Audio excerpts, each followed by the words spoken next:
Getting my blood moving has always been like a big like match ritual. Like whether it was like going to the gym or going on a run, or even if it's just a walk, like getting like the feeling of movement going on in my body was huge. I usually spend a couple minutes playing World of Warcraft. I don't really know what it is, but I just like to kind of like roam around and just like take it easy. Well, I always still wake up and listen to music. That's like my go-to. Wake up, listen to some nice music, get a small breakfast bite.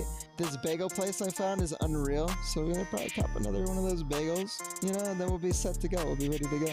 Orange juice. Orange juice is like, it's actually just aimbot. You drink orange juice, you have like a sugar rush.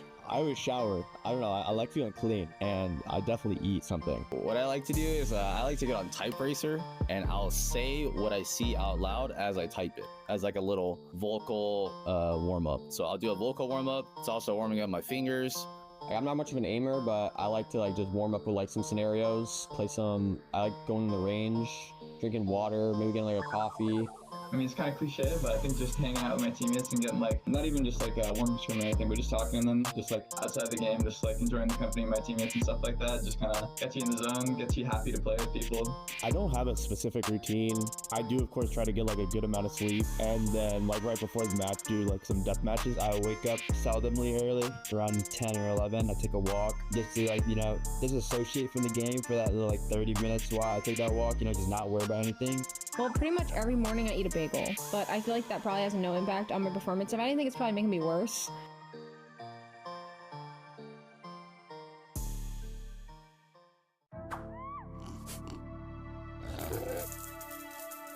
Either of my coaches, I would probably have to go with like our main coach, Cole. Our analyst, Fred, I think would do a good job with my money as well. Like, honestly, they're both number guys. Like, I 100% would not trust Satellite. Like, no chance. I would make sure that he's nowhere near my money with like a close follow-up from Steven or Smiley. Probably Retro. He's probably got the most personality. I can never expect what he's gonna do in a round or even like outside of the game. I'm gonna have to go with Big Nismo on this one. He's my businessman, so if I need to trust somebody with money, it's gonna be him. I would say probably Ghost. He just has that voice, that persuasion voice. I don't know why. Like, I just trust him. So I'd probably say Brock. Definitely not Vapin. Every bet I've made with Vapin on football has gone sour. So I'm never betting on NFL football again. I'm never trusting Vapin on another parlay ever. The first answer would be nobody, but my second answer would probably be my coach, Ocean. He's an old lad. He's been there, done that. I don't trust any of the players, but the coach, I'll give it to Ocean. He's got wisdom. He can invest my money. He can do good with it. Oh, you know, that would have to be Fireball Ops. Like, I don't know, his family has connections, you know, and I think that that alone is enough, I think.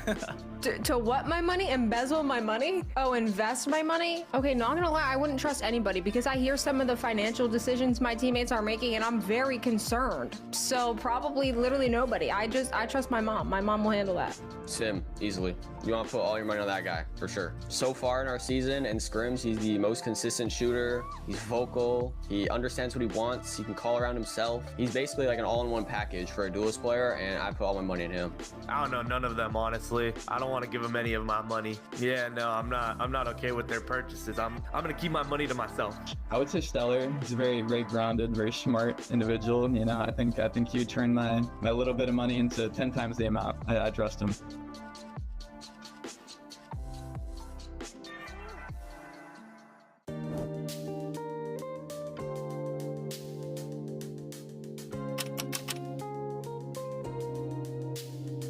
Damn, I'm not gonna lie, I would not know at all. So I'm trying to think. I probably can remember like Bowie, Brock, me. That's it. Like, I don't know anyone else. So I'll probably guess 8. Bro. Okay. And this is an NA Challengers, correct? I have 2 right now. I know there's B-Dog, there's Brock, Bob. That's 3. Oh, my old teammate Bao. Bao, that's 4. It's kind of hard. BCJ. Oh, dude, if I forgot BCJ, that would have been bad. Boy? I think that's 6. I don't know if I said 5 or 6. Did I say all of them or am I tripping? Oh, wait. Yeah, okay, you didn't ask me to name all of them. Wait, I'm brain dead. I'll say 7. Is that fine? Yeah, so they would die. Yeah. Let's do this. Is this proper? So first team, rankers. I don't know. It's fucking there. M80, Val, and then Academy. I would say it's probably no 6. I'd say 6. I don't do everything with the 60 keeps. I would say 6.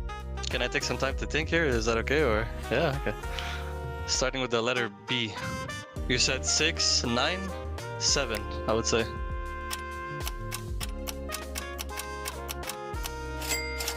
Okay, like I'm missing so much plays. Okay. Oh, there's Benji as well. Whoops. Yep. Okay, I didn't mention Bowie, but I do know. Yeah, he's on Hakikimori. I was right. I forgot a player. That wasn't too bad. I completely forgot about Benji and Bonnie. I'm not gonna lie. Sorry to those guys. Yeah. Yeah. You're right. B-Dog, I forgot about him on the M80. Right. Well, I guess the Bs are not the best in the league right now. B-Dog, BCJ, sure. But... 9. I can't even think of it.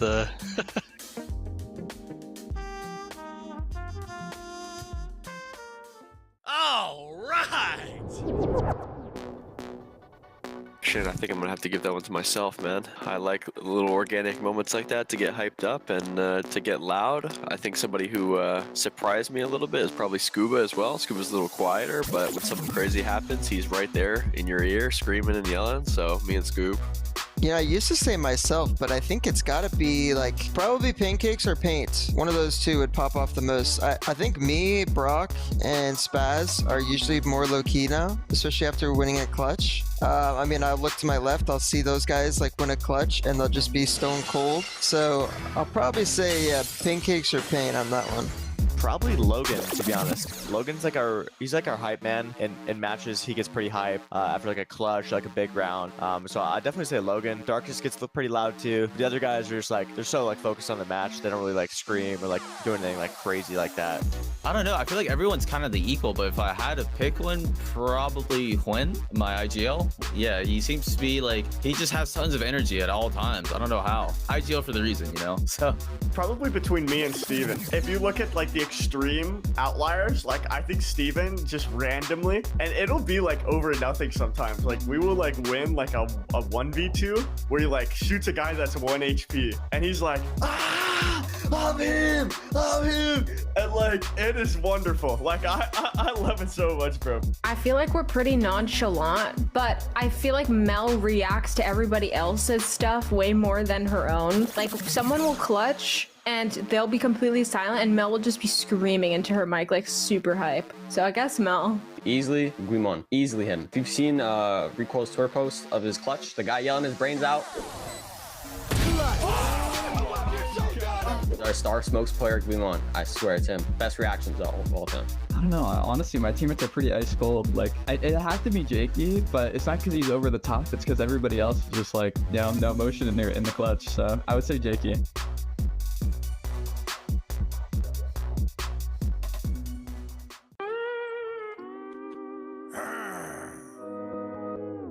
Well, the only one on the team that I've 1v1 was Derek, because he like kept shit talking me on like opping. I fucking cooked his ass, dude. I did not want to hear it from him. Probably Derek, yeah, probably Derek. He's done it once with me. I think he's done it with other people on the team as well. Like, I think like that's just like his thing, bro. He just likes it.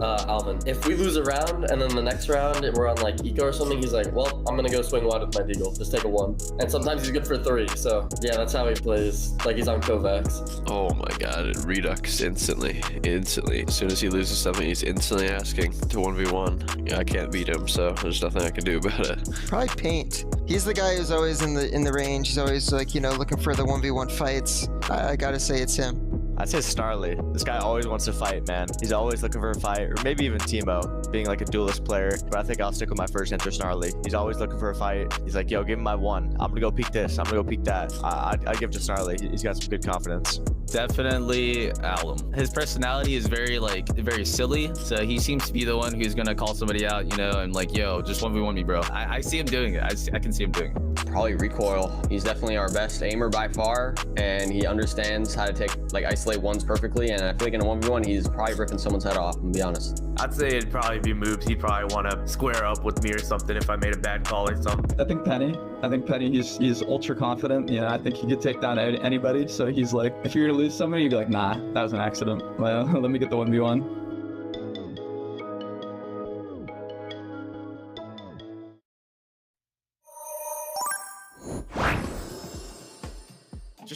happier again, and like, you know, just like wanting to do this out of like passion and like having fun rather than like some misplaced sense of like, if I'm not on the stage, then like is this like worth it as much, right? Like, is putting in all these hours worth it as much? But to, you know, get to that point, like I need to continue, you know, grinding and staying accountable, you know, staying positive, staying happy, enjoying the process, and then if it's meant to happen, it'll happen. No one is gonna do the work for us. No one is gonna come save us or help us get across the finish line. It's all about us, the time we put in, the quality of our work, you know, how serious we take it. We can be as good or as bad as we choose to be. It's not up to anybody else. We don't have the luxury of having the experience like they do, right? We're all super young players, and it's something that we just have to learn to accept and, you know, just take it as in our identity. Ignoring the public criticism, or just believing in yourself and betting on yourself the whole way through.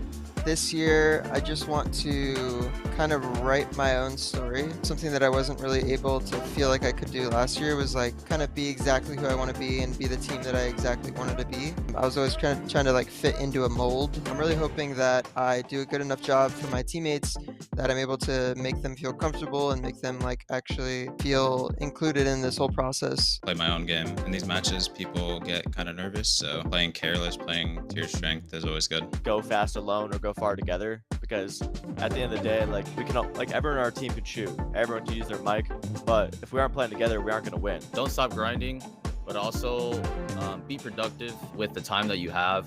I mean, it's very short, you know, to play in VALORANT Esports. Make the most of it and make sure that, you know, you just have fun. If you're not having fun, why are we even here? I feel like my team's motto recently is I just have to peak. And so I feel like if we carry that on for the rest of the year, we'll be owning. I feel like we just need to peak more and be more alpha. And I feel like that's what we need to think about. I took on like a new role, and I need to be like okay with failing sometimes. I like hold myself way too hard sometimes. And yeah, I need to be okay with sometimes losing.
Kind of found like a nice little stride in these past few days. We're winning 5 versus 3, but you're... Feels pretty good. My team is pretty insane.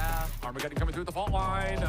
It's normal to feel that kind of pressure, especially because I'm an import. And Sato with the opposite problem. And he still finds 3. I'm the duelist. I have to make sure that I'm able to frag out. Oh, nobody gets inside this.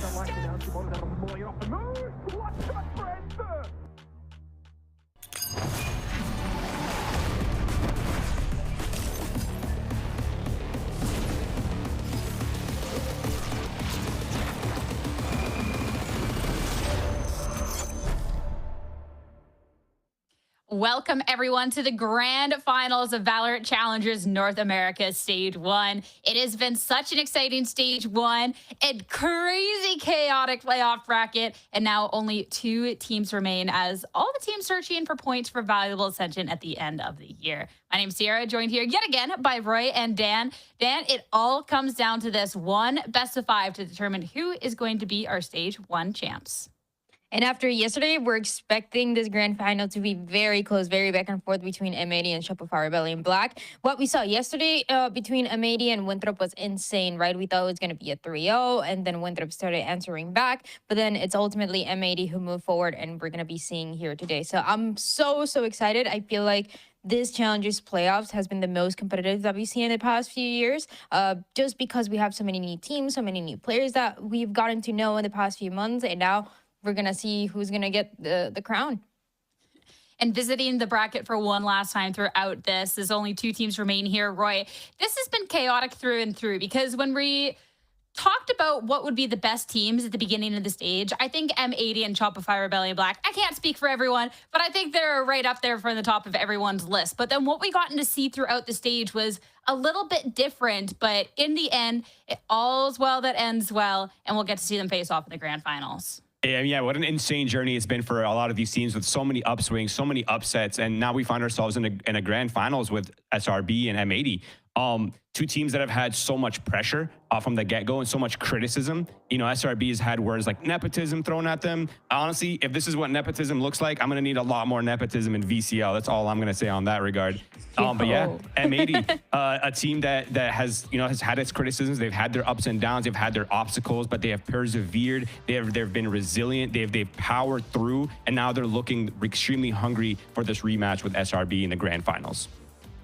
The fact that it's not the first time, but the 3rd time that these 2 teams are meeting, having met in the regular group stage as well as in the semifinals here, Dan, I think has been really exciting. And I think this really tells the underdog story of these 2 teams, for Shopify Rebellion Black making the run through this upper bracket and looking stronger than ever, and M80 that's always been on the losing side of every time these 2 have matched up, sent down to the lowers by this team. Now an opportunity with the best of 5 to get their revenge.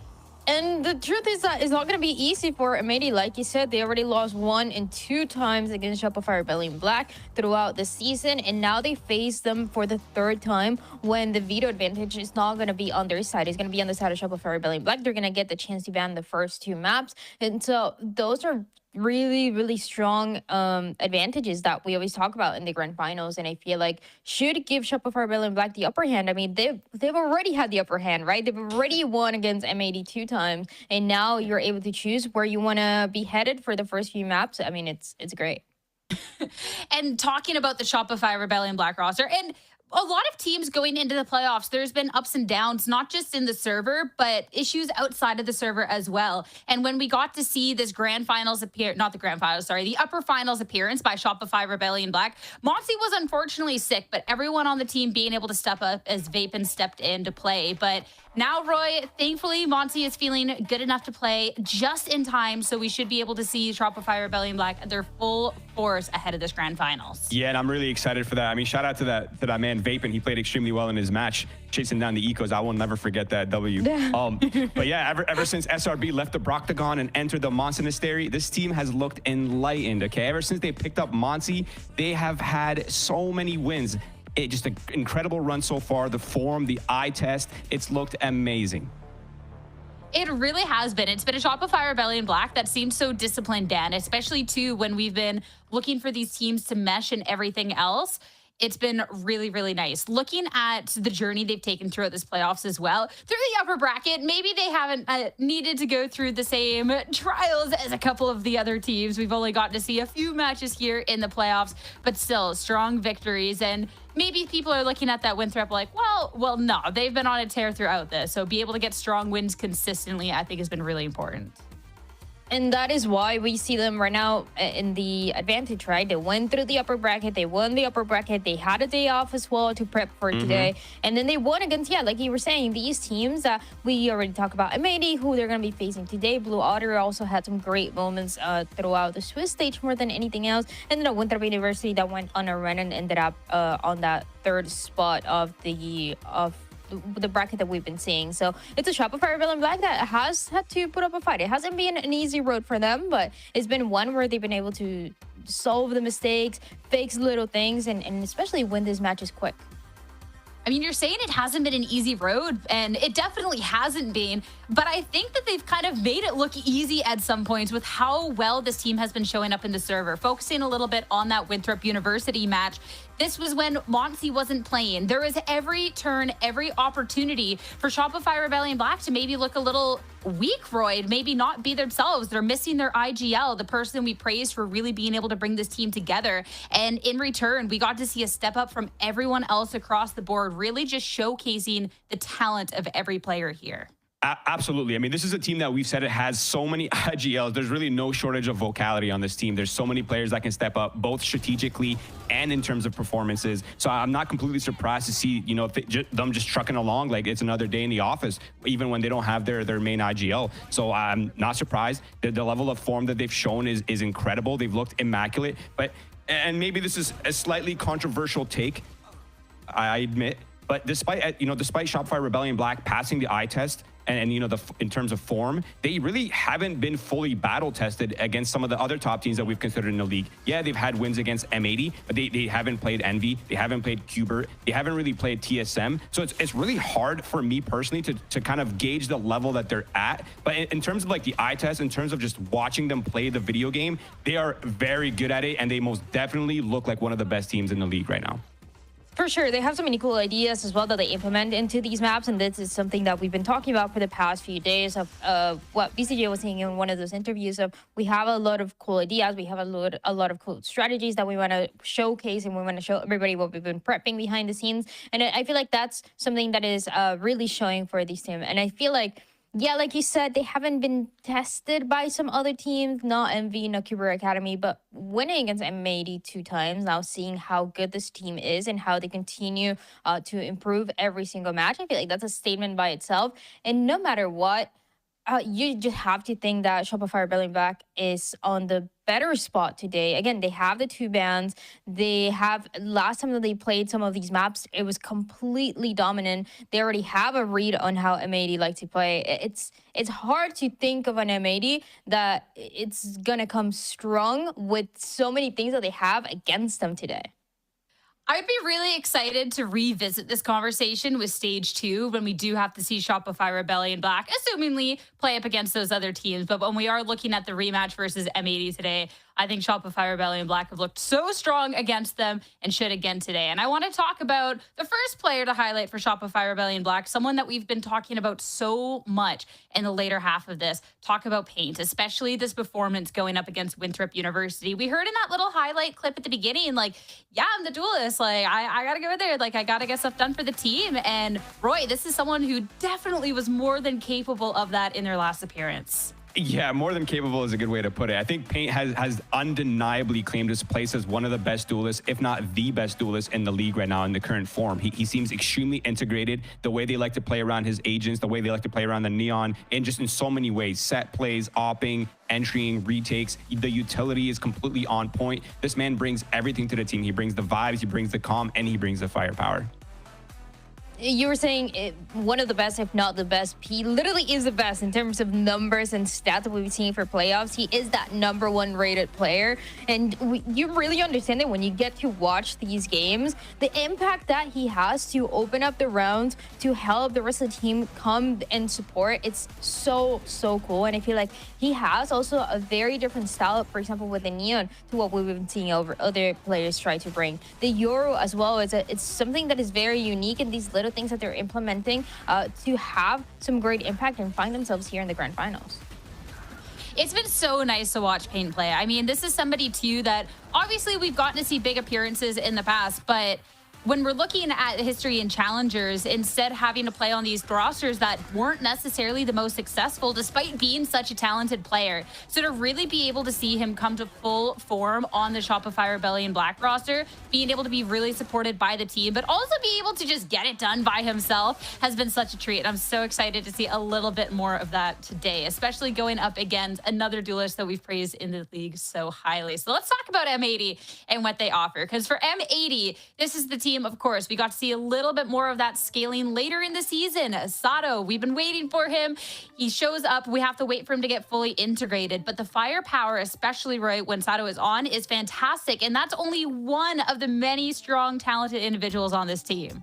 Absolutely. I mean, this team is coming off a massive run back after getting dropped to lowers by SRB, right? They've defeated TSM, they've defeated Envy, they've taken down Cuber on their way here, and a long tug of war yesterday versus Winthrop University. This team definitely is extremely well-rounded. They have players that can pop off, they have heroes, they have strategy, they have so much things that you look for in these upcoming teams and these teams that are going to be challenging in the tier 1 level potentially over the next year. So it is definitely, this is the one team you're going to look towards to see that growth, to see a lot of these upcoming stars coming into form, coming to fruition. It's been really cool to see this journey for M80 when we talk about how it was at the beginning, and it's something that we've been highlighting throughout these playoffs. Not being able to play with Sato, then Sato coming in, but still going through the adjustment process that he's still going through. And now he's able to perform and really save the rounds for M80 in situations where it doesn't even seem possible. And something that I like about Sato too is that, I mean, of course, we see the raise from him and from Paint as well. We see the Neon a little bit too. But where the big difference is you see Sato on the Jet. And that's not something that I see Paint do. At least he hasn't done just yet. It might be a surprise for today. He's instead playing the Yoru, and that's something that we saw yesterday actually on Abyss when we were jumping into this map, and it was Oki on the Yoru, Sato instead was on the Jet, and the strategy is completely different to what Shopify Rebellion Black has been doing with Paint, right? He is the main guy, and everybody else is kind of the supporting cast that is also insane. For M82, the fact that first off, dropping Envy to the lower bracket, the #1 team going into this, but then having to go through this gauntlet that was the lower bracket, they've definitely had a path ahead of them, and they've been able to turn up. You're talking about the eye test going up against some of these top teams, and it's something that they've been able to withstand. And I want to talk about this lower finals match going up against Winthrop University. Winthrop University were looking fantastic on the day, but M80, they stayed resilient, they stayed strong. It took a whole 5 maps, Roy, but they'll get it done. Yeah, I mean, resilience, that is the word, the key word of the day. The word that you would use to describe this team is resilience. They're able to overcome so many obstacles so far. This is also the type of team that has so many players that can take the driver's seat, both strategically and in terms of performance as well, similar to SRB. And I think stylistically, this team is extremely similar. And yes, they took down Winthrop University in the master lecture that they showed yesterday, remaining just on top of their emotions, not letting the game slip by, mounting comebacks on almost every single map that they played against Winthrop University. I think this is the team that honestly got blessed getting dropped to lowers by SRB, because the amount of experience that they've gained down here has set them up for this grand finals rematch. I love that call out too, because it was something that we saw some teams struggle with that advanced early on to the playoffs that we didn't get to really see much of then for a couple of weeks, not necessarily getting the same reps. And when we are talking about a Sato that we want integrated into this roster, we're looking at a team to still be able to mesh with everything together. The fact that they've been dropped to the lower bracket can get those reps in. Sato has looked stronger every single match here, Dan. And then just throughout this entire team, the discipline for the team, the XX, like everything's just looking really, really strong. So it might be a thing of tiredness or fatigue for today, but I think in what they've been able to accomplish throughout these extra games has been really nice. Sato has been looking really good, but something that I feel like needs to be said is that he's looking better on those race maps. On Split, on Fracture, that's when you saw this guy fragging out, outperforming everybody else in the lobby. He was doing insane, and I feel like we don't really see that as much when he's going into other agents. He's a little bit more of that support, or they have those some specific set plays for him to just go in and get traded, and that way M80 tried to win the round. I want to see where this map pool is gonna be, or where the map selection is gonna GOAT because I feel like that can depend on if M80 have a chance here. How many of those race maps is Sato going to be able to play? How many of those maps are going to be something new? How many is it going to be the Neon that we also see on the Sato Paint? There's different things to look at to see what the win conditions have to be for M80 today. I love the Sato on the Rays, but I think too for this M80 squad, especially when you are going up against duelists like Paint, we need to see Sato really be able to step up no matter what agent that he's playing here. But we'll talk about what we saw in the last map, because in a whole 5-map series, we got to see a lot of different looks from Sato here, Roy. Yeah, I mean, we've been saying the waiting room, the waiting room, the waiting room. It's finally here. He looks integrated. I do completely agree with Dryad. I think his raises looked phenomenal. But I think his Jet is not really in a position to frag out. He's really just opping on it. He's looking for those first kills. Yeah, he might not have the craziest, ADR or the craziest stats on that agent, but the level of impact is definitely still there for him. I definitely do agree, though. I think his raises looked phenomenal, and I imagine SRB's picked up on that as well. So it's going to be a factor with what maps they decide to play here. Especially, too, the fact that it is a best of 5, but SRB going through the upper bracket, getting both of those vetoes. That was definitely the opportunity to try and counter a little bit of this M80 squad and what they're cooking up here, Dan. But I still think for M80 that they've only been scaling throughout this and have the opportunities. We've seen turnarounds on maps that they've previously struggled with. So sure, they didn't get much rest, but I do expect that they'll be able to put up a showing and a lot of what they've learned today.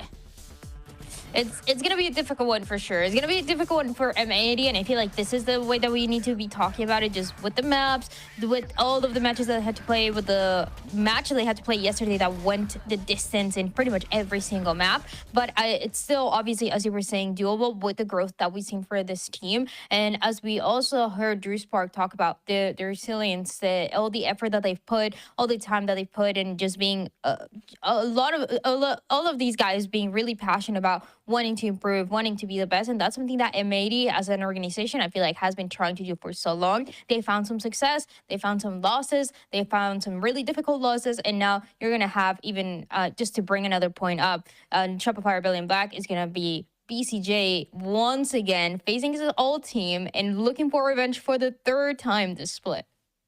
That'll be really fun. And we've set out kind of what we're expecting from each team, but I want to revisit these players and kind of stack them up one against the other. So we'd already talked about Paint, we had talked about Sato, but Roy, going into this head-to-head here for Sato, someone who's been so anticipated, and Paint, someone who's really stepped out throughout the split. How are you feeling? I'm feeling very good about this matchup. I think Paint, in terms of, just the way it looks, he looks a lot more integrated. He looks a lot more comfortable within the team. He definitely knows how to find his value, where to find his value, and play off the team's utility and strategy. But I think Sato's the type of player that plays up to the level of opponent, right? So when it comes to looking for picks or knowing how to find those picks, we saw the way he performed against Redux, another duelist that we said was one of the top duelists in the league. He absolutely shut Redux down. So I think Sato is the type of player that most definitely plays up to the level. So I think in terms of matchup, this is going to be a really interesting dynamic between these two, an absolute battle to the death. I'm so excited for that. And the other head-to-head, this one, I think there's a lot of great discussion about. We've really got to see Bao pop off in yesterday's series, a whole 5-map series, and Pancake's the one before that, being able to drop almost 30 on their first map. And I mean, this has been crazy. It was like, Dan, the complete battle of the Sentinel players yesterday. Bao throughout the entire series, having 108 kills. I mean, it was so crazy to see. So if we get the same level of step up today, whew, that might be a little bit of an issue for SRB. For sure. And the stats are saying they look a little low, but this is because this is everything that they've played as of recent, right? If you look at just their last matchup for Bao and Pancakes, just the last time that either they faced each other or in general the last match that they played, they've been looking insane. I mean, we talk about Bao non-stop yesterday for a reason. He was being the solo anchor into the sides. He was being the lurker. He was answering when it seemed like the rounds were lost. And for Pancakes, it has been the same throughout. So you're looking at these really strong pieces that you can rely on in these rounds that you don't really see in any other team. And that's why they're in the grand finals today. Yeah, I mean, absolutely. Bao went plus 24 yesterday in the series, by the way. That is absolutely insane. He completely stepped up for M80. He was a big reason for their success. And if we recall back to SRB's last match as well versus Winthrop University, where they were using their coach, Pancakes was the one that stepped up massively, especially on Lotus, finding so many multi-frags on the lurking, opening up so many of their rounds, being vocal, just kind of bringing the whole value, the whole meal to the team. Yeah, being able to see the step up from the players has been really, really good and definitely needed for M80 as, of course, again, revisit this point. Best of 5 grand finals ahead, and SRB, they have a strong map pool, Dan, and as well, they're going to be able to have both of the vetoes going into this, which means there's maps that we don't see, something that, you know, they're not really vibing with. Well, they can just get rid of it, and across the board, they look strong on a lot of other maps. Yeah, so you're assuming that Abyss that they haven't been playing is going to get banned, and then you're looking at maybe a split.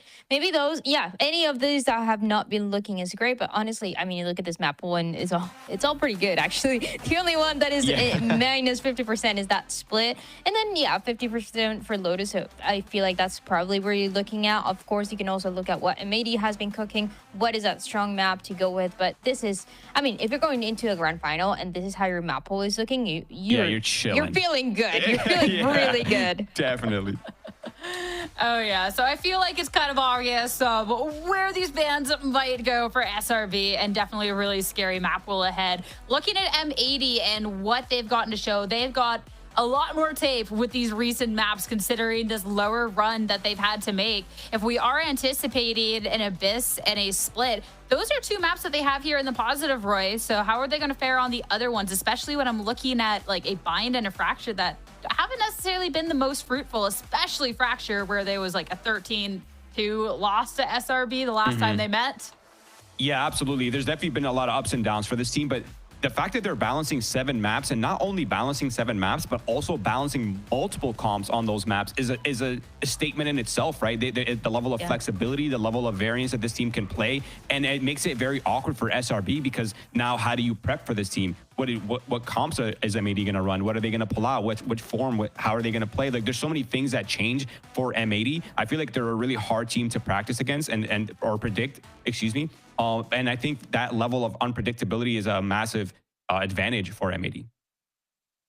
100%, but we laid out the map percentages. Let's go to the map picks and bans to see officially what has been banned in the series, and also importantly for M80 momentum, what order this is going to be. Split and Abyss, then what a surprise there. And then Fracture, the first one here for SRB. None of this beginning part surprises me. Yeah, we talked about the Abyss that has been the permaban for Shopify Rebellion Black, and then the split that was the only one that was not at 50% or more when it came to the win rate. Now, as we go into Fracture, I love this because this is for Shopify Rebellion Black won a 13-1 against M80 last time that they played. This is the worst that M80 has ever looked, and we know that M80 has been prepping. They knew that this was coming. They knew that they were going to have to play the Fracture, but that 13-1, I feel like it has to be a little scary for the M80 fans to start off. Yeah, just a callback as well. Fracture and Haven were the 2 maps where SRB completely destroyed M80 in the last time they played. So that puts a lot of pressure on that second map, Lotus, because if the results are going to be the same as last time, and we assume it's going to go the way of SRB, I feel like Lotus is going to have to be an absolute must-win for M80 if they drop Fracture and Haven both, obviously. Now, if they can claim either Fracture or Haven on their way into this best of 5, I feel like that will put M80 in a really good spot to challenge that bind and to challenge that Pearl.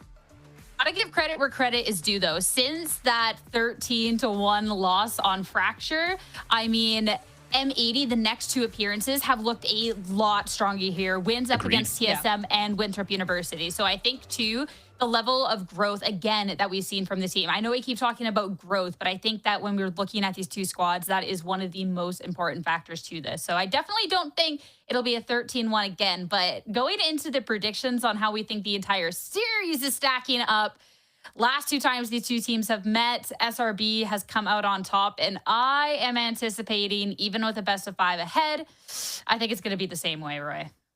Yeah, you're leaning towards SRB? Not even leaning towards. After they decimated M80 on 2 different maps in the series, I said I was never betting against SRB again. And then I did when they went up against Winthrop University. I ended up being wrong. But I just think that this team has just looked so strong. I think M80 have looked fantastic, Dan, but they have the odds stacked against them. And I don't think SRB is going to be slouching, especially not with the best of 5 ahead. Wow. For the first time, we're in agreement, and it's in the grand final. I can't believe it. This show was always fights in this desk where we're fighting. We're trying to see who's right, who's wrong. We're rubbing it on each other's face. But today, we all think that Shopify Rebellion Black is winning. And it's for a good reason, honestly. I mean, we talked about the maps. We talked about how good they look. They come from the upper bracket. They had a day off yesterday to watch that insanity of Winterby University and M80. But honestly, I get it. For Lemon, I get it. I get the vision. And it's okay. Whatever happens, Lemon, I think you win. I like how you're saying that and you're saying these kind words and she's in the Discord. You guys are going to look so dumb and she's already fighting, you know? But Sis thinks she's on the team. Somebody had to fight today. It'll be fine. I think regardless, we're all going to be winners if we just get a fantastic series ahead with surely with these two teams is in store. The Agent Select is ready for the very first map as we look ahead to Fracture. I mean, Roy, we've seen so much from these teams, not necessarily the most surprises lately. So I'm excited to see if we'll stay the same. We're going for the run back or where things are going to switch up. Yeah, I feel like this is the map where we were not going to see a lot of switch-ups, but I think we are seeing a Sentinel switch-up for M80's side. They've moved on from the Vice. They've moved into the Cypher. This is probably a reaction to seeing Paint and the way Paint has been dealing with other Vice players and just seeing the amount of value he gets against the Vice and how well drilled they are. So he's opting for something a little bit more anti-Neon, trying to shut down the value for him. And it's really smart too, right? You're playing that Cypher against the Neon that has been so annoying for every single team, including yourself, right? On the side of M80. I really like what I see when it comes to these compositions. Paint has been insane on this Neon, opening up the B side especially, which is something that you need to look forward to. And then Sato, as we mentioned, this has to be his best agent. So we're seeing the best out of the best for both of these two teams in the first map of the Grand Finals. The last time these two teams faced off on this map, again, it was an M80 that got decimated, but it's a new day, it's a new M80, and it's time to see what they've learned and the fight that they can give back to Shopify Rebellion Black, because it's time to start this series and head on over to your casters, Jen and Marks, to get us started. Thank you, Sierra. The stage is set. The rivalry reignites. Twice M80 have fallen, but they refuse to break. Twice Shopify Rebellion have conquered, but can they do it again? They clash one final time in this best of 5, Marks. Yeah, it's like you look at the storied history between these two teams and both of them making a couple of switches as the actual Swiss stage was going on there. Obviously, Brock leaving Shopify and then Monty stepping in, and they've looked absolutely unstoppable. But still, that 13-1 here is really going to be hanging over M80's heads. And so you know that this time around, they're definitely coming in here prepped to try and counter some of the stuff that Shopify Rebellion Black had brought out last time. And I love that the desk highlighted that Cypher pick because we've seen some crazy stuff come out of BAL yesterday, and now swapping onto the Cypher, I think that this could be a high impact pick to help M80 reach the finish line on map number 1. Yeah, to beat a team once is tough, but to do it again? And you know, the first time Sato did just fly in, and flying on in though is Pain thinking twice and slips past and into the DMs of Val just like that off the pistol. Then he got smokes all over. Based up, Salvo's just barely missing BCJ. SRB quick to the punch. Punching from behind though is M80, currently smoked off, trying to take an alternate route. And B-Dog says, where did that just come from? And Paint has gotten all the kills this round, and SRB aren't just gonna sit still. They're expanding outside of the site, being proactive against M80 and clashing into them before they could even really slap back. But wait, Caillou, Sato with 2. The sheriffs are different. And SRB had a 5 versus 3, but this round is slipping away. And it's just PCJ that has to play his life, but he's outnumbered as well. And it's M80 with the pistol. I was going to say, it was looking so good from Shopify Rebellion there. Just under a second for that defuse, but I love the way that they played it. Paint playing so aggressively, taking so much space, and M80 kind of slithering around underneath the site, just wrap their way around and catch some of the members of Shopify Rebellion off guard and somehow land all the kills that they need in order to make sure that that pistol round goes in their favor. So hey, you know what? They got that first round. That's a good thing for M80 because they've tied what they hit on the last time that these two teams fought up against Fracture. But let's see if they can carry that momentum forwards as Shopify Rebellion they got a bunch of stingers in their hands, and really M80, I'm not sure that they're necessarily going to be expecting this one. Bao gets that information, but hopefully will just play his life, as the rest of the squad will be needed to back this up if those stingers run in. Already adjustment, as M80 had lost their defensive pistol yesterday against Winthrop. That's how they ended the series, a very narrow 13-11. SRB, a stronger team, not losing a series yet. And it's an exchange. It's Spaz with the Molly, looking to make space and keep his planters safe. It's BCJ on the objective. And Caillou and all of M80 sticking together. Flash out on the other side of the smoke, spamming through now with the Phantom. And you have Sato running behind and getting in position with the Outlaw. As Spaz has post-plant utility. And you can see SRB maybe just playing out of sight, out of mind, just to protect the spike and not needing to take a fight. And Pancakes is just applying the pain, but Sato on the Outlaw. And imagine when you can afford the op later, and the defuse just goes through in front of SRB? What?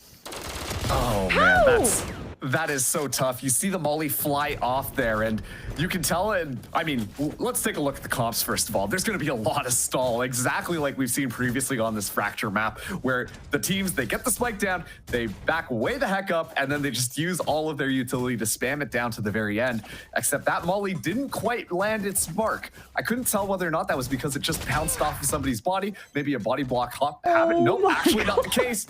It just simply missed. And that means that Okeanos is able to freely stick the defuse the entire time, while Shopify think that they're getting off scot-free. So it was a little bit of a gamble, and it doesn't work. And now their buy is punished for it. M80 with 2 rounds down. Someone's saying that they stuck that still with 2 players left, and M80 with the first blood, and Sato got to keep the Outlaw. And SRB are just creeping, slow walking through the smoke. And Pancakes gets a surprise, a flash that Monsi capitalizes on, but at 20 HP. How will he keep kicking? Well, he'll take the Outlaw drop by Sato earlier. Tried some covering fire, but the aftershock will force Monsi out, and the spike down with Pancakes.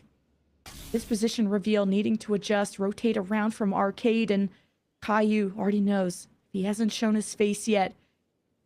It'll be from another time and another angle. Pancakes, is he not going to want to challenge this? Yeah, I think at this point, Pancakes just hanging off there, hoping to maybe find a couple of kills. Still has that camera available just in case the flank comes out online, but 30 seconds left. Just hoping to potentially take advantage of the fact that M80, they like to go exploring. Keep in mind, though, Pancakes, their Shopify buy was a little bit scuttled, so it's okay to try and play this out. Oh, great reaction from Okeanos and for M80 to carry through on the bonus. Even after kind of the chaos that was SRB, maybe getting a bit nervous in round 2 and missing that Molly and not being able to deny that defuse. But it's M80 that are more than resilient after having to deny the reverse sweep yesterday that Winthrop almost gifted them. M80 know that they've had to change a lot to go through that series and to try and change the result against SRB. And you can see the difficulty that Paint has been having in trying to navigate through one of these Cypher setups. Ultimately, this is the reason why they swap Bao onto that Cypher away from the Vise, just because it makes it so much more difficult. You can see the rest of Shopify trying to come in, trying and supporting their Neon, but it doesn't work because then the cyber cages come up, a weird off angle brings it into these close quarters, and Bao is able to find the necessary kills in order to make sure that M80 still stand a chance. So it really just pumps the brakes on Neon, and that has been a little bit difficult for Shopify Rebellion to break through. However, as these rounds go on, I imagine they're going to be able to adapt. They're going to start to figure out how to navigate that tricky Cypher maze. And right now, it starts with playing a little bit more sedated this round.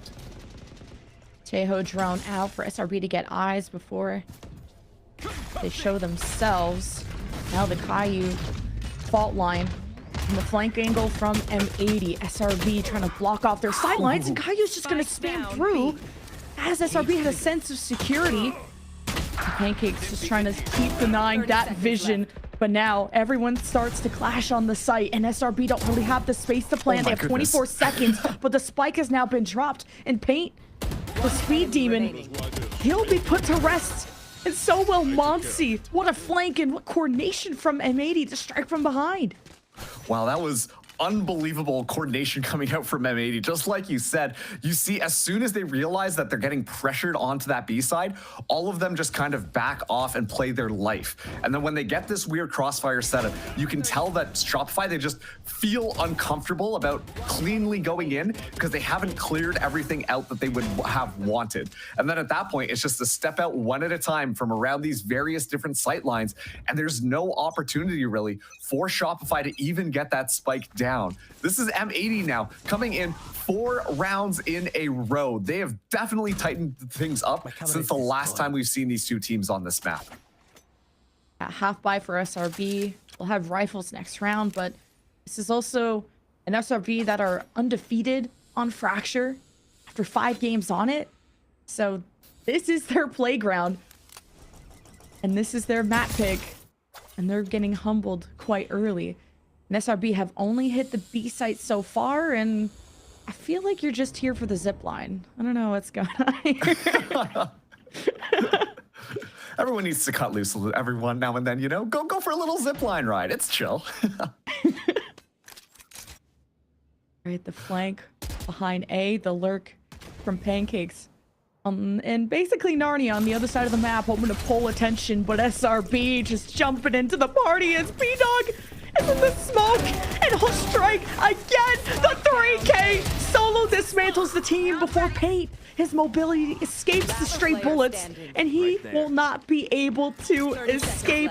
A lapse in judgment for SRB on multiple times now in the post play on round 2 to just the inches of smoke that they didn't check from that pesky brim. And this will be M80 setting themselves up for a 5 streak. Wow. B-Dog single-handedly just says, okay, fine, I'll do it myself. Hiding inside of the smoke there. And that was pivotal because we see the other 2 defenders from that A site go exploring on the south side of A, meaning that that dish point was open. And how Shopify Rebellion like to play this is that it's very just move in all together, make sure you're clearing all your different angles and everything there. By all means, coming into that engagement, Shopify Rebellion should have overwhelmed that A site without a single question. And B-Dog just tucks away into the smoke just for a second, has the trigger discipline just to wait until you spot out enough members and finds a multi-kill, making also too buying enough time for the rest of the squad to be able to rendezvous back them around and make sure that Paint gets up to no more shenanigans. It was a beautiful timing coming in from B-Dog, and this is going to force out Shopify Rebellion to call for that tactical timeout because this is not how they wanted their Fracture map to start. Yeah, I think you can hit A again and just not be unlucky this time. That's just like one small mistake that costed you 4 kills. It's not that bad. Maybe it's just an unboom yourself angle. Just calm down. It's not over yet. And how do we activate Paint?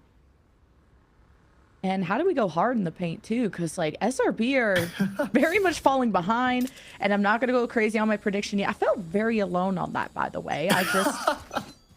M80 have beaten every top team in this bracket except SRB. Like surely this is the time, right? And we, on top of that too, we talk about the skill ceiling for M80, which just feels like they haven't reached their final form yet. Obviously with the roster changes, Sato kind of coming in there, and then we did going on to the bench, so Sato can be the star duelist and Okeanos moving around. There still is a little bit of growth that definitely needs to happen on this M80 team. And if you watched them yesterday, you can definitely see some of those gaps that exist. However, it feels like every single time we see M80, they're getting just a little bit better. And that is a very scary thing for all the other teams and challengers thus far. M80 are no strangers to mistakes. As much as we want to say they're such an incredible team, but what's so special about M80 is their ability to adjust. And they do exactly that when they were at so many deficits against Winthrop yesterday to turning around, what, 2 maps that were beginning at a 4-8 half. We talked about how cursed that was, and M80 worked their voodoo. Well, now M80 are at a complete standstill, not wanting to go for crazy flanks, forcing SRB to walk into them, and who doesn't check this corner? Kind of crazy. That means the neural theft activates as SRB get their revenge. Sato looks to shut down this offense. Still searching with the showstopper right there. Grapples across, pancakes down. And BCJ, the only one left with the spike nowhere in sight. So again, M80 continue the streak. Yeah, it just feels like M80 really did their homework coming into this one. We're seeing them just play extremely patiently, waiting for Shopify to catch them in the bait and then move in. And then immediately you see the response is so good. First of all, B-Dog should not be getting away with some of these kills there. Shopify, you gotta check for this guy because B-Dog is walking away getting a kill for free. And then as soon as that happened, especially on that last round, you see the wave of utility just flood in to deny anything else from the site. Everything just feels extremely well thought out and rehearsed and planned for M80, where they don't even really have to get their hands dirty for a lot of it. They're just really playing intelligently, and Shopify are just struggling at figuring out some sort of proper attack engagement because they've been stifled every single time they come knocking on the door. Kianos, who clutched that last 1v1 to help them win the game 5 yesterday, hasn't died once in 6 rounds. That secondary duelist, it's gonna be hard to topple him. M80 are on their flank shenanigans. SRB with a good read on it, but the rolling thunder spike is down, the firing range, and not even the overdrive can save you if you're SRB. But what can save you is some cope, and that was the save for SRB anyway. And at least at close range, they had a chance. But M80 have now built such an insane economy that this will just not be a factor for quite a while.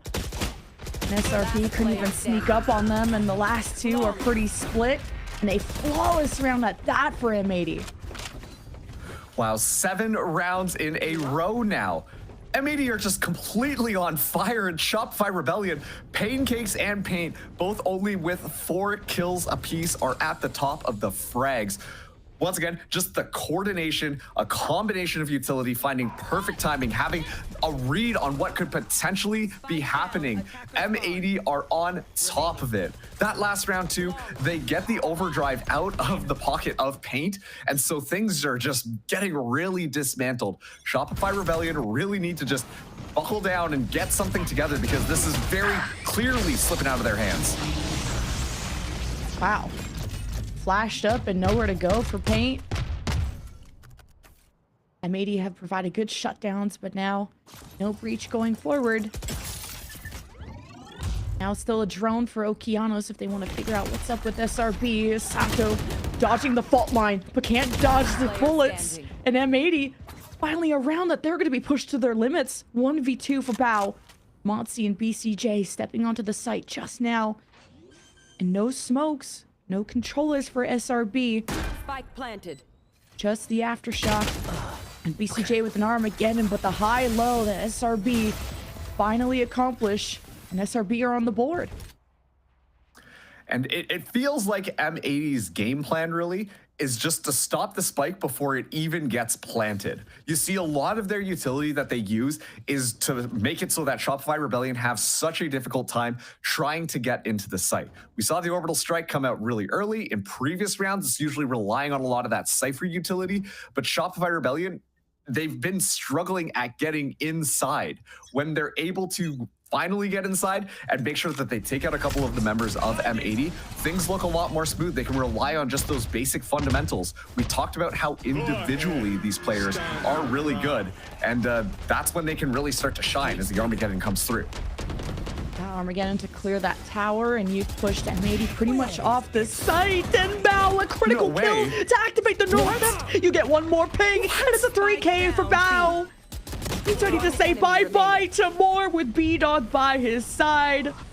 Oh my god. Spaz and friends had a whole plan, and it's in the bin. And Spaz is in a 1v5 against the high-low. So clinical from M80 on Fracture. Bao, the star player of yesterday, coming out with over 100 kills against Winthrop University, and we get treated to a little bit of Bao domination as unfortunately, Pancakes was unable to find the kill onto Bao. So Bao finds 1 kill, and that quickly snowballs into 2 more off of the neural theft. That is just unbelievable stuff coming in from this Cypher player who we know can frag. And that has got to be so painful for Shopify as they find themselves still at that 7-round deficit. Bao had an insane day yesterday, top fragging 4 of the 5 maps. He's building up so much of this Vice, and he has to go up against the Cypher superstar of Pancakes. Shifting their Sentinel hasn't affected his performance, not yet. Great lead for M80. And now they create an island on the site, and it's Bao yet with another first blood, but wrapping around through Arcade. SRB will get a backstab, and we'll get a plant. M80 have to come all the way from A. It will be the Armageddon to delay things from Okeanos. That's fantastic. And this shifts things back for SRB. They regain the space with the Rolling Thunder and with a great share of shot from Pancakes. Doubling the numbers. And with the objective on their side, SRB has set themselves up to try and catch up in the score. And 1 caught, 2 caught. M80, positions exposed. SRB, focus down. And it's still 2 Phantoms, but at a distance. SRB just playing for the post plant. Not wanting to test Caillou's strength. And Pancakes gets the thrifty for SRB, picking up rifles on their way and around at that. Pancakes, the Cyphers just turning it up to make sure that they win 2 rounds, or sorry, a single round apiece for their team. Very important play coming in from Pancakes that time. Just goes exploring deep, prevents M80 from really getting any of their utility in, and we know how strong the combination of utility is going to be for M80. Just with the classic in hand, by the way, able to find 2 kills, finds that share, finds the 3rd, and the rest is going to be history, picking up that rifle as well. The Cyphers are showing up when you need them, but Sato starting it out deadly as ever with that operator. Oh my god, the kill trip, but it's your teammate that falls, and Fade and Monty, you gotta make the most out of this. Monty had no idea, was also worried about the M80 flank, and he may be onto something, because look at where Caillou and those initiators are from M80. Deciding to fall back towards the site. M80 sometimes can be a little too aggro for map control. Don't want to fall into the wrong hands, and Caillou just delivers the hands. And SRB now down 2, but the spike will continue its progress to A. And from the other side, Paint, he's the solo lurker. Could try and go from behind, and Spaz and BCJ are going to be stopped, but the smokes, Okeanos has to find targets, and he finds his teammates, and everyone clashes with no vision and nowhere to go. This is chaos. Who is who? What the hell is going on? Spaz, last one left. He catches some damage, and M80 3 rounds away from a very solid start to this best of 5. That's so funny to watch. Just a couple of smokes coming down, additional smokes getting put down, smokes on smokes on smokes and smokes. And of course, in our perspective, we can see all the little highlighting on all the agents, but they're all just blindly walking around, rifles or shotguns in hand, waiting to just bump into each other like a pair of bumper cars. But overall, it was honestly very close from Shopify. The fact that they lost that Pancakes just on Dish before he could move in there was really what swapped things back into M80's favor. Oh, a very important miss though coming in from that. B-Dog ready for the follow-up. The orbital strike from B-Dog couldn't even leave. And Paint just gonna catch random paint shell damage.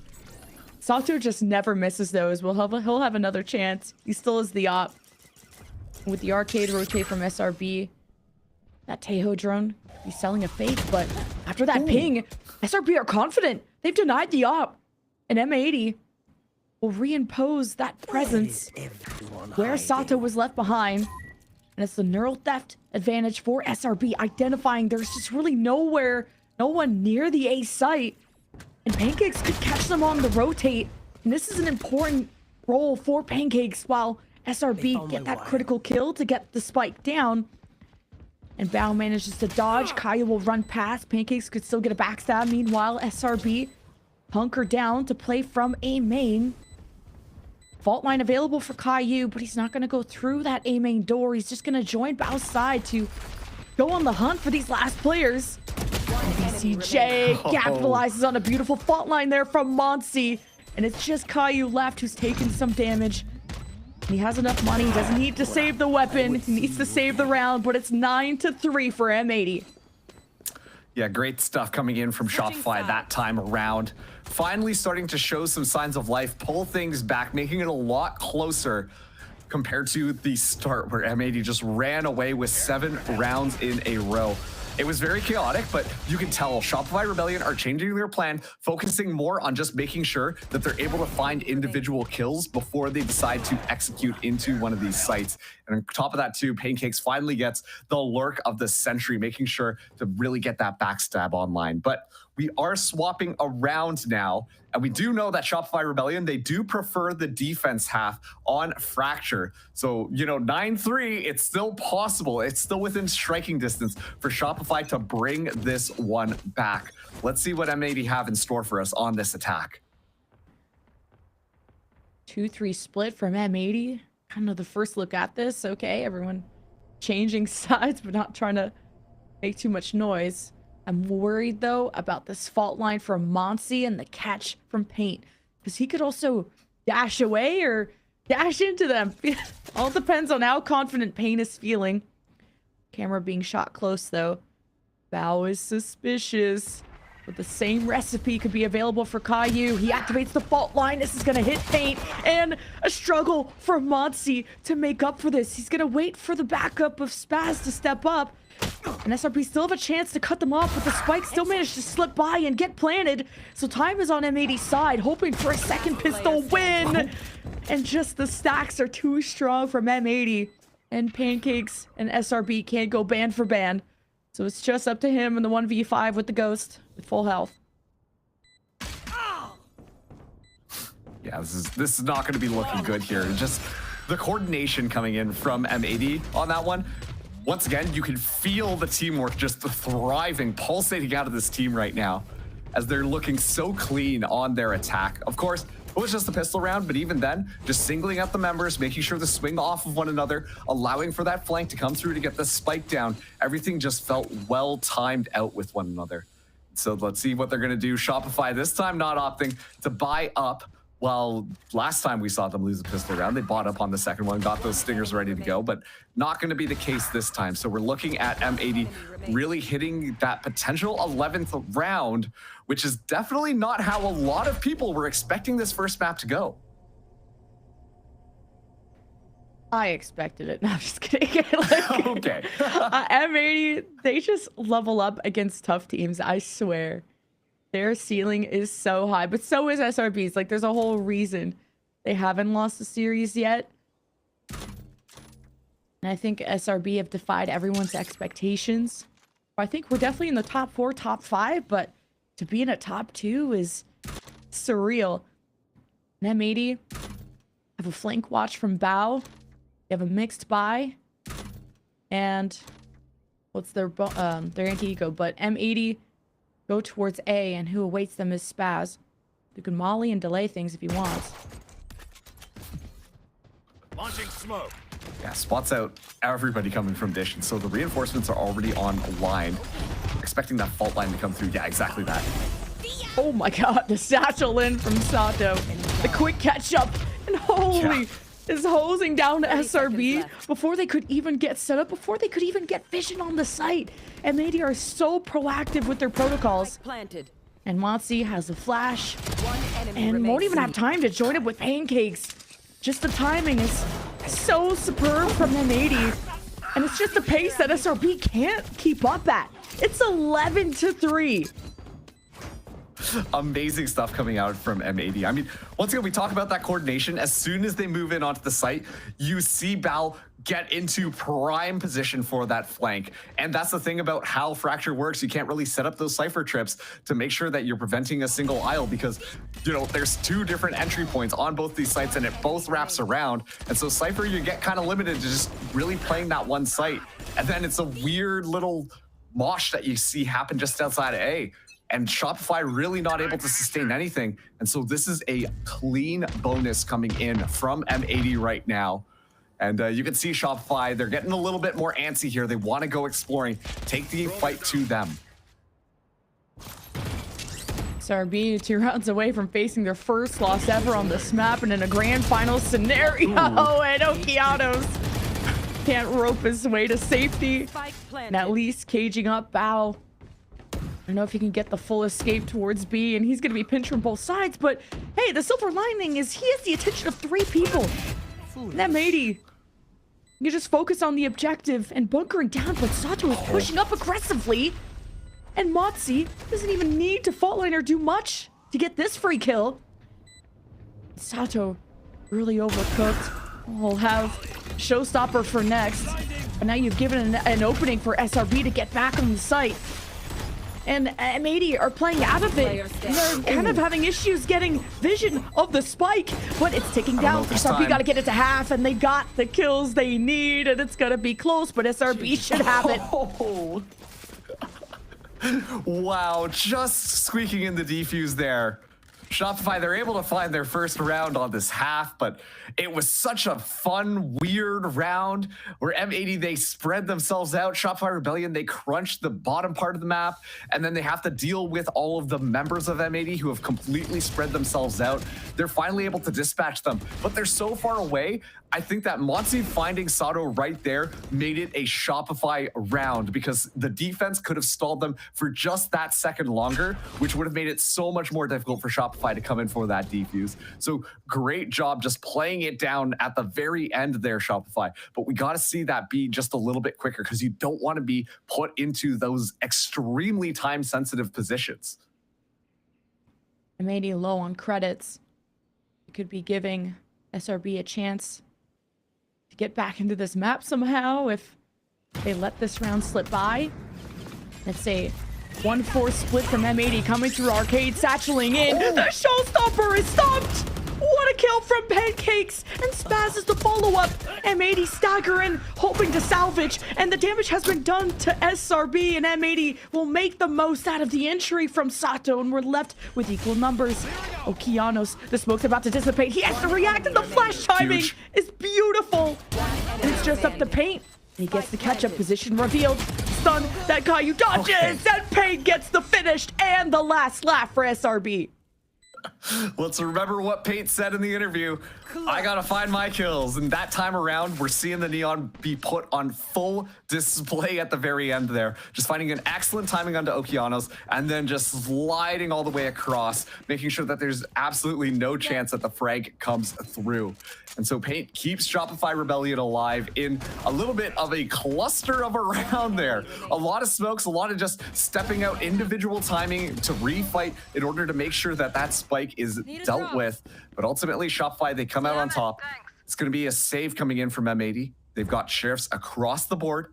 We know that their thrifty rounds are something crazy. They are really good at clicking heads, as B-Dog actually has a Bucky coming into this one. So let's see what M80 got. They still have a 6-round buffer, though, from Shopify Rebellion. Yeah, if you're going to insert that Bucky into B Tower, this could be so deadly. Just needing to get close, though. Is M80 going to play inside of the smoke? And Sato can't surprise Spaz, who was right on the other side. SRB know what's up. They have their backs against the wall. They're just spraying through.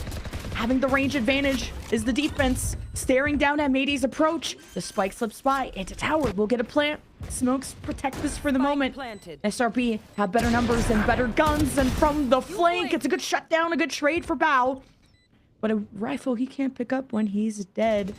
So SRB converge now, and Pain gets caught. These sheriff lineups are something special, but somehow the salvos have fleshed out M80. And SRB still have to defuse, and it's just Okeanos left, and the salvo's just been used. You won't have anything else to zone with, and no time to pick up the rifle, but Okeanos is deadly, and the crossfire needs to happen, and SRB just barely get away with that. Yeah, once again, that was a thrifty round coming in from M80. something like that should not have happened. Shopify should have been a little bit more on top of it, but that's just kind of that M80 aim coming through.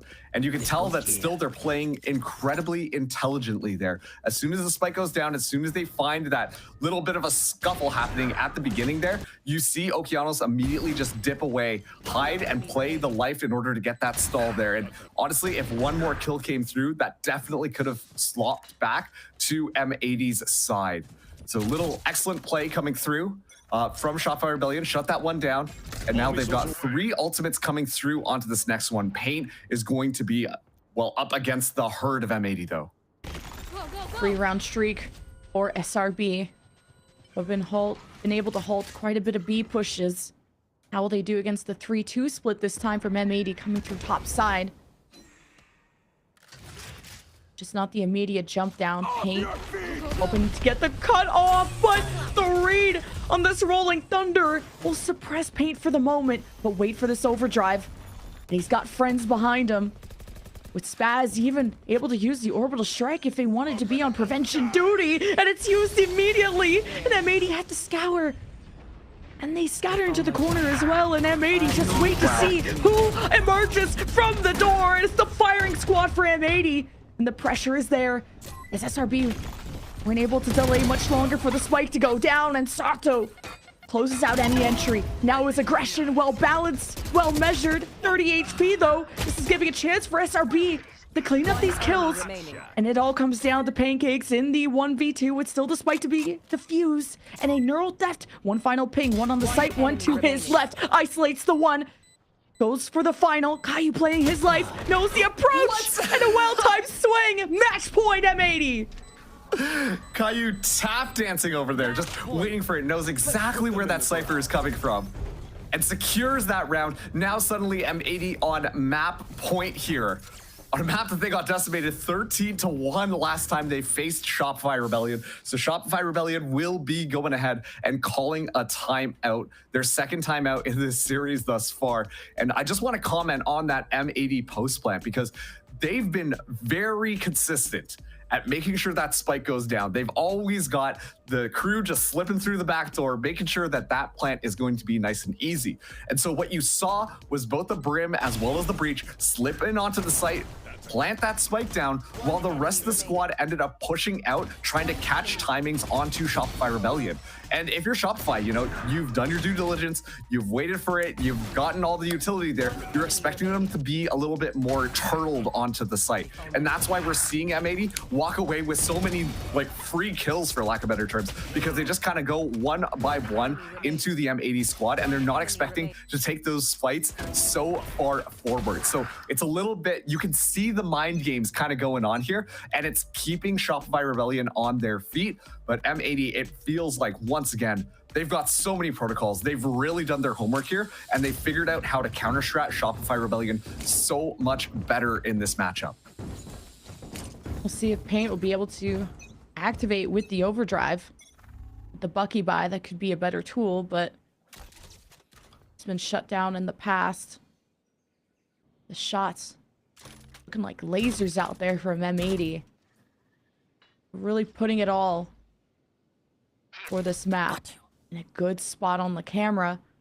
Defense have their suspicions, and it's a full stack from M80. No split this time.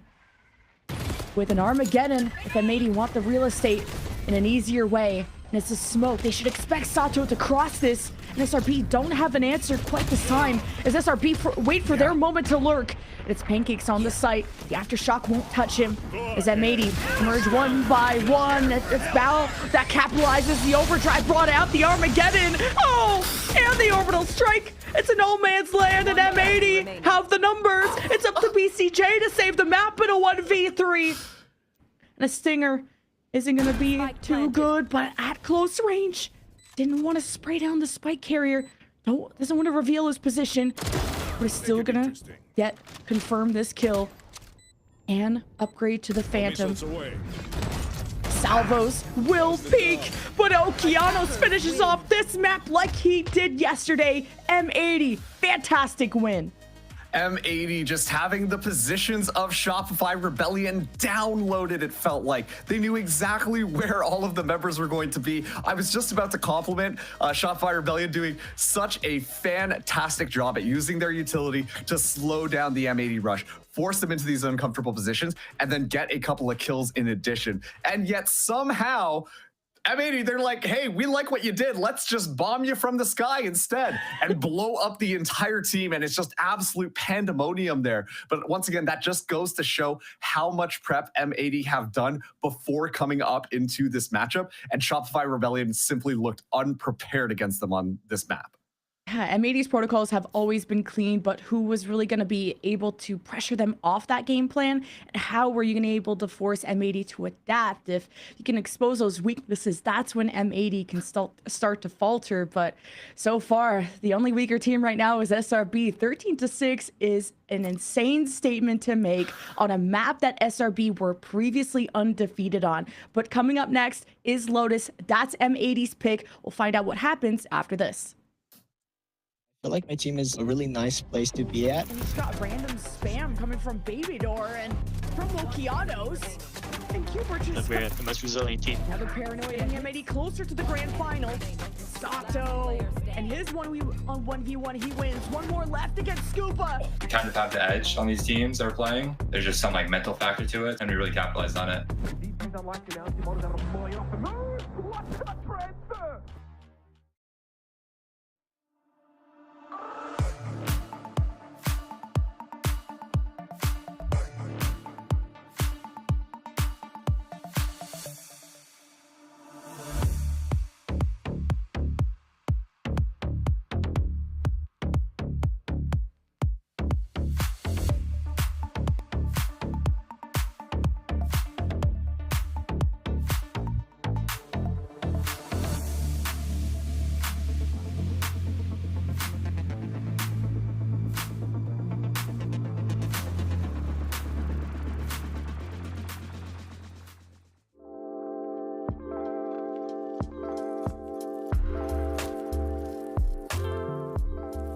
We started extremely late. I kid you not, we have 3 weeks of practice. I said this in the first week. We walked into the first week having 1 week of practice, right?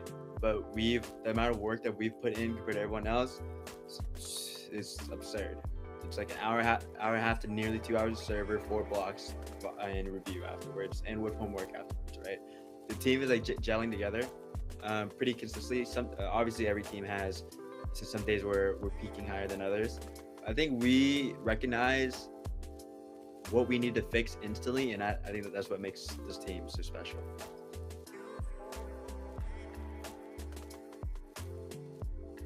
I always put 100% into whatever team that chooses to play with me. Obviously, Blinn was a more unknown team. It was like a collegiate esports club. While M80 is like, the principal of tier 2, they have made essentially grand finals twice now, so they obviously have that level of prestige to them, and so that obviously has to affect my demeanor as well when it comes to just overall like how I present myself, right? Because right now I'm not just establishing and representing like a group of people that enjoy the game. I'm representing like a high profile organization that has had tons of gravity in the tier 2 scene, right? So I obviously have to hold myself up to a higher standard, and I'm trying to do that. But I'm also blessed and grateful that I was chosen to be able to, fill in the shoes.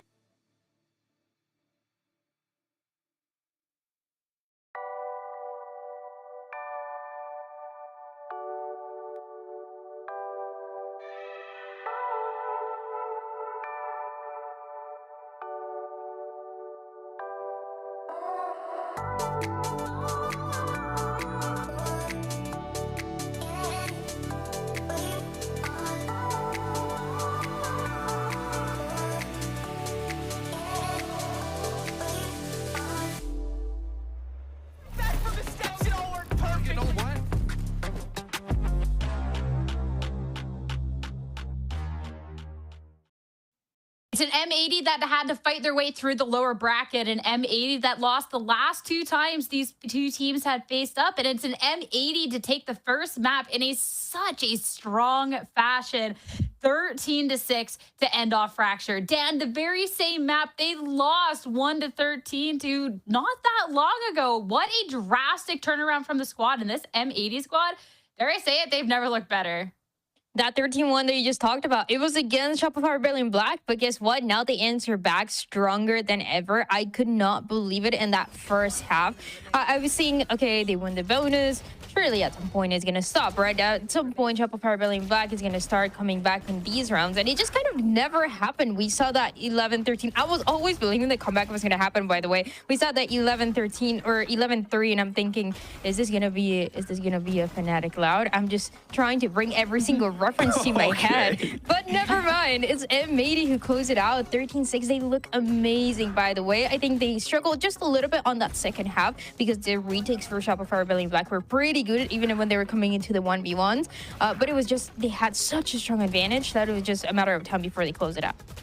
Yeah, and I want to give a kind of a quick reminder that M80 loves to start on this defense side, but yesterday in their match versus Winthrop University, it felt like they could never really get anything going early on their defense sides, but this time they have a 9-3 half. The first time we've actually seen M80 have such a fiery start and just have such a hot, not having to claw their way back from a cold start. So this is a really interesting change in turn of events. They're coming in really hot. Of course, Caillou and Sato having a great first map as well. But I mean, just look at the stats. They speak for themselves. 12 first kills for M80, 7 for SRB. They find a way to shut down Paint. They swapped over to the Cypher. They made a lot of SRB's pacing on their attack side awkward, and it really felt like they threw them off for a loop.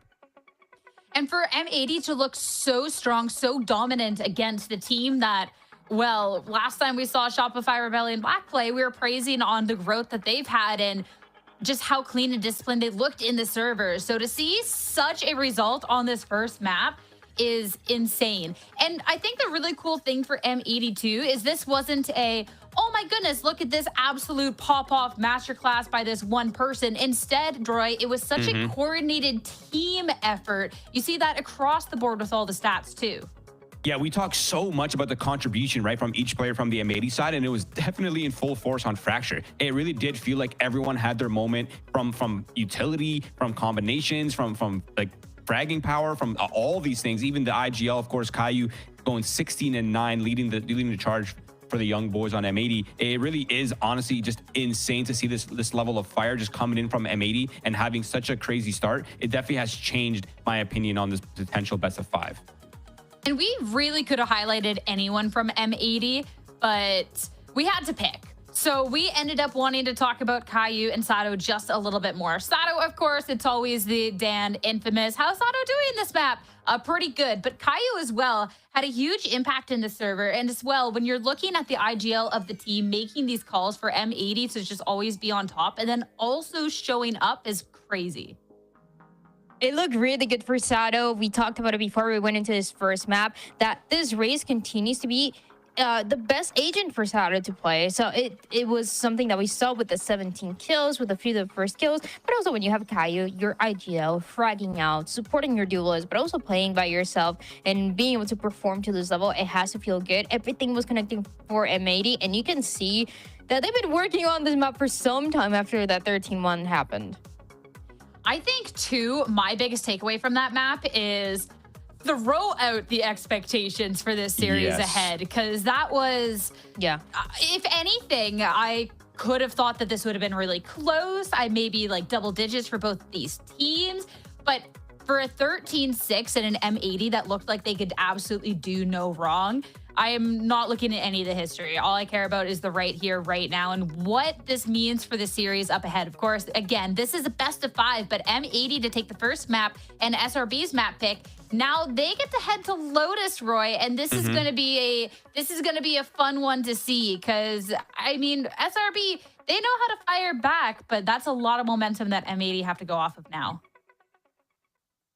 Just one thing that I wanted to add before Roy goes is that we talked about this race, right? We talked about the race, Sato on the race. He always ends up positive, more than positive. And guess what, Agent? He's going to be playing on this Lotus. It's a race. So now, as you guys were saying, it feels like our predictions are changing a little bit. Like we're seeing a different vision right now because it might be a Sato on race that is going to just do a masterclass on this map and potentially put M80 in a 2-0.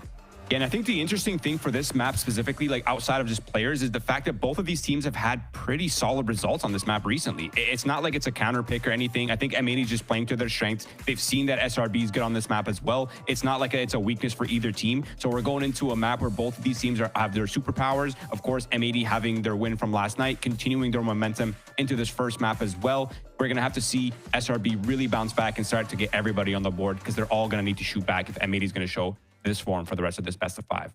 Definitely a good recent result, but when you talked about a Shopify Rebellion Black that maybe hasn't been tested too much going throughout this upper bracket, M80 now on Lotus, they've had a lot of reps here, and then a defeat against Cubert Academy, defeating Winthrop here. So a lot of very recent accomplishments in this lower bracket, where Shopify Rebellion Black, we've only really gotten to see it the once recently, but I still think that going into this, it should be a lot of fun. But let's talk a little bit about expectations with the agent compositions, because Dan, you had already called out Sato, Raze, absolutely fantastic. The most recent appearance we've gotten to see from Shopify Rebellion Black, though, was paint on this Yoru. And that's the thing. I love seeing Sato on the race. I feel like that's his best agent out of all the 3 that he plays and we've been seeing on the duelist role. But for paint on the Yoru, that's, I feel like, his weakest agent. So we're going to be seeing this match where I really do think that the map should be clearly going the way of M80. Not only do they win a map that was not really in their favor, but now they're winning a map, or they should be winning this map of Lotus, where Sato is really comfortable with. They've been consistently playing this map. They've been consistently getting better at it. And then it just seems like Shopify Rebellion Black with this Yoru, yeah, they've been winning matches as well, but I feel like they really haven't found themselves in it just yet. Guys, I have some bad news for the desk. I'm jumping ship. I'm swapping over to. I'm swapping my production. Bro. Swap my pick. There is no I'm way. going. Yeah. Roy? I've seen enough. I've seen enough. I've seen what I've needed to see. I'm going M80 for the rest of this series. I'm jumping ship. All right. Wow. Roy, you're the most wishy-washy. I think production, you should just take his prediction away. Roy, I think you've just lost the right to predict. Just blank. Yeah, just leave it blank. Unacceptable. I mean, Dad, like, come on. Like, going into the series, it's one map that doesn't go right. M80, I definitely think deserve a lot of praise, but I still think we got a great series ahead of us.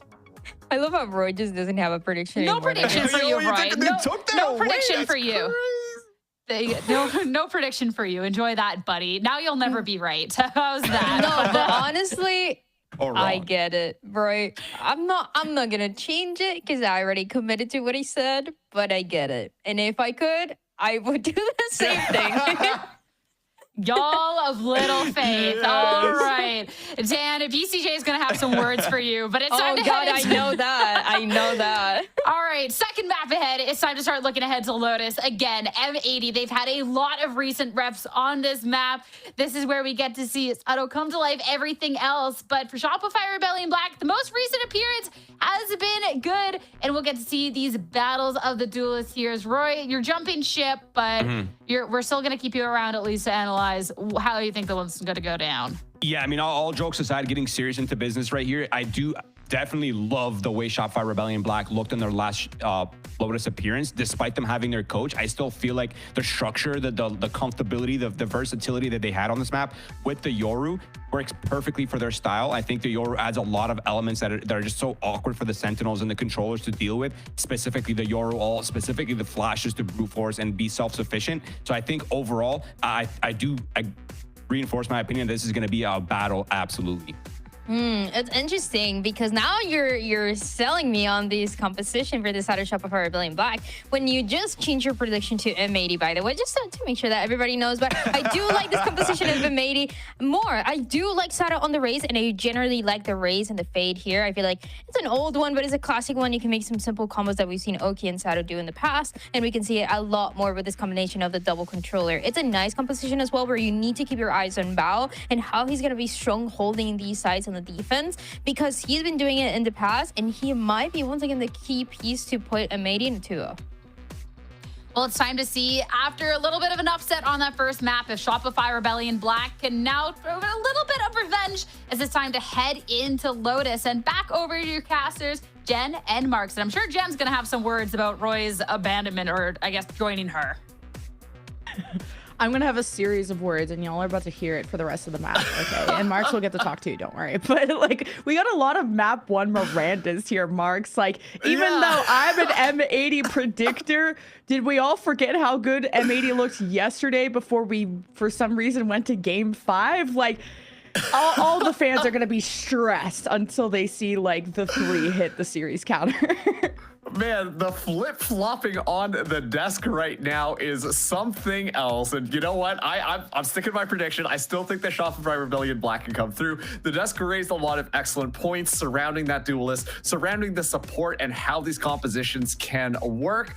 But at the same time, Roy did lose his overall prediction. So this makes me feel a little bit better about myself right now, predicting Shopify Rebellion. So I'm curious to see how this one is going to go. Other players that I do want to highlight, I do think that Val looked amazing on the Vise yesterday when we saw Lotus. M80 overall feeling very strong. But BCJ is a player that I want to highlight on Shopify Rebellion Black. Playing that Tejo role has really understood it extremely well. And lately, we've been seeing him frag out just a little bit more. And so hopefully that can kind of show up a little bit more on this map. Yeah, we'll see how the Yoru interacts with the Vice and the Raze versus the Cypher. But, well, interact with this barrel. Shall ya? Pancake's first blood. SRB, did just catch M80 walking towards spawn. So when you do go to the enemy's spawn, you might just find the enemy. So with the double controller, though, can M80 play at the slower pace that I thought they would intend to? Yeah, and it's just super slow right now for Rebellion as well. Finally, we're seeing a little bit of that utility going through. Paint should be able to just get through everything, but M80, they completely vacate that site. They're going to be playing for this 4v5 retake. All right, smokes in place. Waterfall position for Bao. Even putting some triple damage into BCJ and actually confirms the kill. I didn't think that was going to happen. Kind of no suppressing fire for SRB. They're just going to let that fly and just the aftershock to keep Bao in his place.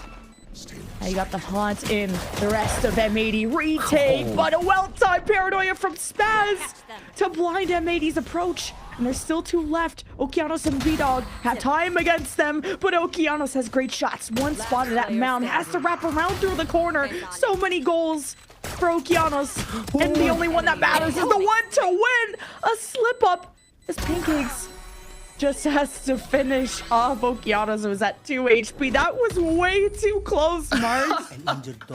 It's like sometimes you right click and you're like, wow, somehow I landed all 3 with the classic into a head. That's amazing. And sometimes you right click like 3 times and you find nothing, and Okeanos just taps you 1 time in the head and you're like, oh, well, that's great. He got a full reload in there too.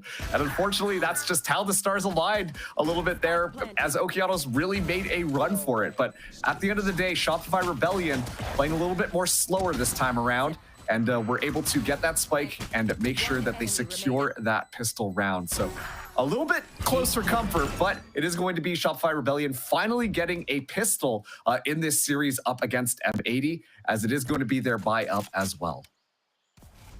It's a well-timed haunt from Okeanos too. He's just been such a flex god for this team, giving up that duelist role, but still fragging like one. A little sketched out by who just stepped into the water, but you gotta expect the unexpected when there's a Yoru on the other side. You don't know if that could be a decoy. So M80 take a step back, and that Viper wall is to protect the right side of the map. Caillou decides to conserve his life and get away from the Tejo drone ping and look right at the front door as the ultimate bodyguard of Paint. If Caillou takes a peek, he could be peeking at heaven pretty soon. As M80 have to retake with pistols and a flash. I like that M80 expect SRB to be aggressive here. So it's 1 flash out. Paint still has 1 more to go. And just with the rifles too, this is just going to be advantageous fight for SRB. So I think M80 are going to want to go down with the ship and with the spike.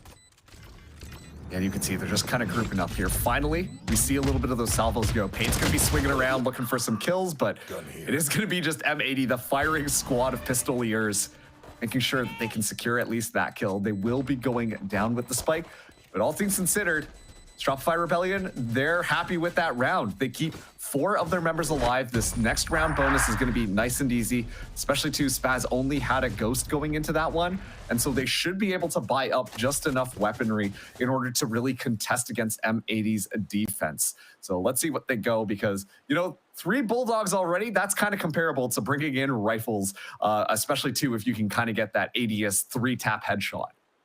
For sure, and I don't blame Paint for trying to 1v4 there, because the dimensional drift is just one of the best ultimates in the game. I don't know what Paint's gonna be up to. He went crazy with the Bucky. I remember, especially on a Haven map, him jumping around. Yeah. But this will be a big win con for them to work towards. Now M80 sending a lot of util into that A lobby, and it's all up to Caillou again to delay the molly. And it's SRB with the fake. They've opened the door. It's all been heard. Viper wall has an immersion. There's a vice wall too. And Paint gets separated. Well, limb from limb and from his team. And M80 just try to get sightlines above the cage, and no one else is going to come out from SRB. Not yet. And on top of that too, like there was a shear there, so really Paint just had to kind of commit to it, and you could tell that Shopify Rebellion were waiting for that timing. But M80, they take all of that space outside of A, which means that all of this utility has to be used to try and clear it back out. And this is why that Viper wall is so good. It allows B-Dog to escape when things get hairy outside of A, and M80 love controlling that A pressure. And so they force Shopify Rebellion to swing around into Caillou. Oh, great trade from Caillou. I like that suppressing fire, just like the counter pressure from Sato at A to help his Omen escape. You're going to need that paranoia for the retake for M80 as they all rotate into C, and Okeanos is getting kind of ahead of the game. He wasn't able to make a splash. B-Dog paranoia. Motzi sprays close. B-Dog advances, confirms the kill, wraps around. Better Omen, but Bao the better Sentinel, and it's M80 that denied the bonus from SRB. And once again, it's like, you know, the question of like, well, why would you bring a Viper in onto this map? And that defensive wall right there is one of the strongest reasons why M80 have always relied on it. Not only is it making sure that you can just smoke off that B entrance in order to close that out to make it more difficult for the people to pass through, but at the same time, it allows for that escape opportunity, especially with how much they like pushing up A main. And that way they can just dip behind the wall, everything is fine, get a little bit of spam in there, but you essentially deny all of that space and a potential pick from your attacking opponents. So a good defensive round from M80. This is where Shopify got their weapons, and once again, it does feel like C is their favorite site to hit, especially in the early part of this round. Omen teleport from Spaz just to get info, and M80 got aggressive A lobby and haven't had the engagement that they've been hoping for. SRB have hit C pretty directly every single time, and Caillou has had to adjust to trying to go for a trade close, trying to condition SRB to check corners. But ultimately, Caillou playing his life. And his Bucky could be deadly. The paranoia too, up close. SRB will be blinded, but M80 were cut off by a smoke placed by Spaz, so they didn't want to trickle in after the paranoia from B-Dog. And here's the entry, here's the retake. Doesn't start off well with Sato down. Okeanos trades coming from Waterfall. SRB only own the corner, but can they still keep the sight? They just spotted the haircut. The bob from the Viper wrapping around. Spaz can get into the cage. And man, SRB about to be put into a cage. Can they break out? Can they keep the plant intact? And it's not gonna happen. M80 tie. M80 back into things. An unbelievable, a really interesting post plant that we got to see from Shopify Rebellion. They all anchor down onto the site just in case there's a lot of aggression from M80 initially. And then they're like, okay, Paint's got that dimensional drift. We can use them to scout out when they decide to move through. Then the call gets made, hey, let's use our utility, stall them for a second. We see the aftershock, we see the salvos fly out, and M80 Shopify try and back their way out of the site based off of the information that Paint's able to give. But M80 just walking in like executioners, waiting for their timing, using their flashes appropriately to make sure that they find their timings. Spaz, he's been trying to get Rebel position, and M80 were quick to dislodge it. Somehow Paint breaks through all of their defenses. What a nightfall from M80, and I don't think B-Dog can do much about this. First, he has a judge, and it's on the other side of the door, and secondly, there's a Viper wall, so M80 couldn't capitalize on that ult. It's just a slow standstill right now, but this is the first time that we're seeing Shopify Rebellion contest A. Just the timing of the swings from SRB, it's just so synchronized, and Paint gets away with 4 kills that round. That is why he is the best duelist that's left in Challengers or in playoffs right now. I mean, to be fair, Jen, there are only technically 2 duelists left in Challengers right now. You know, I gotta hype him up, you know? Yeah, you're the best out of the 2. I mean, you look at the scoreboard right now, and it's like, yeah, that's a pretty easy claim to make. But yeah, I'm just listening to Dryad stats, okay? She knows numbers better than I do. That's true. This is why we have analysts here, so we don't have to punch the numbers in ourselves.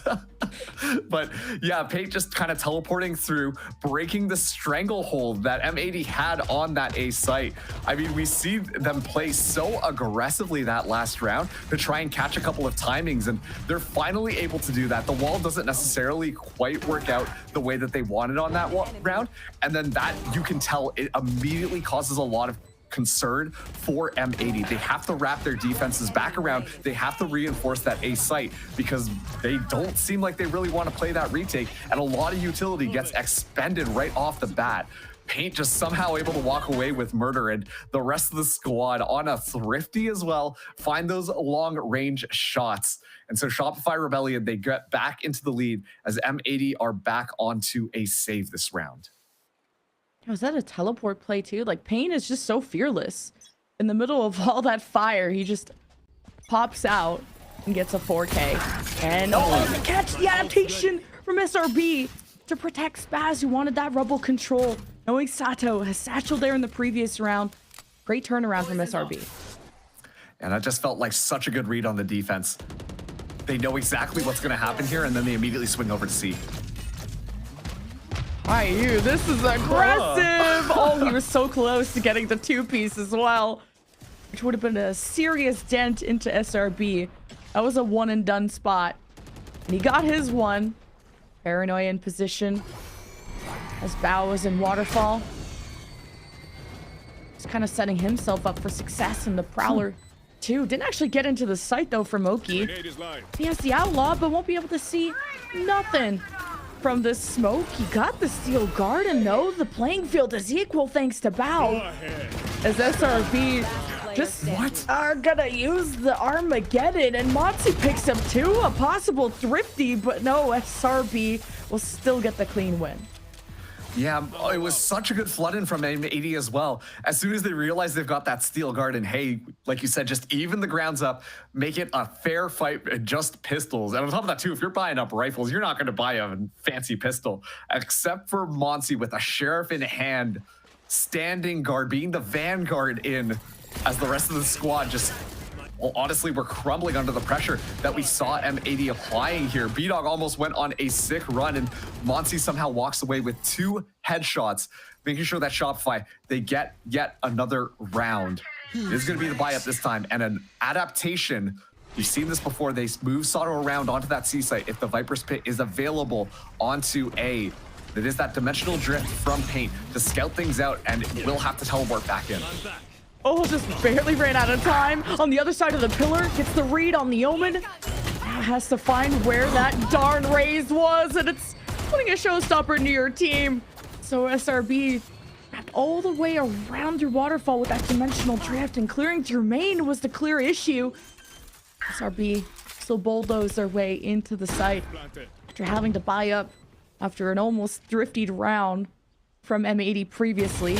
Paint forward, sees the walk-up from Bao and hesitates, and the crouch gives Bao the edge. And not only that, the double kill.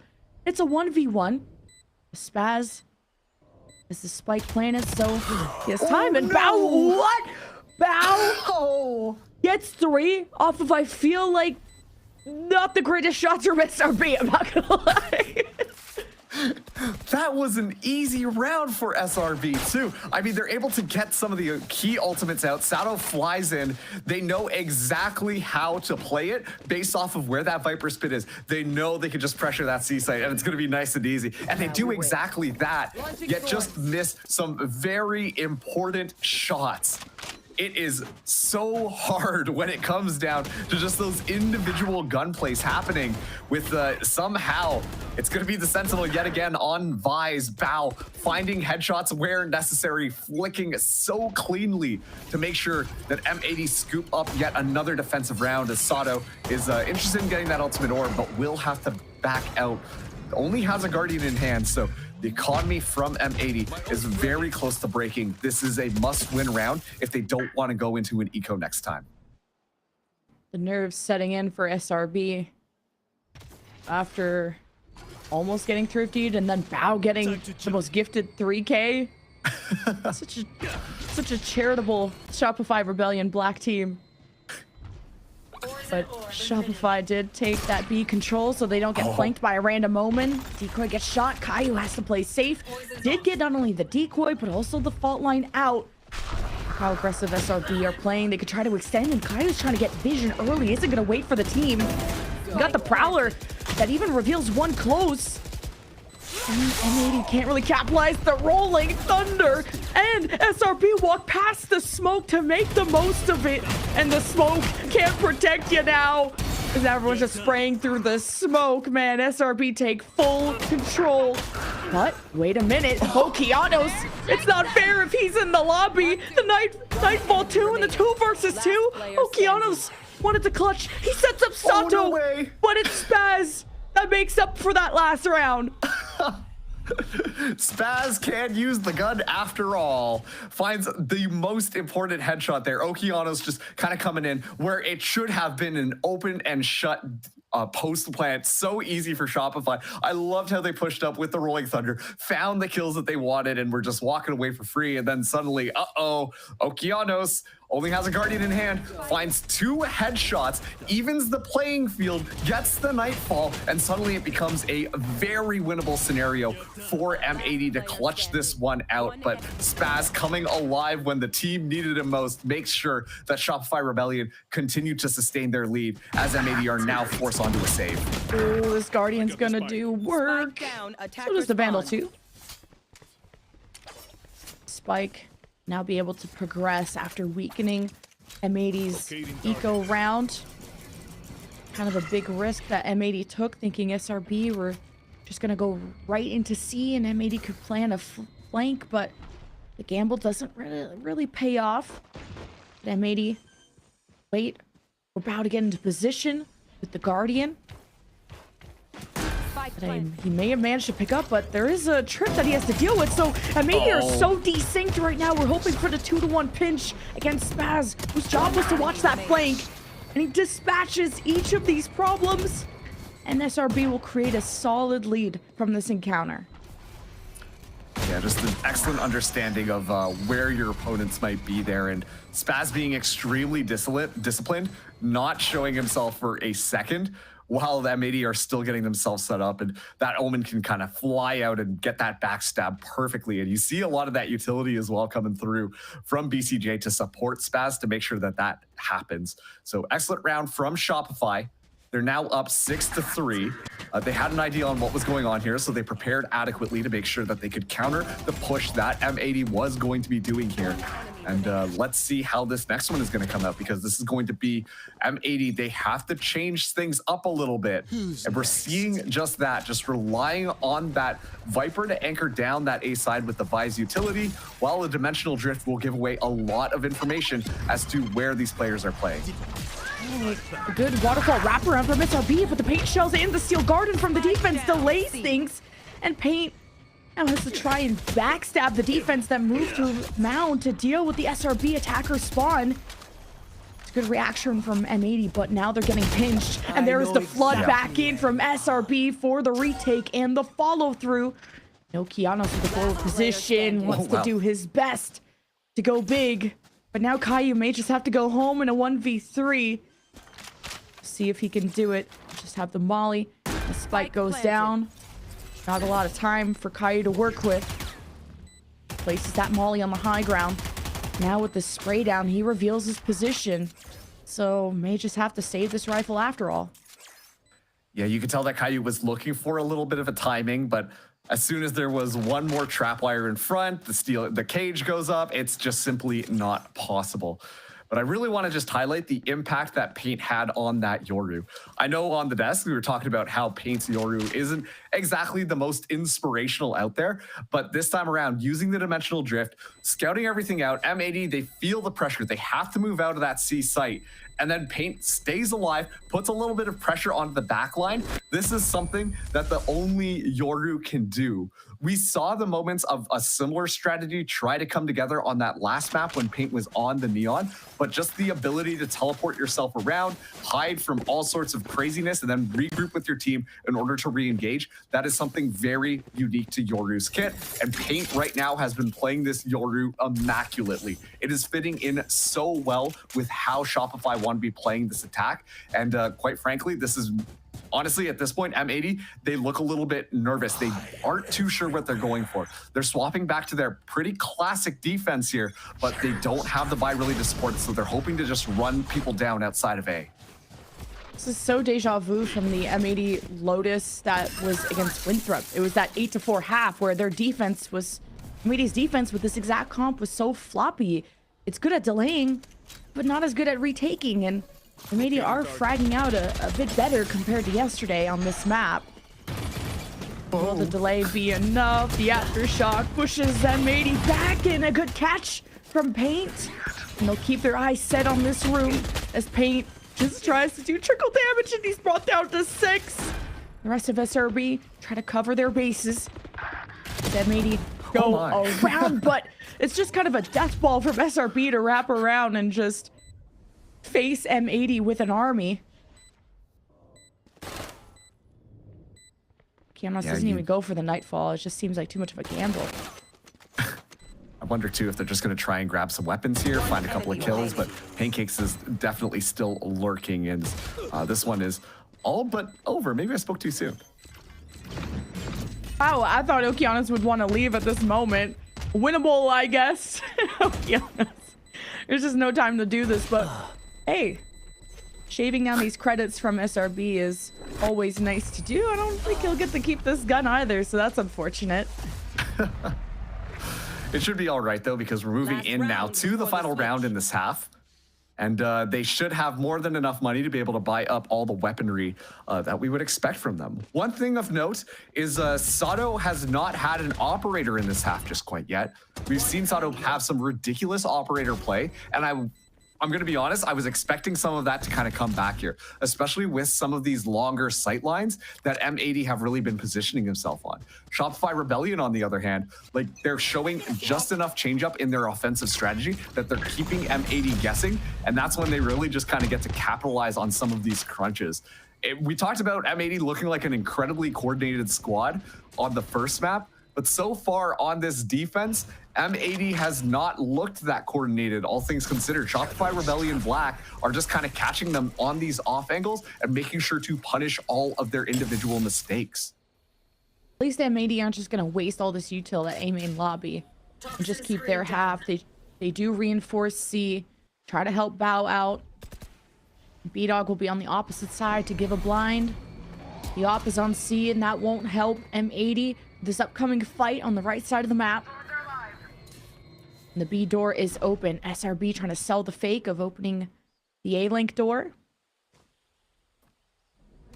M80 right on it too. They set up that stairs. The rolling thunder through B. Okeanos has a counter Nightfall. He may just have to deactivate it before the team is ready, but who needs an ult when you got a 3K? He really is unbelievable. Now the spike is down in such a weird position, and yeah, it looks like they're still going to be committing here. Sato now has that operator. 30 seconds left. They might, though, walk right into B-Dog, who these last couple of matches has looked on fire. Still a salvageable round. B-Dog doesn't shoot, has the peak, plays the life, could prevent the plant. Besides, to play it safe. SRB. One enemy remaining. Oh, they just walk out towards the bait, towards the only target that they knew that was in tree. But wait a minute.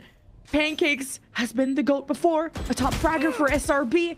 Has to dance against Caillou, but there's a second person technically entering the tango. The ace. And it's Sato with the op. And the ace denied. Sato with the defuse. Okay, I'm sorry, but that should not have happened. That should not have happened at all. Pancakes somehow isolates down 1v1s. Unbelievable just awareness as to where some of those M80 agents are. And quite frankly, it was looking like for a second that Shopify Rebellion were going to be able to win that 2v4 scenario. Okeanos doing the most for M80. Make sure it is a winnable scenario. And then suddenly it's all up to Pancakes as the rest of the members did fall down, and Pancakes taking advantage, like I said, of M80's mistakes, just trickling in, assuming that they can win the duels without any supporting utility. And honestly, that was their final mistake, as Pancakes is ready to capitalize on it and make sure we are on that 8-4 half. Yeah, SRB have really locked in that first half, but M80 on a 4-8 half. There's something special about this, and especially on their offense. They went on like a 7 streak or 8 streak yesterday from Winthrop and only lost a round to what, like a Thrifty or something like that. M80 turned around a 13-10 Lotus against Winthrop on their attacking side, and then Sato with a good start, and he's blinded. Spaz, lock in, bro. Okay, we got the kill, and we fade back into the site. And M80 just could have had Sato's back there, but they got smoked off. Now they're going to decide to pivot at A. And the defenses for Shopify Rebellion have already started making their way over. Most annoyingly, Pancakes is here, but Payne has got himself a good position. Caillou gets rid of the util, smoke, and isolation. The jump down. Oh my god! Caillou is gross on that one. And Spaz knows he has to clutch and he has to go big with Motzi on his way with full util, flash, aftershock, fault line. He's gonna join him at the staircase and not face Caillou at the backside yet. And the smokes are just forcing SRB to have to stagger in. Now tree pressure. Spaz gets the attention of 2 from M80. The 1v2, and Spaz could have used Motzi's help, and the fault line just came too late. Under pressure when nerves setting in. SRB have 1v2 with no time to defuse. And it's M80 that take the pistol and hope to climb back in map 2. Yeah, I mean, we've seen M80 do it multiple times already. An 8-4 half, and suddenly M80 are the ones who win it, even though they looked a little bit down and out of things. But a very decisive first pistol round. Of note, this is their more preferred side. They love attacking on Lotus, and I love that, you know, we're seeing Shopify try and trap them early on, try and isolate some kills before things kind of get out of hand. But this M80 squad will rise to the occasion, especially now that they're on their preferred side. We're seeing just Shopify Rebellion not go for the buy-up this time. It is going to be M80 with quite a few weapons in hand. Okeanos really feeling himself. Going to have that Vandal coming into this next one, as once again, it's aggression from Shopify. Hold the high-low and the paranoia from SRB to collapse on the spawn and actually being successful. No, Sato. He just shifts and pivots so well to not let SRB build too much momentum. And even Sato had to dial back. Usually he's just so aggressive at Mound. He works with his team to scale up the map. And okay, the random kill there. Crossfire from SRB. Motzi with flashes. No time to use it. No time at all for SRB. M80 running it down on anti-eco. I mean, Shopify Rebellion, based on how their composition is built as well, they still want to be taking that offense, especially to bring in the Tejo into the mix. It feels like those combinations of paranoia as well as the fault line, you know, there's a lot of things that can happen in just surprising your opponents very early on the defense. So I'm assuming that we're going to be seeing a little bit of a mix of that aggression coming out from the Shopify defense, but also too, a really strong retakes if they can coordinate their retakes takes to make sure that that utility gets utilized appropriately. Already Caillou going in deep, but will go up against a little bit of a Spaz who's a little bit more dangered. Pain has to teleport in to support Spaz, or he would have been cooked. I'm surprised Spaz is even just trying to jump peek. Not knowing that M80 would be there so early. And it's an early plant that's going to go down at C as well. With SRB around the corner. And Spaz on his way to deliver at Paranoia. He got the lurk too from Bao to not let the B-Link door go through. Aggro push past sight for M80. And the satchel. Sato thinking about it. The aftershock makes him hesitate. Taylor drone to assess the site and the double push past the waterfall. Spaz presses them both. And now M80 are really stuck on the site with Thorns coming out too from Bao. And M80 left with a 2 versus 2. But not the best weaponry to face the rifles. SRB on the high ground. Bao locks in and it's 2 to save it for M80. Wow, unbelievable stuff too. Keep in mind, that was M80's bonus and they were able to walk away with things. Okeanos really just clutching up, being that star player that M80 needed.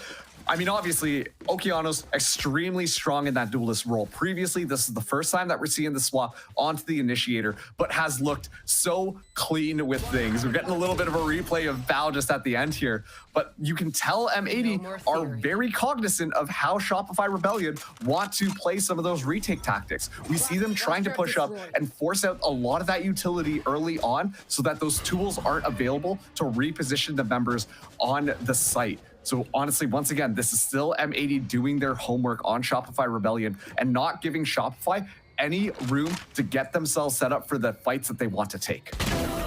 Both Stingers are on the right side and one down thanks to Caillou. Very solid lurk. He's a very survivable player, doesn't push his luck, gets his one, and stays put. He has the Vice Wall there too, thanks from Bao. And they could be isolated there, and I think they realized it before SRB got isolated. And the Molly too, which would have been deadly. Another trap goes down on M80's side. Pancakes collapses. M80 will get a plant soon. On their way, at least SRB can thank that Mozzie's still alive in this. The 2 flashes. And BCJ with full util too. They could try to salvo to delay the plant. Here comes BCJ, but doesn't really land on the planter, but rather forces the support back as M80 set their sights forward. Mozzie in trouble, and Spaz unable to help. Yeah, maybe taking a day off yesterday for Shopify Rebellion was not the right move because we saw M80 struggle. And when a team like that has to go through a brutal best-of-5 series, they only get better. A little bit of who's who on the other side of this door, and finally, Caillou is able to clean up that kill, but all the members of M80 right now feel like they are turned up and ready to win it. So fantastic stuff coming through from M80 on this on this attack, as right now that is 4 rounds in a row. I highlighted how this is their preferred side, and they're really showing why. Even though Sato has not been able to turn up as much as they would want, we're seeing M80 have very decisive early gunfight wins and being able to back things off. It feels like, once again, a lot of the utility, a lot of the traps that they set off go in for the first contact, hope to get a kill or at least get out, and you're going to be nice and safe. Get the information, back out. The utility is going to be there in order to support you. And now Shopify Rebellion, they call that timeout because this map is slipping away from them. Yeah, because SRB feel like they have to go for flanks and be cheeky, like the walk down mids or to come through the A side, but Caillou's had such an important role on M80 to be that lurk that keeps everyone in their place, and he sort of sticks out to me on this team like such a crazy banner of M80, such a legacy. Yeah. As Caillou got discovered from Ambrosia, was that Dark Horse team last year, and he has provided so much to M80, such consistent play, not too aggressive, not too passive, but really just right. And M80 have caught up, and this is the same sort of win streak they went on against Winthrop yesterday when they were in that 4-8 half. Oh, time is just a really big circle, Jen. I don't know what to tell you. History repeats itself. Do we learn nothing from the books? It's going to be an early nightfall, though, so putting on pressure here as Shopify Rebellion are just kind of swarming out of C. There's so many smokes, too, that M80 is this... They're trying to sell a fake right now. They have 3 pushing through A. And with the Viper Wall, too, they're hiding their tracks. And M80 are putting a decent dent. Okeanos has 21 kills plus at this moment in time. Has a 1v3 on his tail. And he's trying to cut them off. Dimensional drift. Yeah, I was just going to sail right past him. And the plant happens at A. Paint wasn't able to discover much besides what's left of the corpses his team laid in front of him. We're left with a 3 versus 3. And what's good about M80 and their progression in the late game is how they stack their economy with the flawless rounds, which they did get away with previously. B-Dog, Paranoia, shifting forward, and all the ducks in a row! What? And slaughtered! Oh my goodness me! M80 just with excellent positioning, excellent timing as well.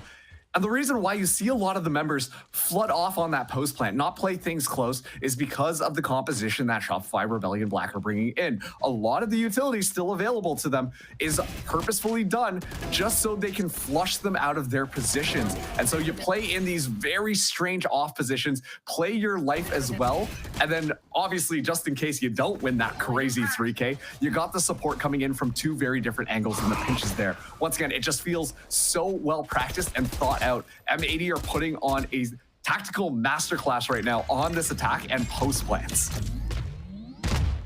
Salvos suppress Caillou. Will be up in a little while. Maybe giving a chance for M80 to take some real estate as SRB have their trip set up deeper into the site and a camera to watch over. With B site control for SRB if they wanted to try and wrap around, but their flanks have been punished almost every single time.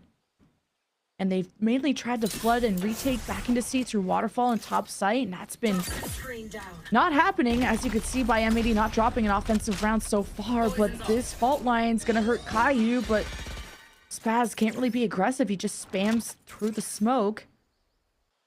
M80 haven't had much map control progress. They are going to start checking out C. Where is this Cypher util? And the paint shells to get after Waterfall. The blind, the showstopper. Okay. Sato from behind. 6 feet under is where SRB finds themselves with nothing to say back. But it was a save, and SRB did their best in this round. But M80 are looking like an unstoppable force this map. Unbelievable. Right when we were talking about Sato not really showing up here and Okeanos really taking the reins, being that star player, he pulls out a round just like that. Of course, we've talked about Sato's operator play, but one thing that I've been extremely impressed about from this duelist is the raise with a Phantom in hand. Every single time, so effective at just knowing exactly where to go in there and can turn around on a dime. We've seen M80 consistently use Sato almost as like a John Wick style. You go over there and deal with everybody, and the rest of the team is going to be elsewhere. So just a Sato masterclass here. Like, look at this. The rest of the team wasn't even in on the site at that point. They were like, all right, like, do we move in now? Sato's still killing people. Okay, I guess we're good to go. So yeah, okay, yeah, let's go for that B site, I guess. It's just an unbelievable play. That's 6 rounds in a row on this half for M80, as they're now 3 rounds away from making this a 2-0 in the grand finals. M80 have hit C so many times that you have Spaz just posted up on Mound, and M80 will commit fully towards A this time, having their Viper wall set up, and SRB hanging back with trips ready for it. It's a good read from Pancakes, and this engagement means a neural theft advantage or a win con removed from SRB. It all depends, it all hinges on if Pancakes can live. You also have the Armageddon, a great tool from BCJ. That's M80 that have been able to dictate a lot of this map.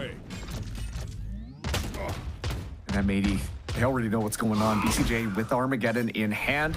Can use that as a deterrence, but once again, it feels like they want to just use that utility to try and go for that retake. Monsi as well, having the Rolling Thunder. A lot of tools available, a lot of ultimates for Shopify to claw around back from the clutches of M80.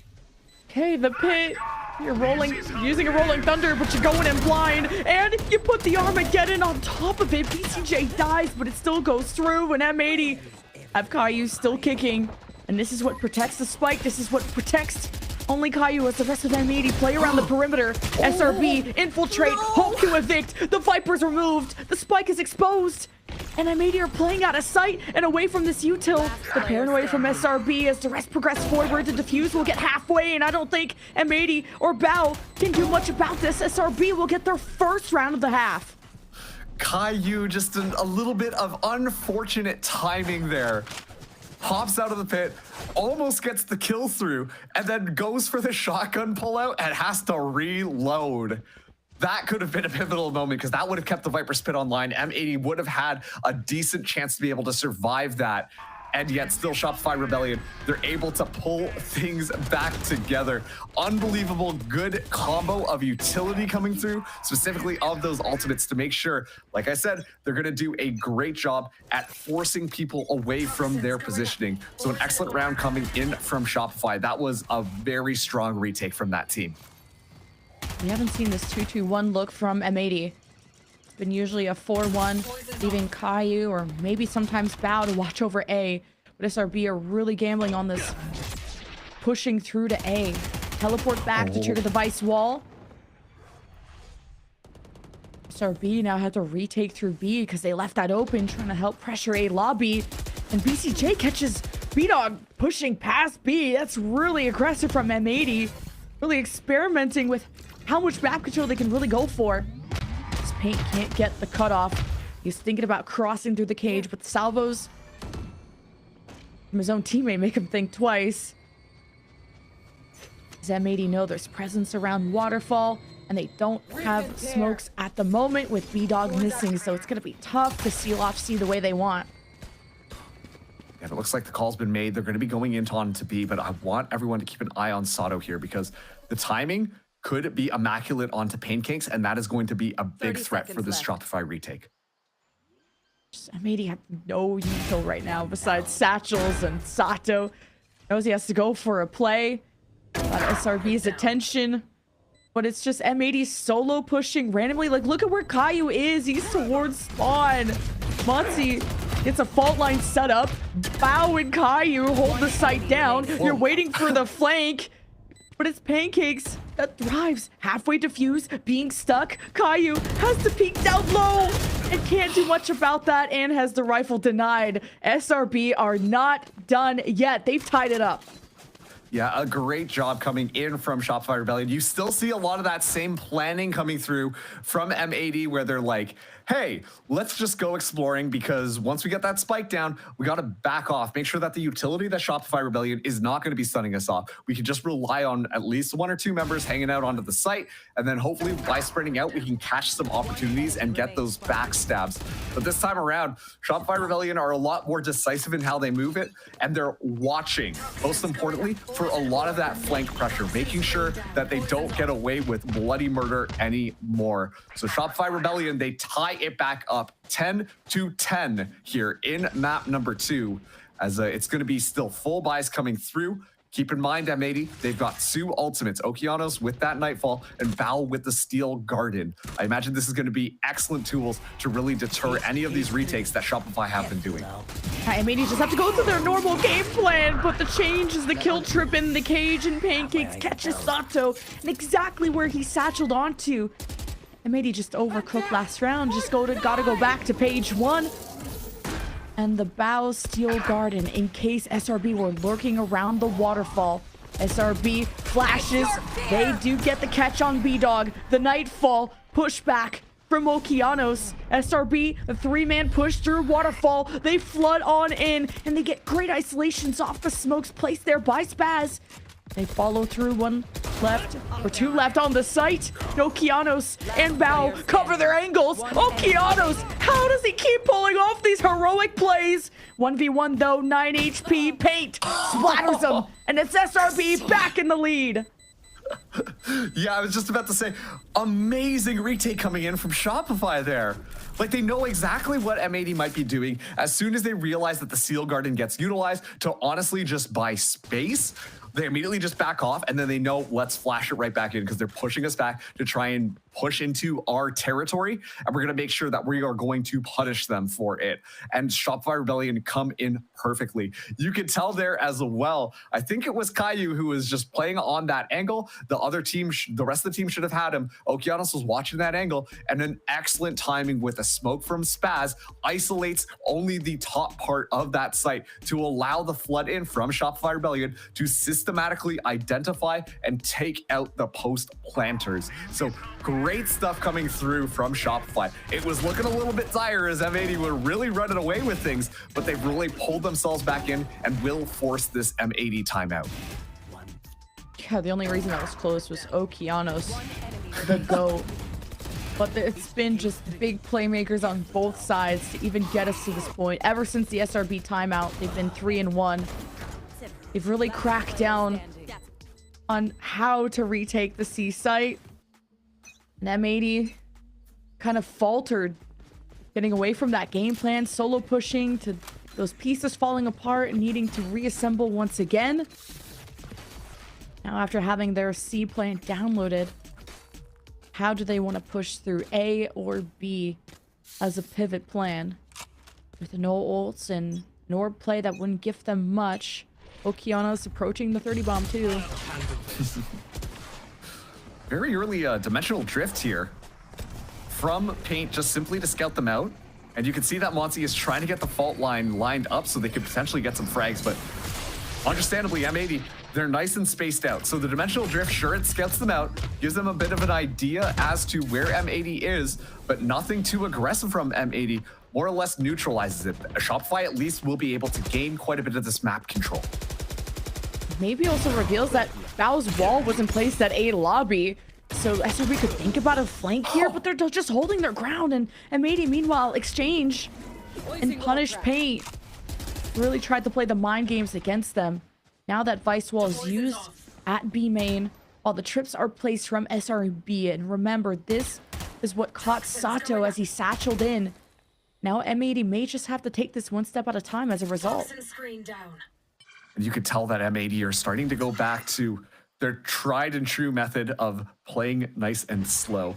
Sato going to be the initiation inside, gets rid of at least one of the trips here. Hopefully not just go down in the middle of this tripwires. Oh my god, Pancakes gets pressured and he overcomes. Still goes 1 for 1.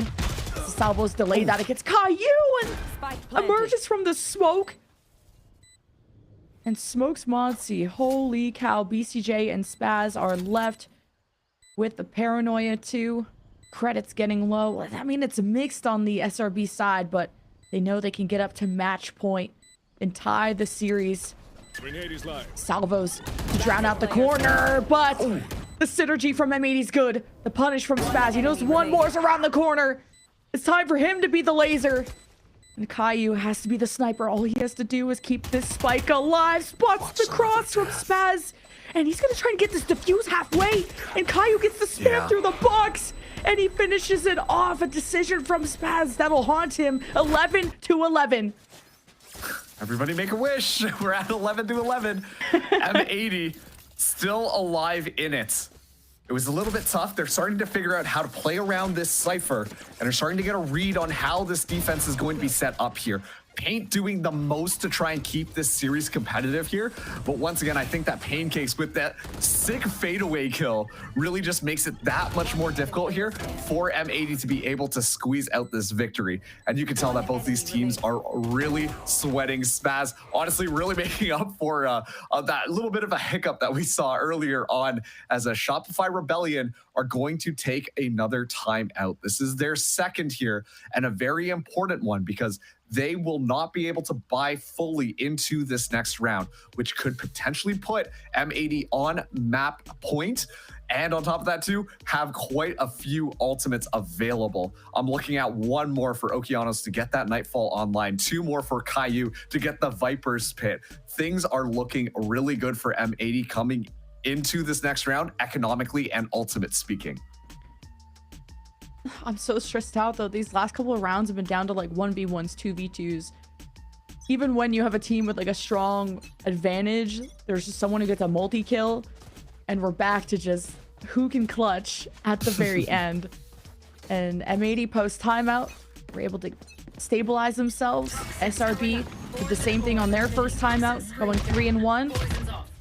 Did SRB cook up the answer? It's a 2-3 stack, leaving B open. M80 haven't prioritized B too much, maybe a small handful of rounds. M80 leave that vice wall behind. They don't want to open up themselves to a flank from SRB.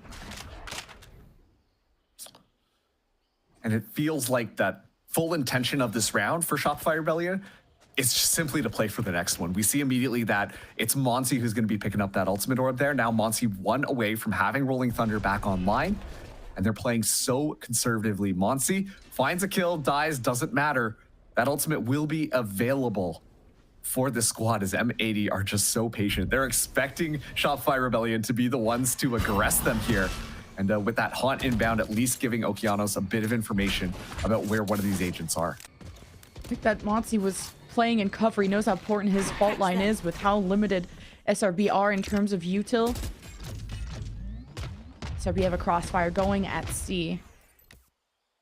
M80 had such a slow default after kind of an early catch from Paint from B, but this is what gives them a Vandal. But that Vandal's on the other side of the map.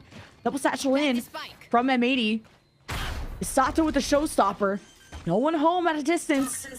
That means M80 need to take space. They have the objective and the power of friendship on their side, but SRB still have a fault line. Caillou, Molly knows how close they are to just buy time. That's all they need. And the Nightfall doesn't hit Sato. And he gets the surprise on Monsi. No fault line, no Rolling Thunder, no retake for SRB. M80, okay, need to lock in here. Just the 2 kills left.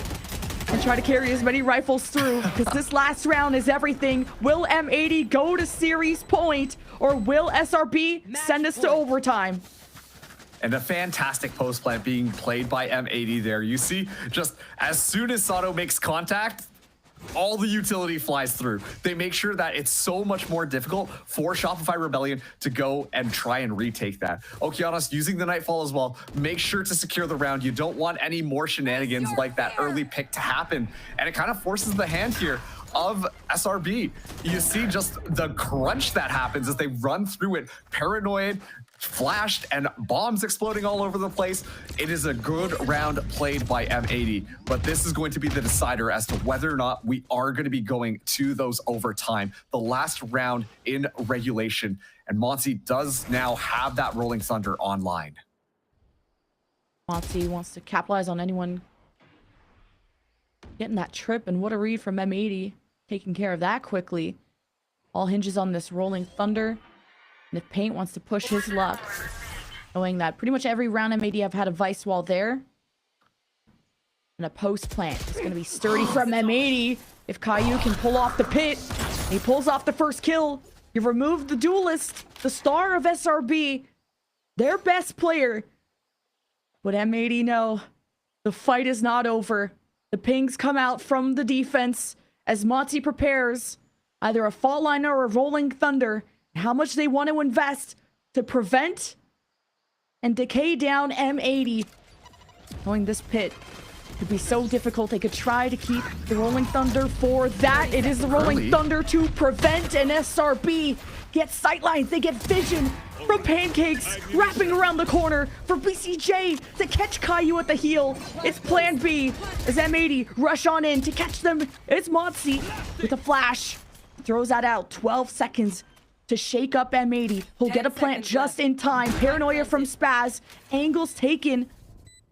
Monsi makes sure that M80 don't overcook, and maybe Okeanos is cooking the chef in the kitchen against Monsi, who somehow knows this is coming. X-ray vision. Okeanos, oh my god, almost checked the wrong angle. Wait, he has his knife out.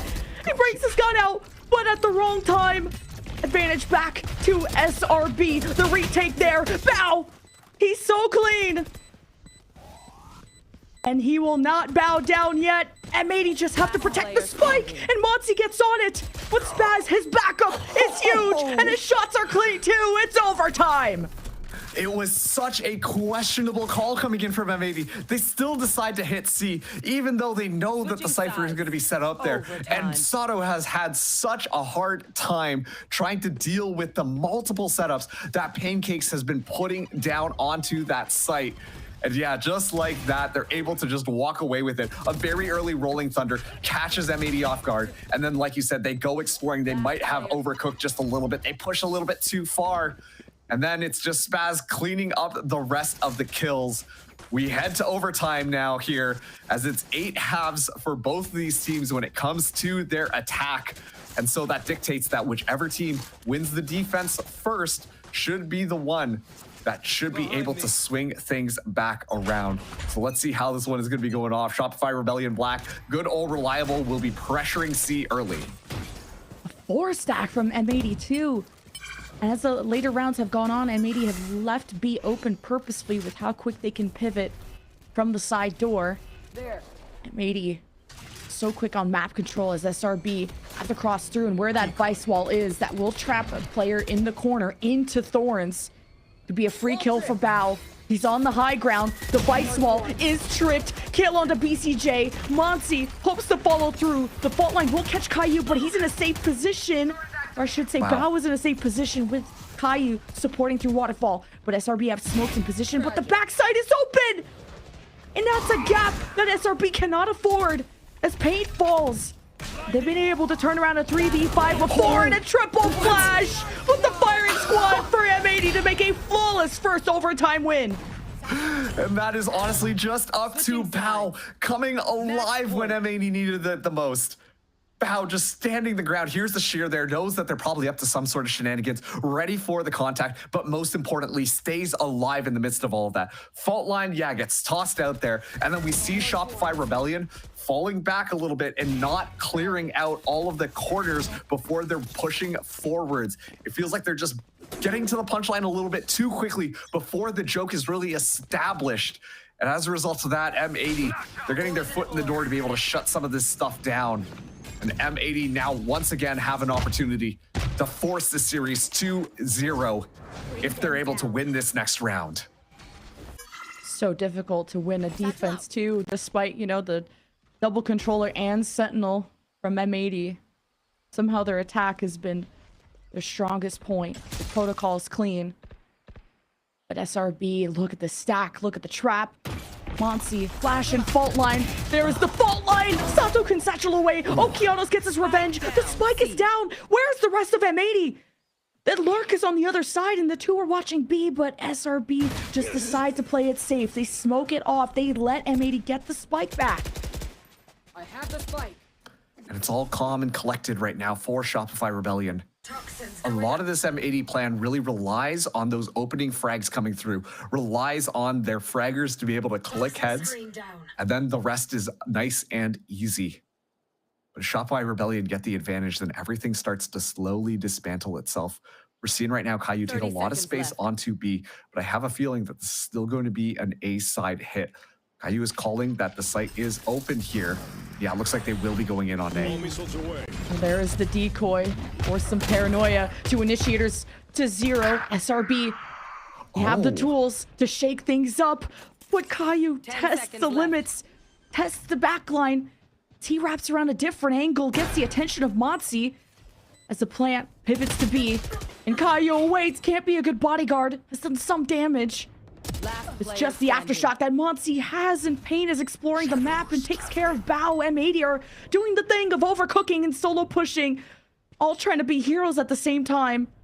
It's all up to B-Dog to save this for M80, or SRB will extend this overtime. Everyone's looking away. The patience, the 1, the 2, and not the 3. Oh, my poor heart.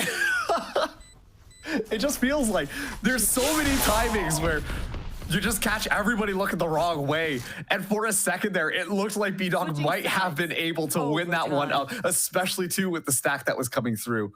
But Shopify Rebellion, they start out the round on the right foot. They find the kills necessary as M80, instead of kind of relying on what you would expect them to do on their attack, where they play a little bit more slower, they just try and hold back a little bit more. This time they went exploring, and Shopify Rebellion were ready for that level of uncomfortability, and we're ready to pounce once again on M80's mistakes.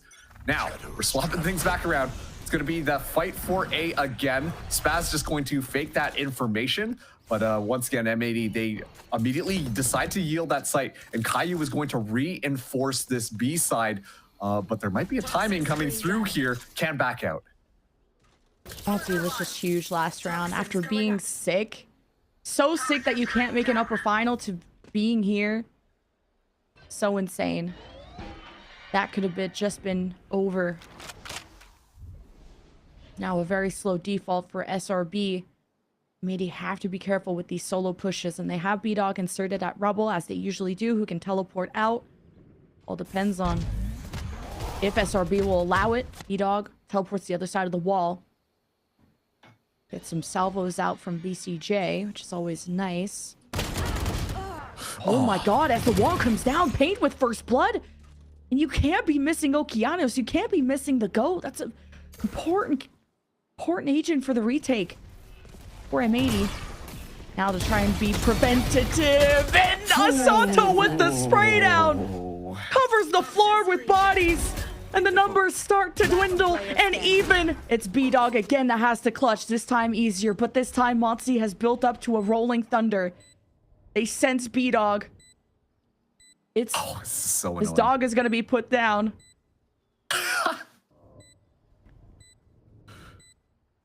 Oh, he's got to get these 1v1s. Monty goes back to the corner. Rolling thunder. B-Dog, can he get the safety? He's gone out. He clutches almost mid-ultimate. And it's B-Dog versus Monty again, except Monty gets the last laugh in both occasions. Switching sides. Wow, I mean, they just were not expecting Sato to be there. And Sato just gets flashed. Okay, I'm out of this one. Let me just quickly hold my left mouse button down. Oh, and they're all dead. Wait, that's crazy. What just happened? Unbelievable. Sato almost won that one back, but Monty very importantly gets the Rolling Thunder online after a string of insane kills. And then you see immediately Spaz is like, okay, I'm going to be the one who has to go out here and play my life because of timing here, and we can just play off of that Rolling Thunder. So really there was no opportunity for B-Dog to do that. As soon as he got scouted out, that round was over. A fantastic job coming through from Shopify Rebellion, who now find themselves here on match point and potentially tying up our series 1-1. And SRB did just win their previous defense as well, so they have been conditioned to always be on their toes, to always expect that M80 could be pushing even through their spawn, but M80 do it solo. So that's SRB's chance to punish that yet again. So SRB cannot overcook this round. It has to be the fundamentals, has to be the normal game plan. SRB have 2 stacked on that side, including Monty over at A. Oh, you say the normal game plan, Jen, but Paint has an operator coming into this one, and I don't think we've seen the Yoru operator just quite yet, so something's going on here. The flash! Wait! B-Dog gets collapsed on. Great plan to take care of that player that pushes through rubble, usually the Omen, and B-Dog unable to escape and teleport away. Now with the door open, there's a lot to worry about for M80. They've got plans to push through tree, the Prowler to clear it, and SRB are close too. And they're just gonna pivot and swing into Caillou, who holds his own, but the paranoia will give the edge, the advantage to Spaz. Pancakes makes up for the numbers. Spaz finishes it for SRB! Defenders win. A fantastic hold coming in from Shopify Rebellion at the very end. And yeah, we get to see all of them just at the end there. That was a little bit too close for comfort. But at the end of the day, Spaz shows up when you needed him most. We saw a little bit of a whiff earlier in that matchup, and yet still comes alive. And that is an excellent showcase coming in from Shopify Rebellion. M80, they almost made the comeback happen. It was looking a little bit dicey there, but at the very end, Shopify just really locked things down, and M80 simply were not able to get out. What an intense map, from being down 4-8 to M80 taking the lead 10-8 to then Shopify Rebellion taking a timeout to coming back. Timeouts all used in the second half to M80. The first round of overtime win. Back and forth they go, 15-13. Our series is tied 1-1, and this series could go the distance. And SRB are going to have our next map pick. It's Haven coming up next, but let's hear from the desk. See you after.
I think bringing back Brock from last season made a lot of sense. He's one of those players that fits the initiator role pretty well.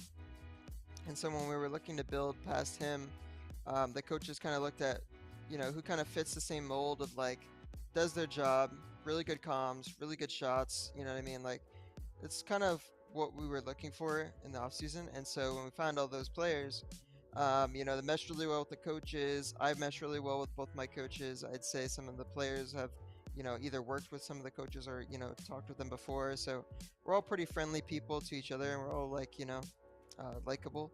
So when we go into this thing, we knew like we were going to be committed from the get-go. Like, unless something seriously goes wrong and some player just stops caring, which I don't really see with this group, we should be fine and we should be just full steam ahead. So I think for us from the get-go, it's always been just improve as this 5, really focus on like this 5 and being like the best 5 you can and go all the way to Ascension. I think the biggest improvement has been on the fundamentals of the game. I think a lot of us came from different teams that kind of were taught different fundamentals. Some not taught at all. You know, it's just how it is. You know, you come straight from ranked, play on a few teams, that's just how it is. So for this team, it's really just about combining all that experience together to kind of get on the same page. And that leads into our struggle. I think that was our struggle in the beginning, is just trying to get on the same page at all times. I think the view that each of us have on the game had been slightly different because we came.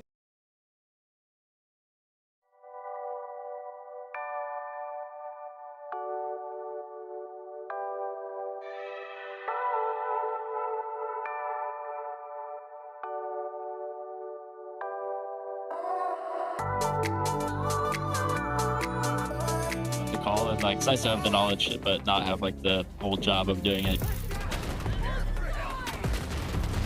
But we're the most resilient team. Paint's turn to let the overdrive go, and it's like watching a stallion run in an open field. What are you doing? You know, BCJ, he's very vocal. He's our co. You know, and Motzi's our IGL. Honestly, everyone has their own role. Like, my job is to relay information and be a turd.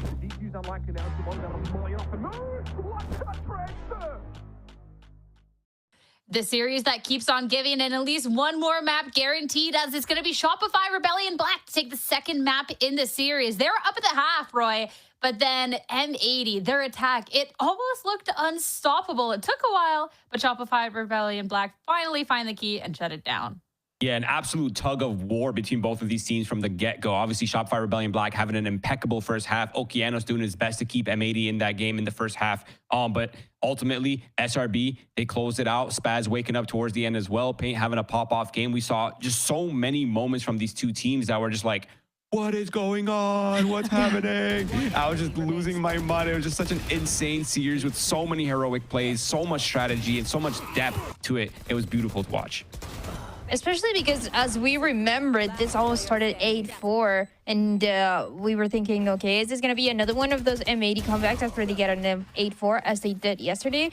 it came really close, right? It went all the way to overtime, but in that overtime is Shopify and Black the ones who were able to close it out. As Roy was saying, though, it's an insane map, a lot of back and forth between the two, and it was crazy to see. I mean, how many rounds on the attacking side for M80 where we're seeing them come back, pivot to the B side, get that spike planted, play into that post where it was a 1v2, a 1v1 in so many scenarios. I mean, it was incredibly close between these two. And I like it because the grand finals is building up to exactly what we expected, right? A match to be this close. Exactly. When I see these two teams and I think of these two teams, of course, I thought Shopify Rebellion Black had the upper hand going into the series, considering how their previous encounters have gone. But for it to be this close with only 2 maps already, getting a double overtime and a lot of heroics too. We got to see really a lot of individual step-ups. That Sato 3K was a huge one right there. Moxie with the 4K just in time in that second OT to make sure that M80 could be suppressed. It was just beautiful through and through, Roy. And I think too, just a testament that this could be a series that goes all the way. Yeah, I think it's shaping up to be that for sure. But yeah, look at the stats right here. 16 first kills for the SRB side. Paint really leading the charge. We're probably going to see that in the next graphic as well. He had 9 first bloods under his belt. That's just individually. That is insane from the SRB side, from Paint as well. And of course, there's just so many layers of just the strategy, of the timings. They have such a good read on each other. It really felt like a chess game throughout, from the beginning all the way until the end. And I mean, I'm just jaw dropped, Dan. I'm trying to find words. Like, I know it ended up being a loss, but Oki's performance on that map was just, oh my goodness. And to see him hit the 30 and then them not quite be able to close out, like, that hurts the soul a little bit. But again, a testament to the fight that M80 was really able to put up here. And again, then the kudos for Shopify Rebellion Black to shut them right down.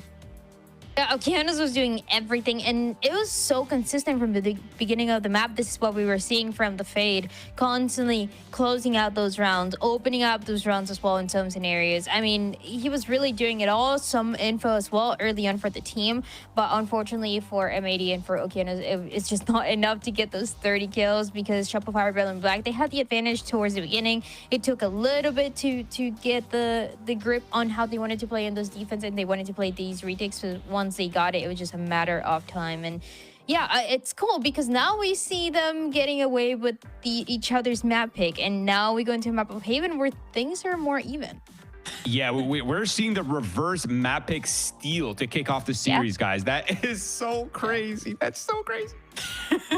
Makes it fun, makes it entertaining, make sure we're always on our toes over here.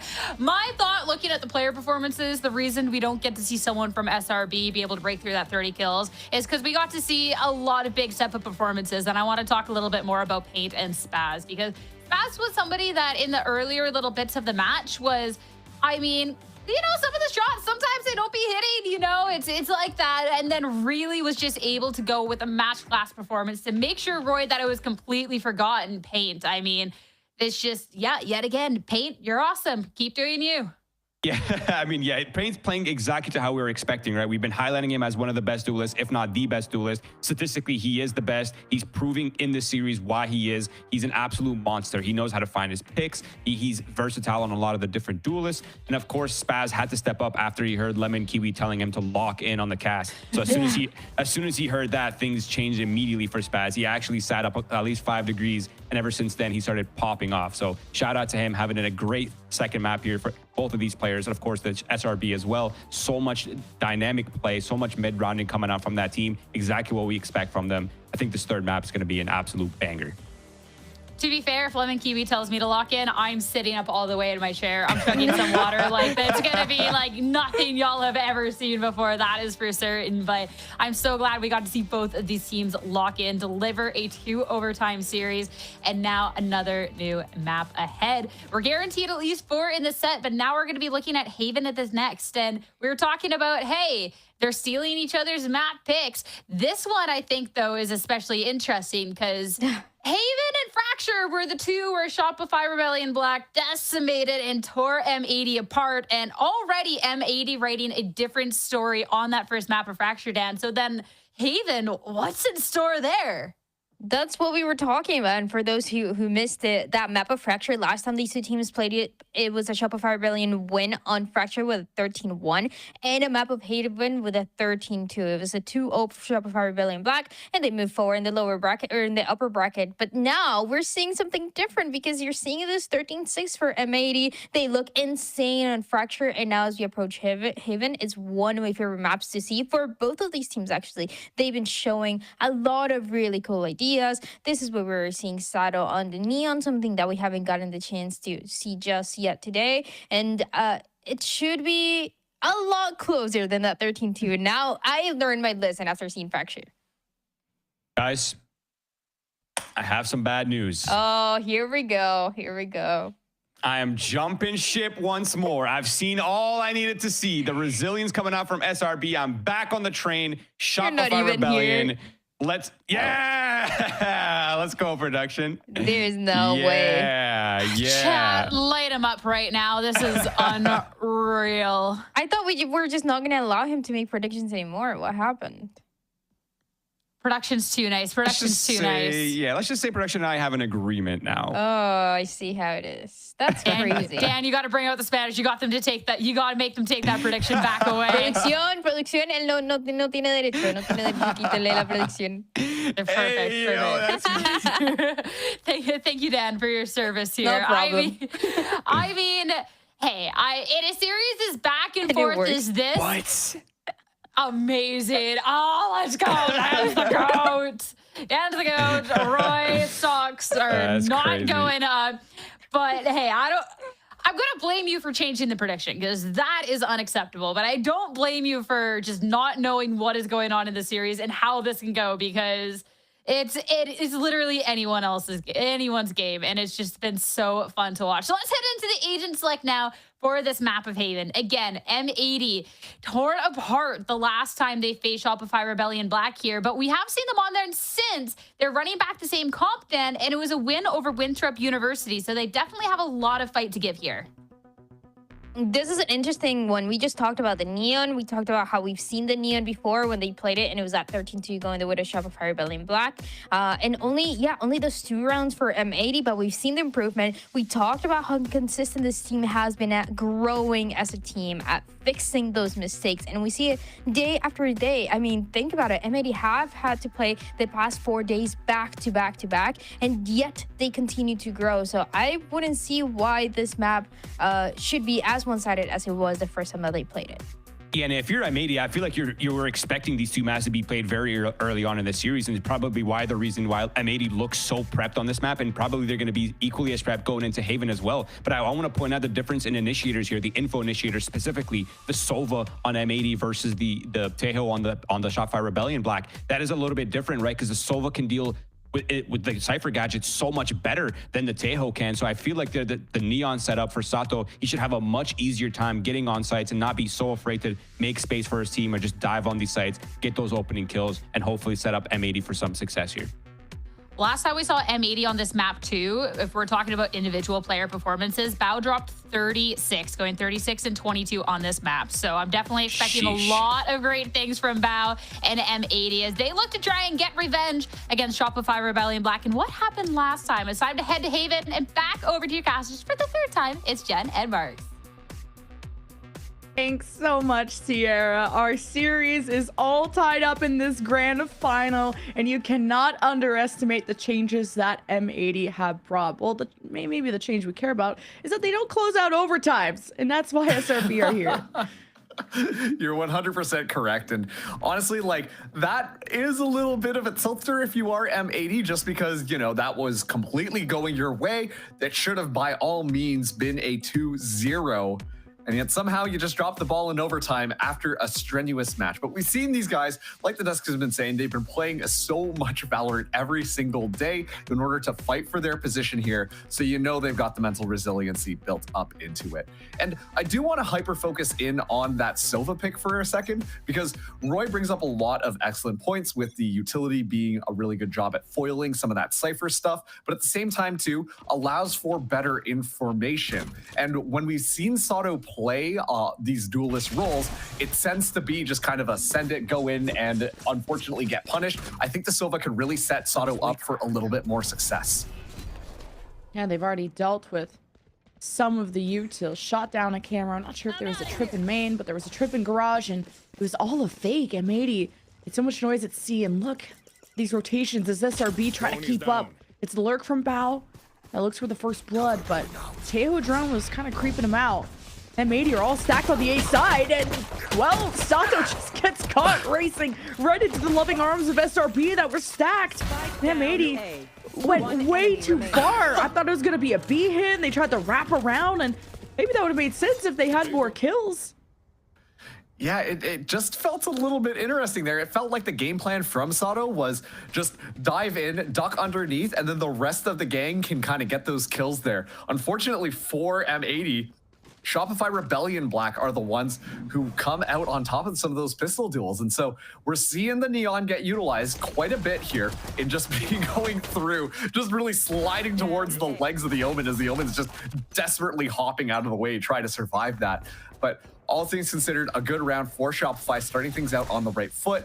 And M80, they're only down to pistols on this next round. They haven't shot this outlaw yet. M80 don't know. Pepe laugh. Well, with the owl drone, maybe. No. M80 are still walking into it. And what a flick. What a snipe. His Okeano's catching hands too. And he's got cages. He's got help. And M80 try to scatter away from the outlaw. And it's the Guardian that emerges too. But wait, Caillou and B-Dog got trades. But SRB have the numbers. And it's Bao with the 1v3. M80 just haven't gotten a plant down yet. I'm a little concerned.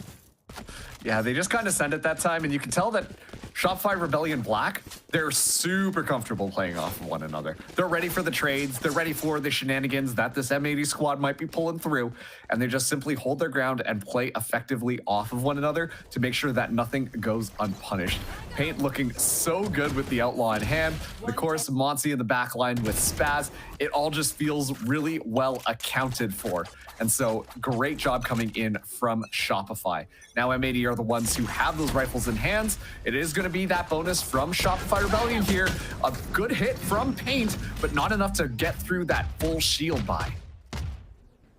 All these smokes hurting M80 to get a punish. I wouldn't be messing with C either. It's kind of how that went. See if M80 can have a decisive hit on the site without overcooking, overextending, and oh my god. How's Monty still standing? Fake teleport? Pros don't fake. Right? And just SRB not gonna peek. They just kind of wait for noise and wanted to maybe flash up with Monty, but SRB playing really safe.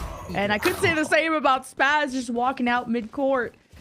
But that's good info and something that M80 had to re-clear going through garage. No one waiting at the window for SRB. There are some trips and in the cages. This is going to be tricky for Sato, and Paint will catch him as M80 flood in, try to find each other, try to find the site, and they've taken it over. And some immediate flood in coming through from Shopify Rebellion, not yielding just quite yet. One enemy remaining. Oh, Caillou. Good coordination, the wrap around both sides of that middle box. And look, M80 can attack. And usually that's their cleaner side in terms of protocols, but this is more of a stable look. Yeah, it definitely is. And it's so funny to be watching Sato walk up and then immediately just hits the brakes. Uh-oh, we're walking into a Cypher right now. I did not enjoy this at all on Lotus, so maybe I don't go in right away. And then you can see the rest of the team comes through, and there's a little bit more coordination to try and flush this Cypher out. So I like that just little pause in moment. Make sure that these set executes can really happen, because I think Sato's gonna get punished a lot less as long as the rest of M80 set themselves up to be responsible to make sure that that Neon can get some kills. I don't know about responsible. Pain is up to trouble. And Caillou makes sure that he cannot get back to his friends to tell them all the fun stories. So SRB will have Monty with flashes that can help support this other initiator. And BCJ holds on to the drone, not sure how M80 are committed. There's some presence in sewers. SRB are so passive, they're so far back, and that's what the style that M80 hated to play against when they went up against Winthrop. Yeah, and you can tell you're just not a fan of what's kind of going on here. Immediately after flushing a lot of that utility out, they smartly back up, and now they set themselves up for this re-engage. Not a ton of tools, but keep in mind, Caillou still does have that fault line and should be able to at least find somebody. Pancakes, though, is going to be the one to slow this down. Fault line doesn't hit, and a flash does, but Oki trades. And he's not done yet. He's on a rampage. Guts a third, and it's just Spaz, and Oki's on the hunt. He knows how to clutch up in the best of ways for M80.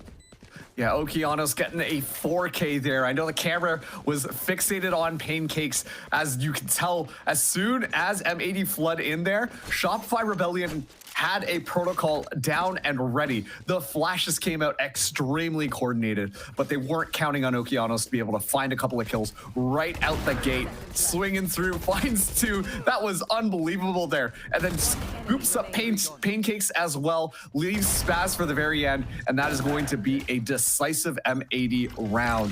Okeanos making sure that the squad is still very much alive in this map.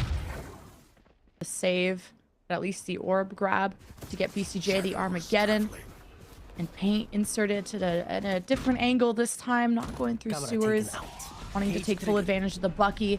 As M80 don't even bother, they use the Paranoia, the teleport, Aftershock to get all the way into C, but they haven't smoked off the top of sight. So okay, the cages do come up for Bao, and went away from the neural theft, and they do get a kill trip somehow on Monty, or maybe just a spray through the smoke, I guess, and SRB left garage open, which was an unnecessary drop, but they can only do so much with the weapons they have. But they didn't manage to take a Vandal from that M80 aggressor, and now M80 just have to line it up and knock him down.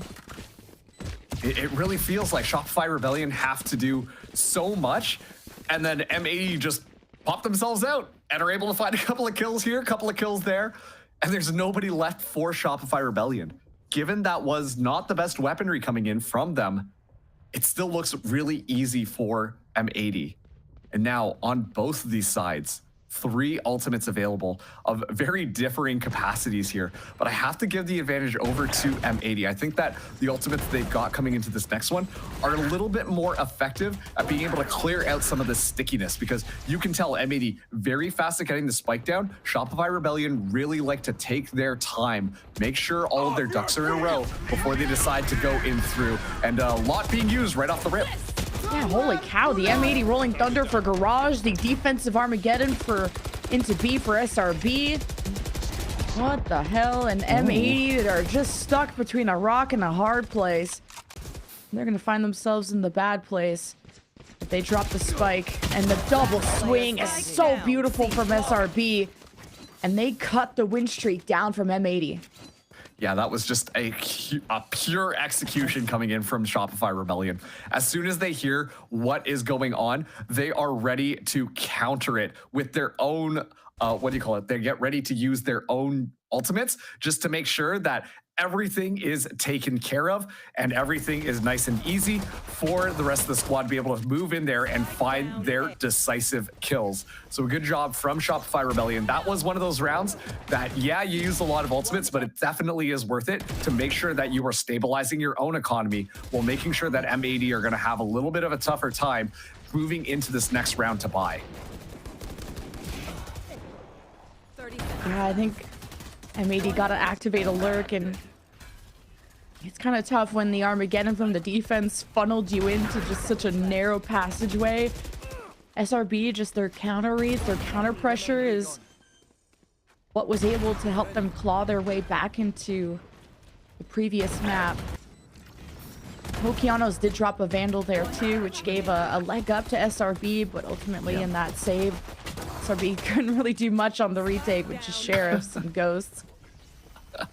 And to be fair, we've seen some crazy things happen with Sheriffs and Ghosts, but nothing too out the rip yet in this matchup between these two squads. And I do want to talk more about Okeanos, because we talked a lot about the utility that Sova offers, but just being a highlight player, going in there and just lining up, getting the honestly the clips together for some sort of montage after this one, because Okeanos has been so clutch at winning out a lot of these fights for M80. And if he continues to do that, that is going to be very difficult for Shopify Rebellion to kind of contest. You can tell that they're playing a little bit more carefully, making sure that Oki is not just walking away with murder, but still it feels like it needs to be collapsed upon just a little bit more, because if they can get Okeanos under control, then I think this map really opens up for Shopify Rebellion. So far, SRB have done a good job of map control and keeping M80 under control. Sato just has to be really careful of, well, when you just eat the barrel like that, nothing you can do, but just the trips that have been set up for him. Oh, it's just an obstacle course. You kind of expect that every cage is going to have a trip in it. It's tough. Pancakes has been having a lot more time on the Cypher compared to Bao. And less priority on the Vice there for Pancakes, but it also proves that he's so adaptive at shifting the trips, because he's gonna have his primary job is gonna be to deal with that Neon. Yeah, and honestly, like, you can tell that there's a little bit of fear instilled in Sato. Any single time that there's going to be the potential of a Cypher being on that site, there has to be just a little bit more care being paid to make sure that everything is going to be fine. So Sato has really been kept under control, which is that kind of like X factor that honestly M80 have relied on in the past. However, Sato has been a little bit more quiet this series, and really the biggest solution for that is Pancakes doing a fantastic job playing various Sentinel agents and having a good variety of setups, making sure that it's always M80 guessing what is potentially going on, which is so much more difficult for that Neon to just fly in and get those highlight kills. We saw Sato have one of those moments on Lotus where he just kind of flew in there and was able to find a multi-kill, but it becomes so much more difficult when you're flying into Cypher traps, when you're flying into cyber cages. Sato hasn't simply been offered those opportunities, and that's why we're seeing Sato have a much more slower performance this time around. I think something happened to our lobby, folks. We're facing a technical issue, so we're going to give you some music to listen to instead of the Valorant yapping. So we'll see you after.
wonderful electronic invention I want you to see.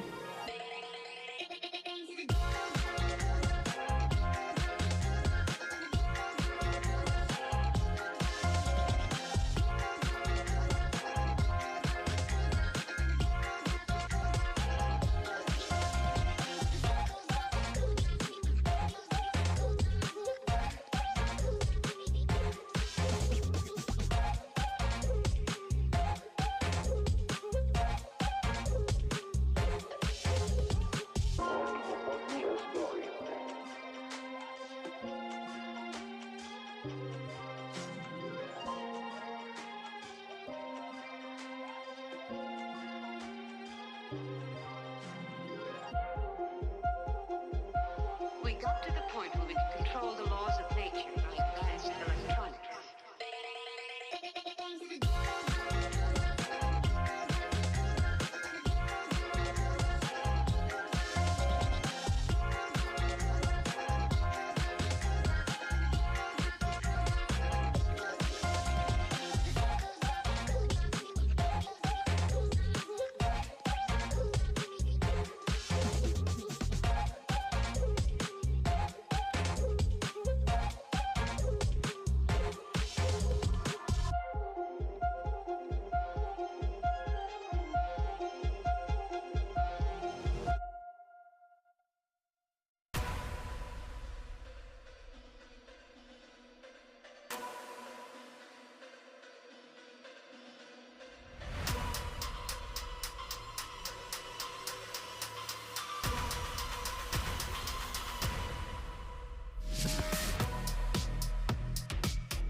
fuga, vai!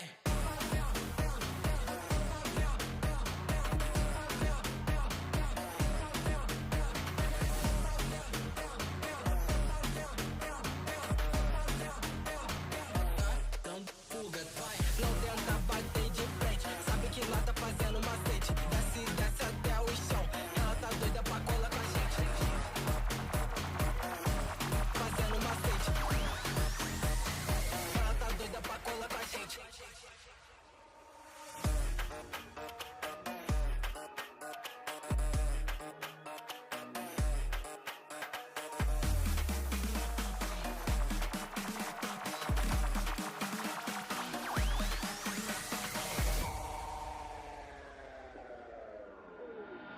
Dando fuga, vai!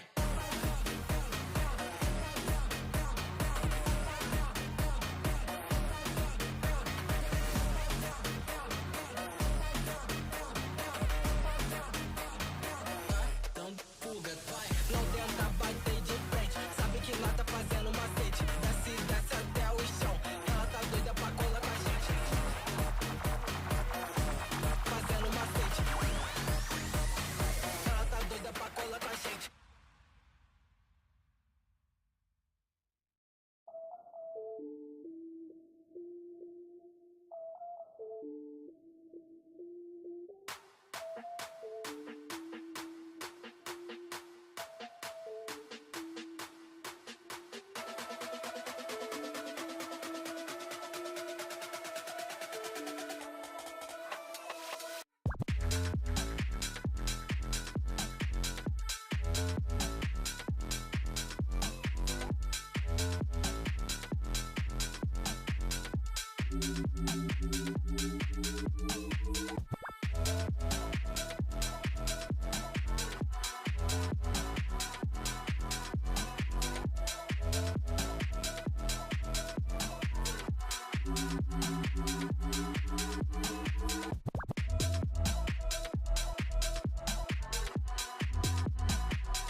Hello, everyone. Thank you so much for your patience. As of right now, a little update for you all. There ended up being some issues with the previous lobby, so a new one has been started, which means the admin and everyone else have to re-go to the previous board state with the 3-3. So they're getting that all fixed up so we can resume where we were.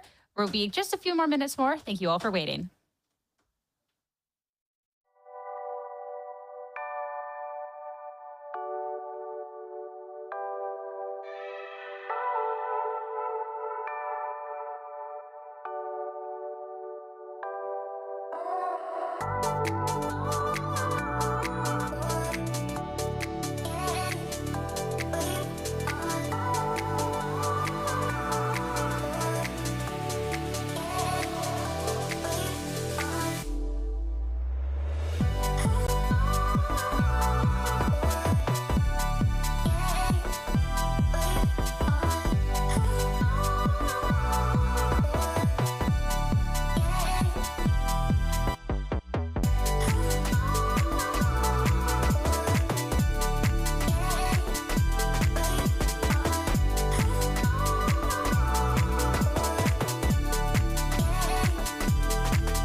Welcome back, everyone. Thank you so much for your patience. We are so back. We're still 1-1 series, a 3-3 scoreline. SRB with the pistol.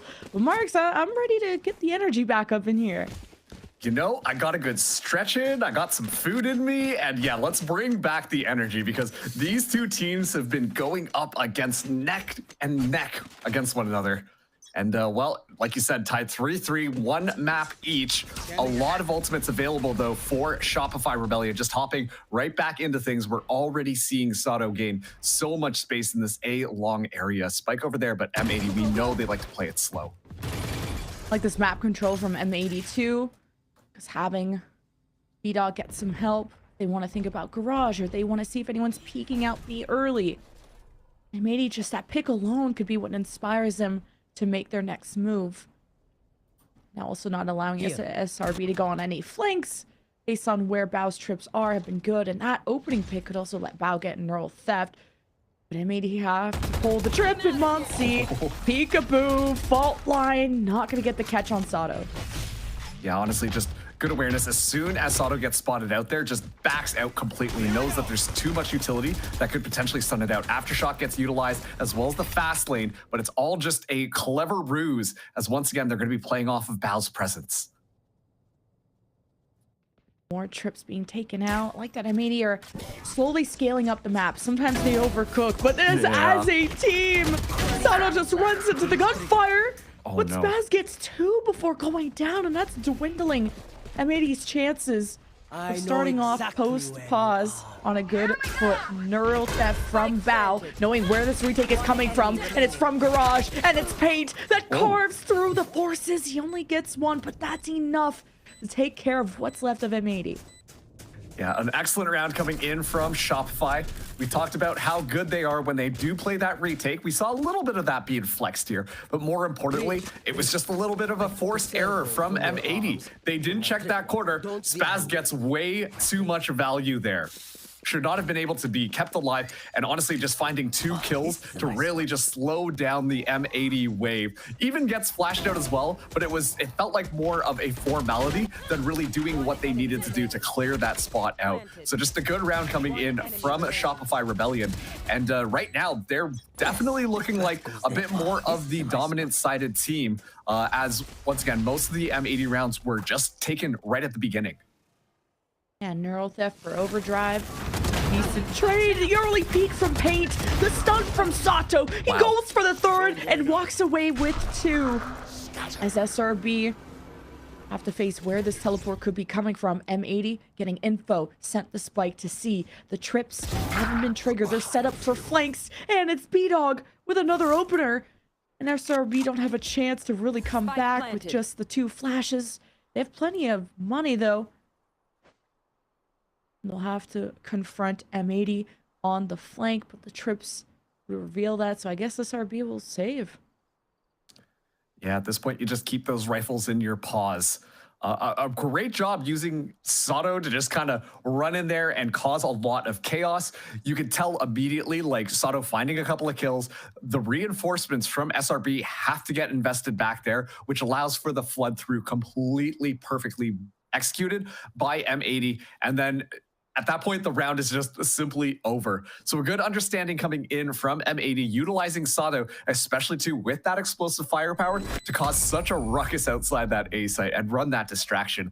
The question though will remain, if Shopify Rebellion are starting to expect this Neon to be that aggro, be that aggressive, once again, if they put Sato back into that box, make sure that Sato can't get set up for moments of success like this, a lot of the rest of the M80 plan really just starts to crumble. So I'm expecting to see SRB really just try and clinch down on that single Neon player. It's going to be between Paint and Sato, where Paint has shown a lot more hours, matches on this agent, but Sato has been so versatile in the past. Speed Demon forward. Sato, the overdrive, slips past Paint. Even with the stun, Paint wins that. That's why he's the GOAT. But a 3 push from M80 starts to take over sewers as Oki takes the helm. Can't even drone out. The pace that SRB would have played at is overwhelming. So smart. But Bao gets the edge. 2-on-1. And now they're going to be able to get the spike down nice and easy. Keep in mind that the paranoia didn't get extended there, so they're only going to have to play off of these smokes. Meanwhile, Pancakes does have the neural theft available if he wants to take this fight. Plenty of bodies to use along the way here, but in a bit of a dangerous situation in this 1v2. No util on the post plant, so Pancakes has a real chance. He's on the flank. And the neural theft will be invested in Bao and B-Dog. They've been the ultimate duo. Both pings.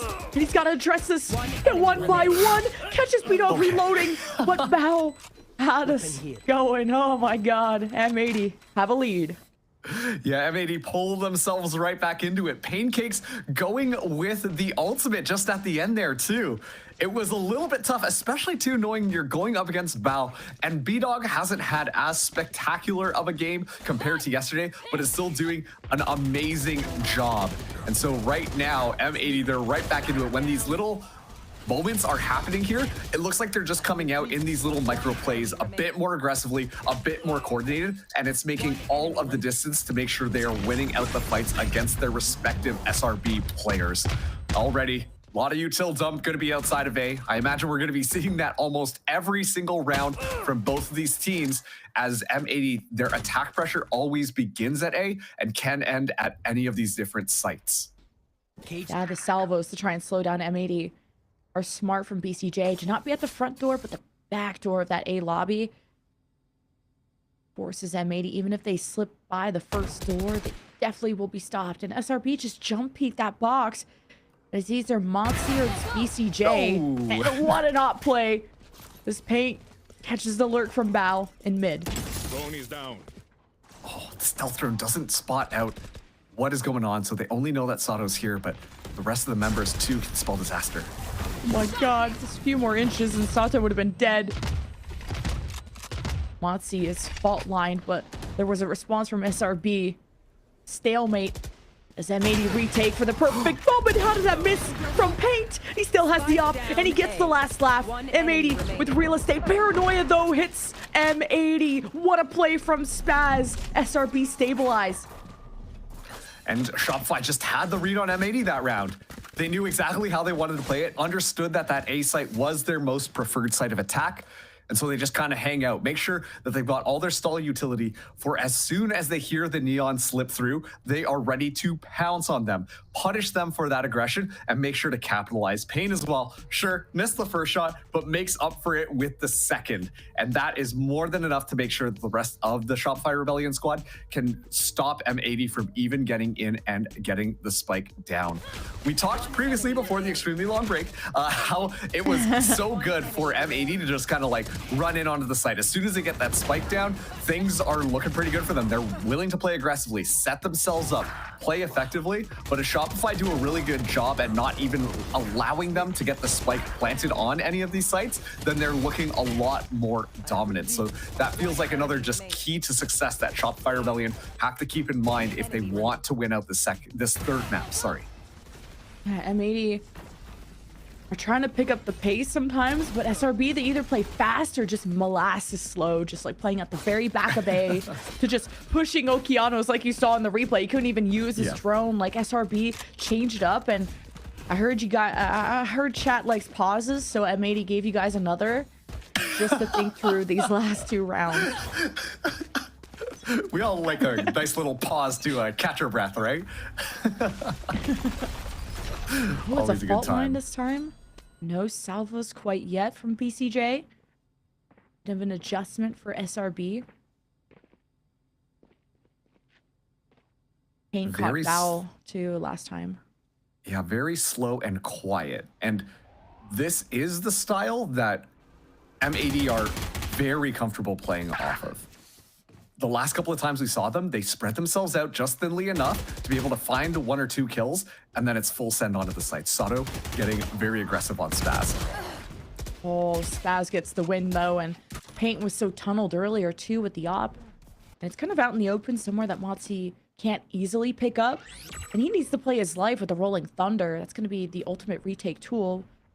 The real question is, can M80 actually get on the site? That's been the real struggle. I feel like we haven't seen as many plants as we're used to with M80.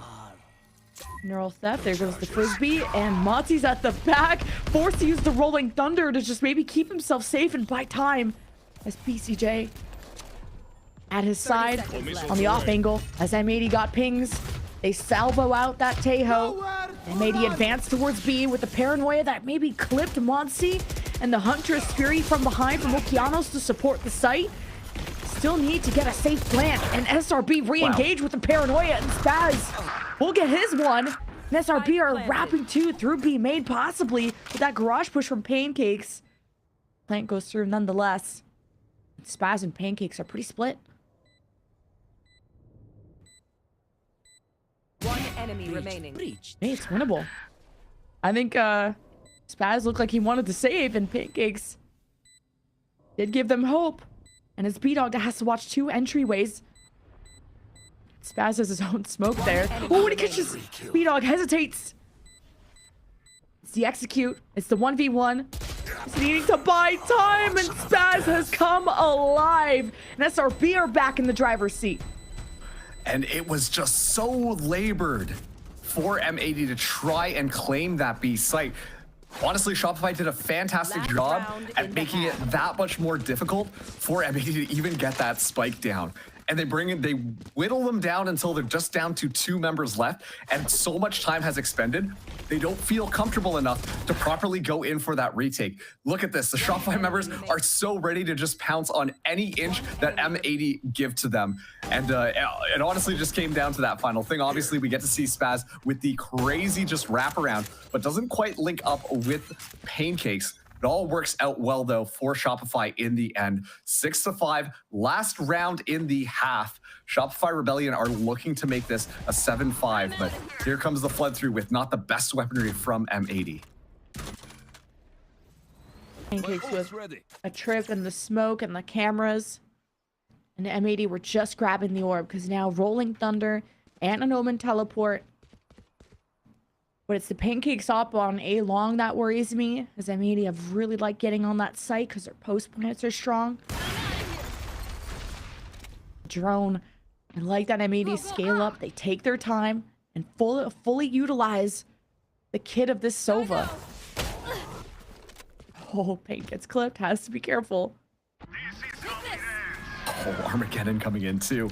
That is going to just force all of the members of M80 to rethink their strategy there, and they haven't gotten any more space on the map, so they're just going to have to do this one nice and dirty. Spaz and Pancakes on the other side.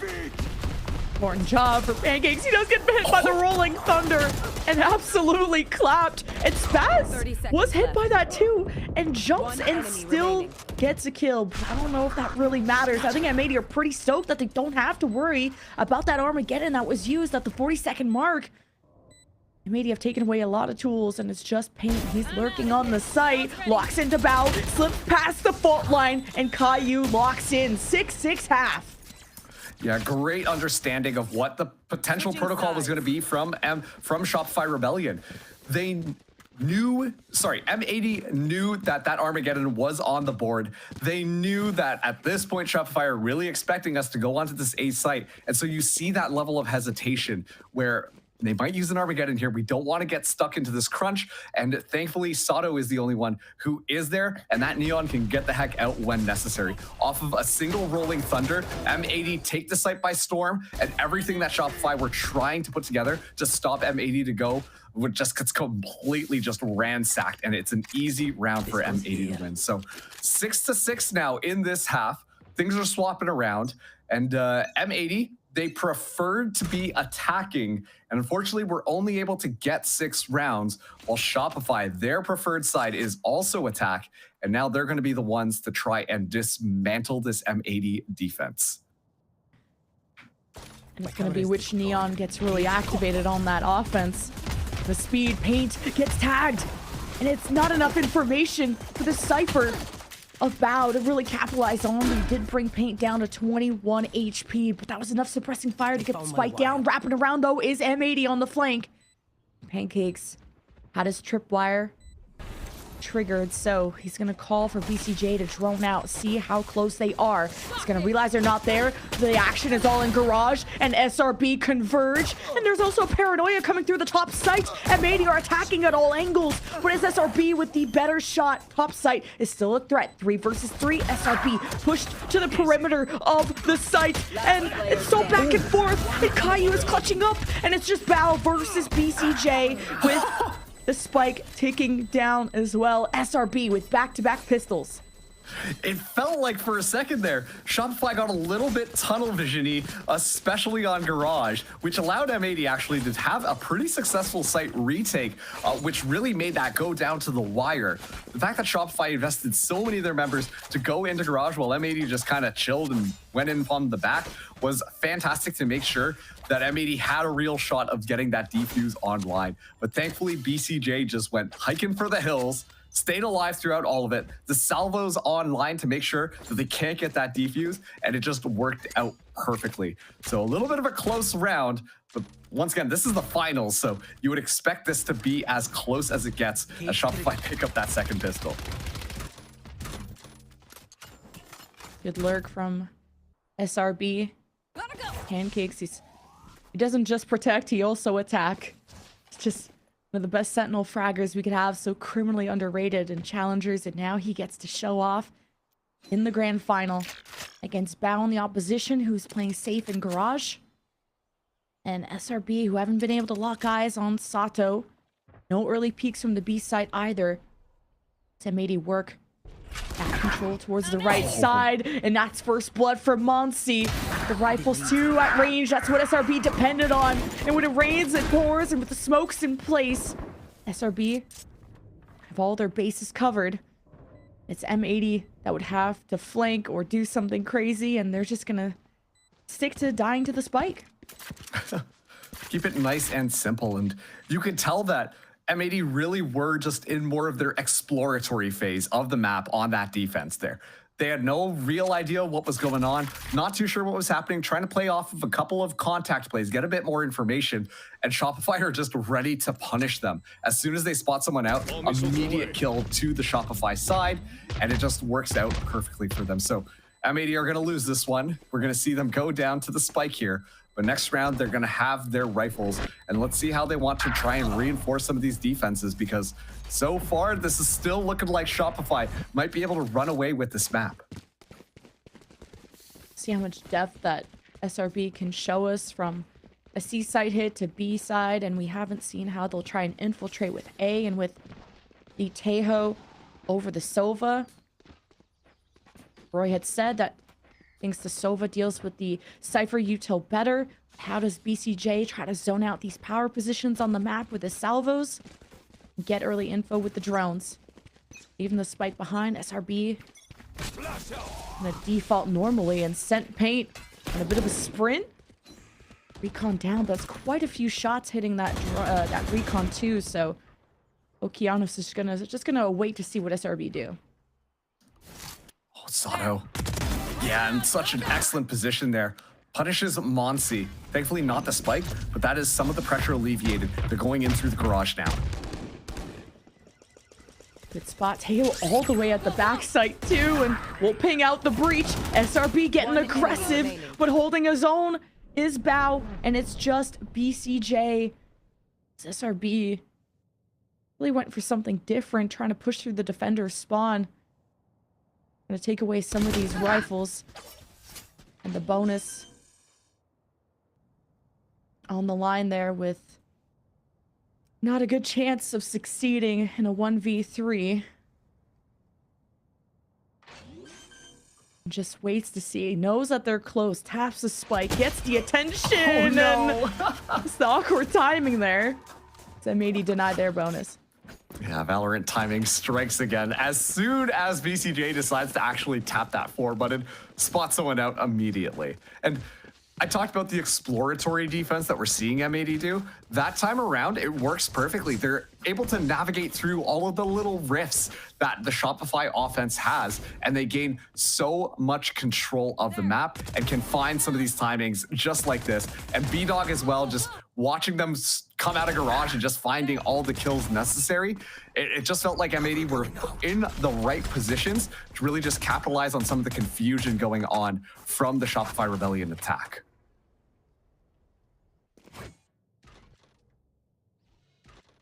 SRB back to just the slow default. Even though there's a forward smoke from M80, that hasn't stopped SRB from scaling up through A long. No Sewer's vision though. Drone from M80 to slowly get Sato in position. SRB have to find where these trips are too, which have shifted towards the garage window to a split, sort of a split trip to get paint. If he were to just sprint on through. How deep inserted Bao is. He's okay to let the site go, but now he has to be on the flank to stop this, and our SRB is gonna check that. The smoke's in place. Bao just gets concussed, and he manages to catch paint nonetheless and get the double kill. What an impact player. But SRB found the trades to equalize the numbers and have gone past the site. They will not be passive. Sato on the flank. Caillou right there with the flash too, and an aftershock and a box to use it with as SRB want to cut him off before the setup. Man, these neons have been stifled, but Caillou just can't line up the multi-kill. And it's SRB that continue on. Unreal stuff coming out from Bao. I mean, we've highlighted this Cypher player so much, but there was a real shot that M80 were going to be able to win that round just because Bao somehow gets 2 kills in the midst of all of that utility there.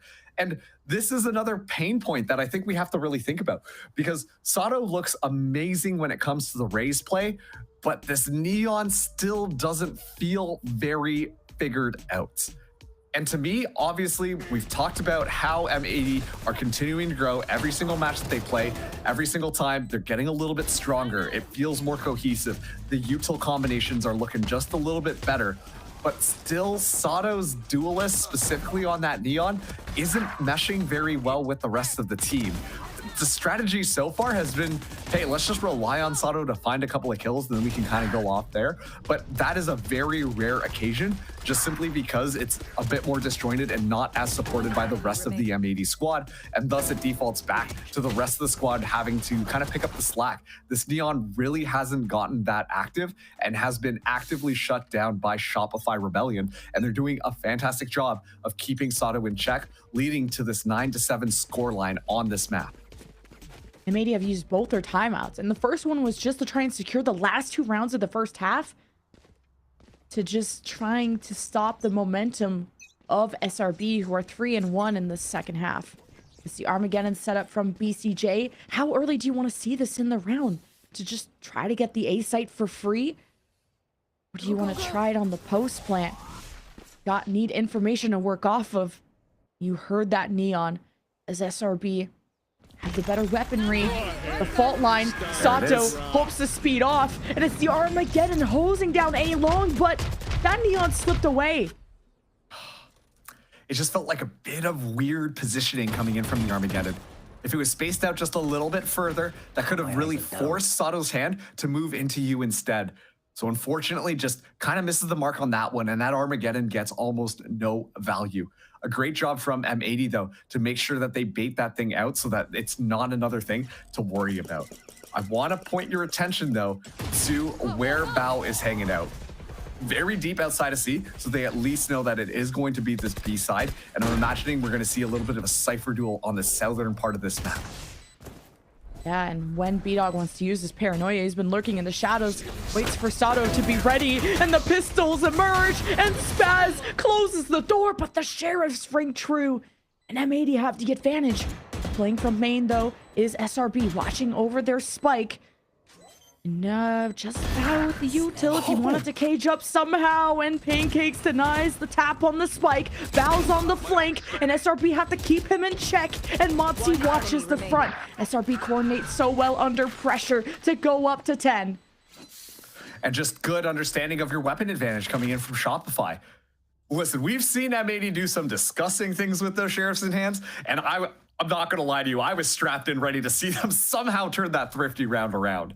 And yet still, Shopify Rebellion making sure they are doubled up, watching long angles, and most importantly, Pancakes is watching the flank against Bao. The fact that Bao was not able to get active in that specific scenario meant that a lot of that flank pressure just immediately evaporates, and Shopify can sit nice and pretty. Now 3 rounds away from getting their second map. It's an early fault line here as Paint is just kind of sending it. Oh, the Neon concuss hits M80, but they trade well. But losing your breach, losing Caillou had Rolling Thunder. Speaking of that, comes from the offense. Monsi bulldozes through M80. B-Dog had nowhere to run. Okeanos has no support. And this round is already cooked. Sada wants to keep this up. M80 are not going to have a lot of second chances, and SRB are just demolishing them on this offense. Yeah, Shopify are starting to run away with it a little bit. You know, a lot of that kind of weird, awkward gapping that we saw from Shopify, where there's a player not checking this corner or they're a little bit too far ahead of the utility, it feels like that is slowly being pulled in together. They're crossing their T's, dotting their I's, and just playing this extremely smart, making sure that these clutch moments are not gifted to M80. Because especially too, against a player like Okeanos, up against a player like B-Dog, if you show them some of those smaller mistakes, suddenly the round can completely turn on its head. And we've seen, honestly, M80 turn things around before. So Sato gets that kill onto BCJ. We'll keep this operator into the next round. And Jen, I'm excited to see what Sato wants to do with this operator, because the Neon's mobility means that this thing can really frag out, and there are easily escape options available to Sato to just dip out. Also, they've got 5 ultimates, so this could be potentially a pretty good M80 round. Yeah, I like to call it the Satop, or I really want to go with that because he's just so deadly on it. Like, he'll get multi-kills. It's not just the one and done. Sato will re-peek you. Yeah. But he also got tunneled on just looking down B in the past. SRB have a lot of eyes that could challenge this and deny the op. Sato could try to also slip back into safety. SRB have been good at punishing the Neon in the past. The Rolling Thunder at the ready for Caillou. Ready for contact. Rolling Thunder, but Sato was only good for 1. And M80 converge on all sides. B-Dog with 2. Caillou as well. And SRB walk right into the trap of M80. You needed to see that timeout. Build up some good ideas for M80. They still have a long ways to go to catch up against SRB. Yeah, once again, I mean, just if you give them an inch, they're going to take a mile. M80 played that one perfectly. Just had the Rolling Thunder ready to go from Caillou. As soon as Sato makes contact, the Rolling Thunder rips and roars, allowing for the rest of the M80 squad to go in. You see B-Dog just pop out of garage. Everyone's focused on trying to take out Sato, trying to take out Caillou, and that allows B-Dog to just rip and tear with a stinger in hand out of all weapons. And so the thrifty round goes towards M80, and they're able to keep that operator just off of a couple ultimates there. They make sure that that one works out. I think we actually saw the overdrive pop as well. A little bit of tight timing there, but all things considered, great stuff coming out from M80. They're definitely not out of this one just quite yet. Even the paranoia too from B-Dog. This was just knowing that all of SRB were there. M80 are built differently. It's a lot of work to do. This SRB have to go through the obstacle course, but the trips won't stand in Paint's path. And hello there, Omen. But Bao just gets 2? How does he creep up into the site? No util, just vibes. And SRB get caught with their pants down. This looked like such a more stable setup from SRB. What the heck happened in the comms? And M80 could very well catch up now because of this. It's an excellent esports slogan, by the way. No util, just vibes. Right? And once again, it's those weird gaps that we're seeing. You see M80 really respect it, and most of the players just back off there. And yet Bao just decides to stick things down, and they catch Shopify Rebellion off guard. the look of just confusion that Pate had when spotting out the Cypher just kind of playing up front. And then on top of that too, you have the From the Shadows from Spaz to take that additional space, provide that additional support, and it just gets completely negated by Bao. So excellent job from M80 on really just standing their ground. The spike goes down. This is going to be a 1v3 opportunity for Pancakes, but this is going to be a very tough, Jed. With all that he has to watch and one tripwire. Already one exposed. The Omen there as well. And the recon that doesn't catch him. Pancakes with the pop out. The timing is good. The defuse gets halfway. Pancakes could clutch this 1v3. Okay. And Sato just does too much with the shorty. But still an M80 win. And that was a little bit too close for comfort. I talk about M80 being the ones who can just kind of like clutch things up, but Pancakes made a real good run for it. A 1v3 scenario, finds two, almost finds the third as well. Sato smartly goes for the slide instead and just uses the shorty to make sure that that kill is confirmed. But M80 now 2 rounds away from tying things up. Shopify Rebellion, they will be taking their time out here because M80, it feels like, you know, they were feeling a little rough at first, but they're starting to get back into the groove. And we're seeing these players have a bit more of pop-off, honestly, opportunities that they're willing to capitalize on and swing the man advantage for their favor.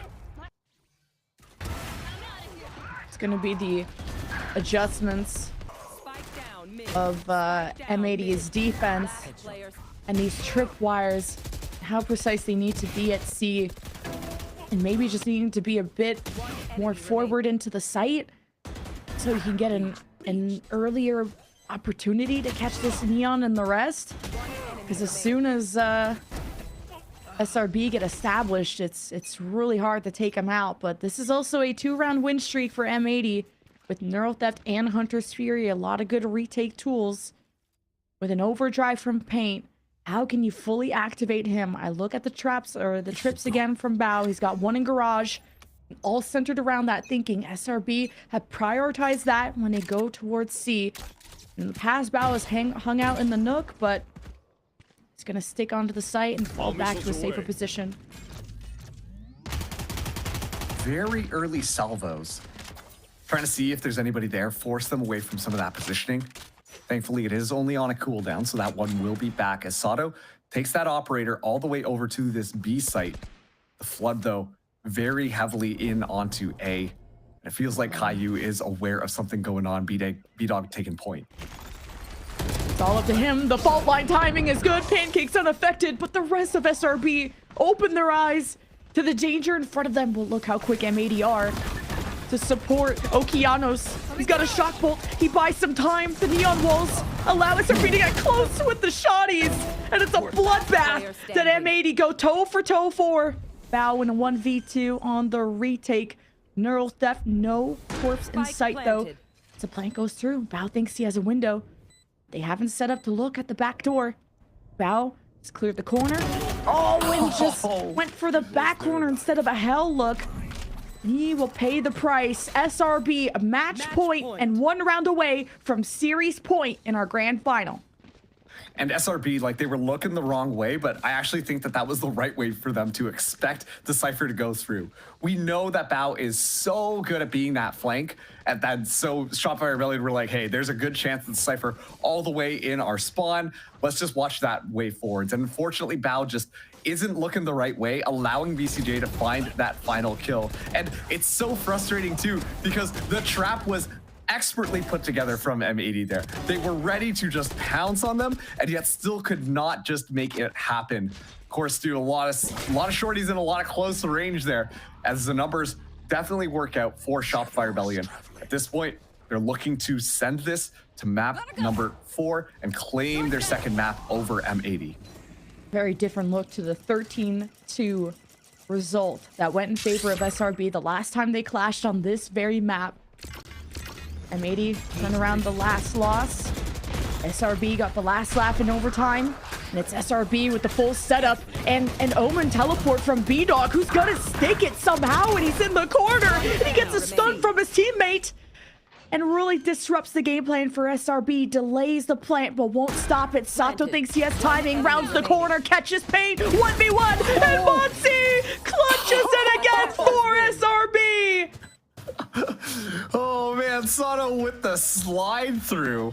Was hoping to probably gamble around. You have no idea where that final agent could be. You think it's going to be on the back line. Not necessarily going to be the case. And that is Shopify Rebellion. Really, once again, everything is slowly coming a little bit more cohesively together. You can tell the util is being played properly. Now they're looking for holes in how M80 are going on them. They're stopping M80 from getting the jump on them and dictating the pace of the fight. Shopify Rebellion are doing a good job at keeping M80 under control as they win out their second map, making our series 2-1.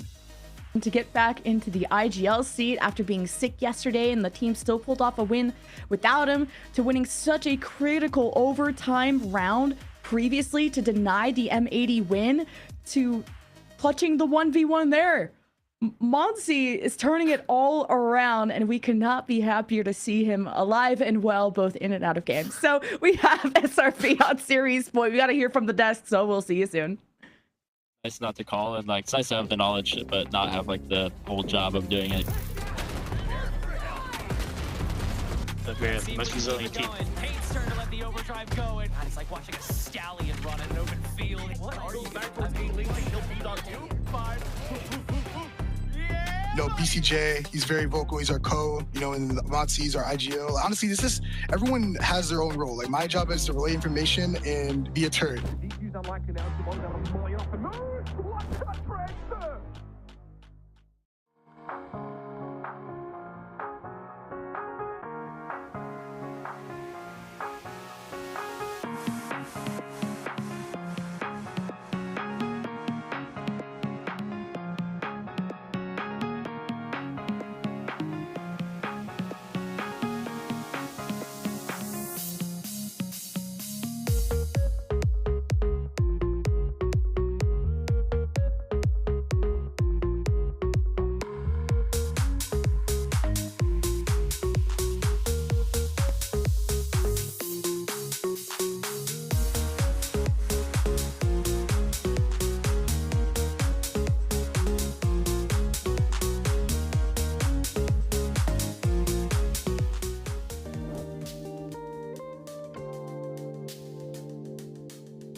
Damn, I'm not gonna lie, I would not know at all. So I'm trying to think. I probably can remember like Bowie, Brock, me. That's it. Like I don't know anyone else. So I'll probably guess 8.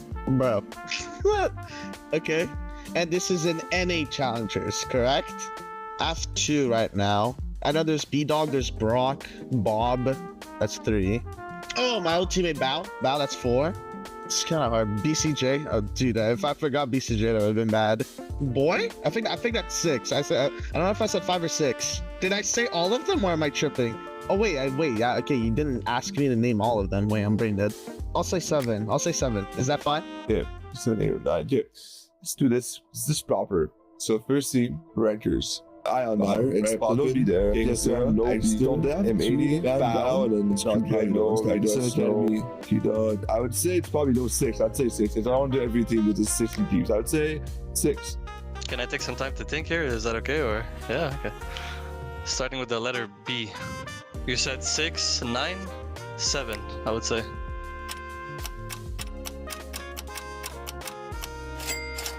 Okay, like I'm missing so much plays. Okay. Oh, there's Benji as well. Whoops. Yep. Okay, I didn't mention Bowie, but I do know. Yeah, he's on Hakikimori. I was right. I forgot a player. That wasn't too bad. I completely forgot about Benji and Bonnie. I'm not gonna lie. Sorry to those guys. Yeah. Yeah. You're right. B-Dog. I forgot about him on the M80. Right. Well, I guess the Bs are not the best in the league right now. B-Dog, BCJ, sure. But... 9. I can't even think of it.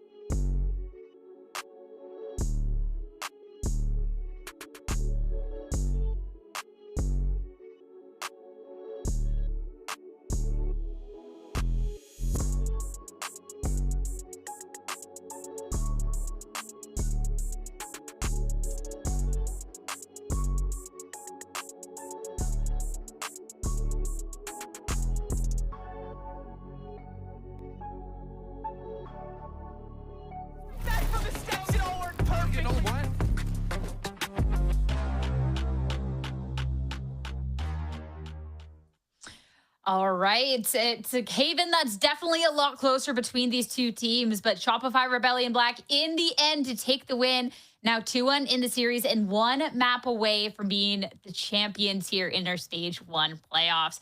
I mean, Roy, looking into this map, the fact that it was a lot closer was a great thing from M80, but just unfortunately not enough for them to take the map. Yeah, this was a great continuation for SRB after securing the map 2. It was a hard-fought battle. It does feel like SRB is most certainly heating up, though. There's players that we haven't really talked about or highlighted very much that are starting to really come to life. That's BCJ, a player that, you know, he's had his impact. He most certainly has his impact, but not usually statistically. But now he's starting to heat up. Pancakes is heating up, and they're really finding ways to just keep M80 in check. They're really figuring out ways to minimize the Sato value. They're figuring out ways to minimize their bow and lurking value. It really does feel like they're slowly getting in control of all of M80's win conditions, at least here in this third map. It's been really cool to see just kind of the little evolution throughout this series with the grand finals of two teams that have just been top notch here, Dan. And I think looking into this too, Shopify Rebellion Black, like those little adjustments, I think we're just been so clean throughout. Yeah, especially towards the end, right? That second half was fully dominated by what we saw on the side of Shopify Rebellion Black. The first one, it was a back and forth between the two with that 6-6.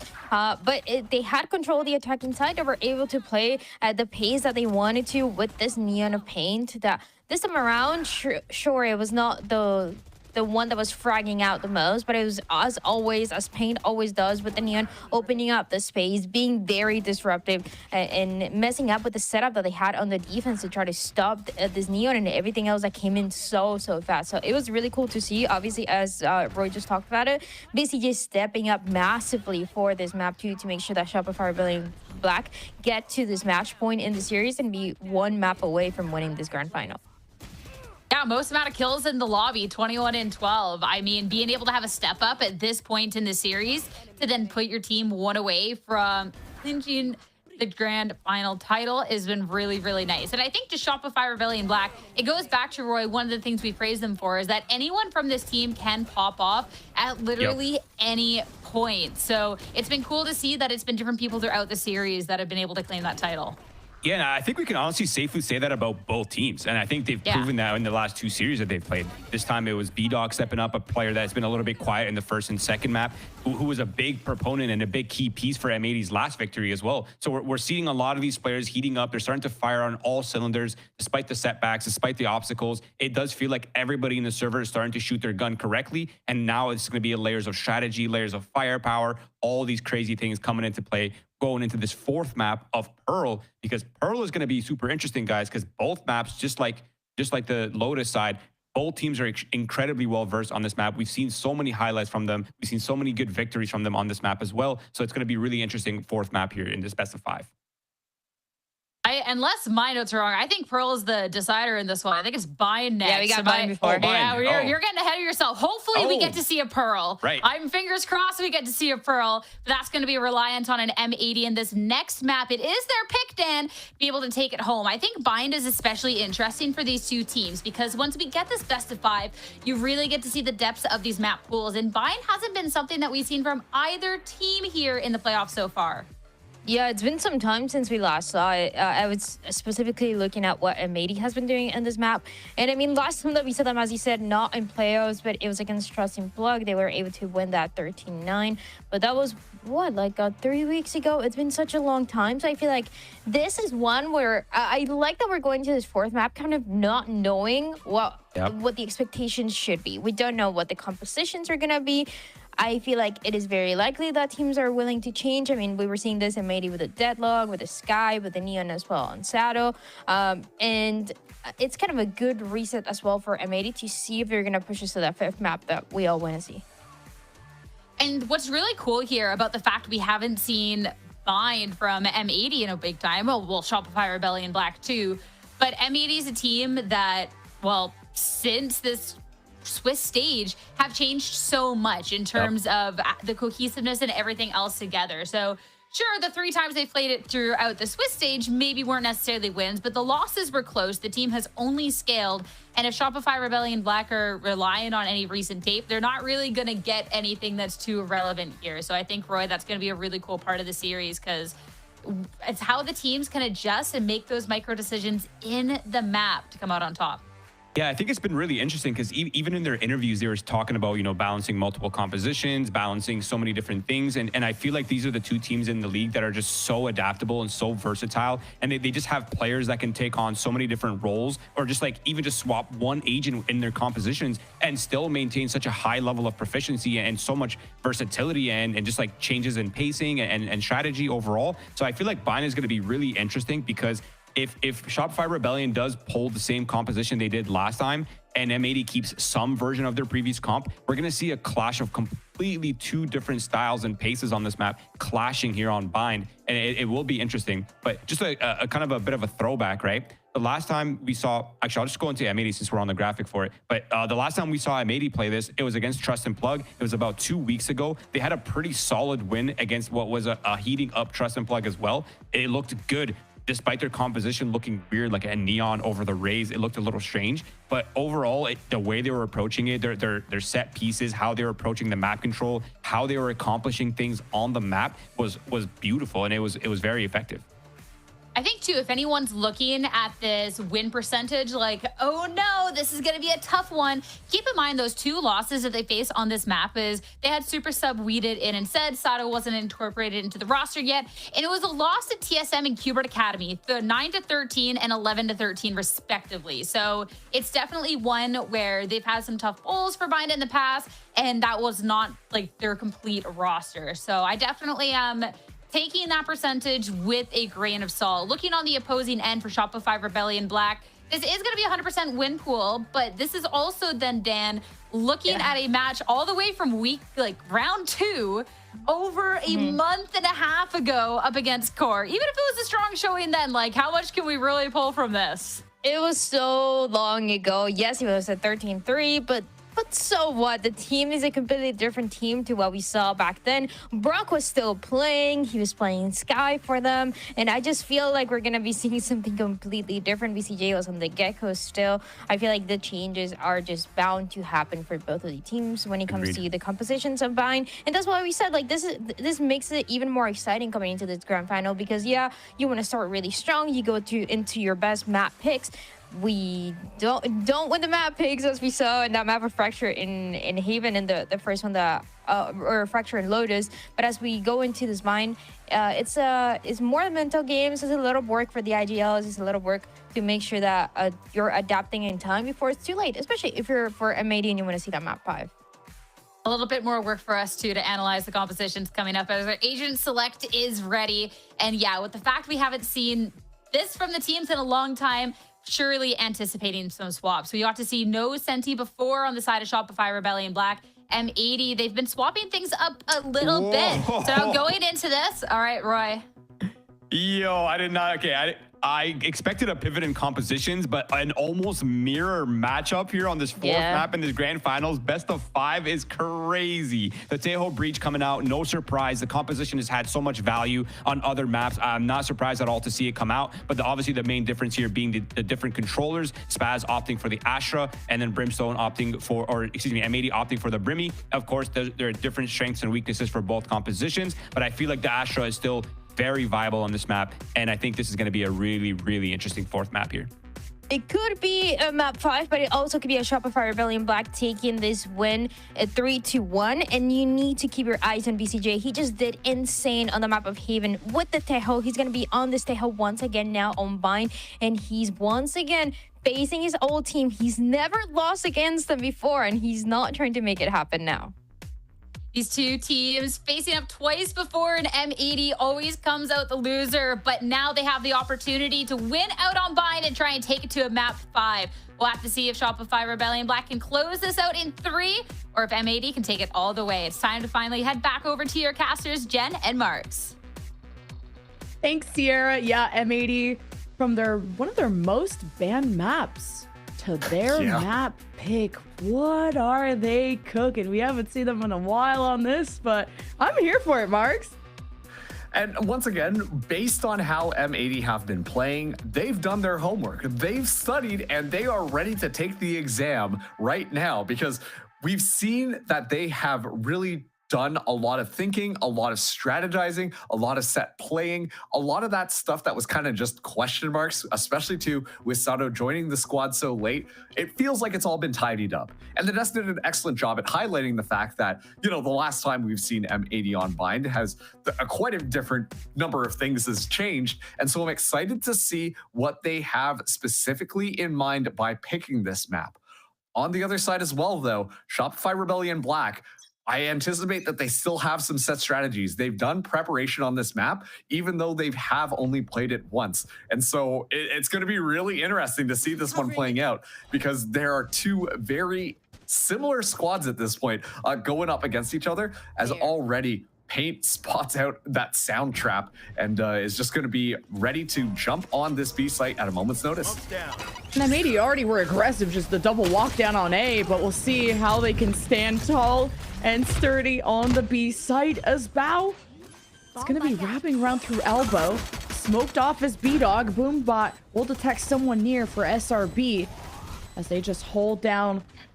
They could be subject to B-Dog, who has a flash, and Bao has created a threat, and Pancakes extends past. Pain has 3, and man, the coordination from SRB is beautiful to just get a little bit aggressive outside of the site, and it's B-Dog in 1 versus 3 with damage done. SRB with the pistol. Yeah, fantastic job. Pancakes, of course, it's going to be someone who we want to keep our eyes on, especially in this map. Now onto the deadlock. Usually you bring that deadlock into that composition to play for more of these trap plays. We highlighted quite often before how breach is great because you stun people up, and then just like that, the salvos can go boom and it's all great. But at the same time, the Gravnet, the spacing that you can kind of afford with a deadlock will just make that stuff a little bit more effective. And so I'm imagining a good amount of good quality combo utility is going to be coming through from both of these sides. And well, you know, let's just hit the skip next button. We're skipping the intro, just getting into the meat and potatoes, because those are 2 salvos that just ended all of M80 right off the bat. Important to note with the patch that we have that Deadlock's Grabnet is on a signature, so it regenerates, allowing Deadlock to be so much more lethal on the offense. And SRB have been quite lethal already. Paint has been...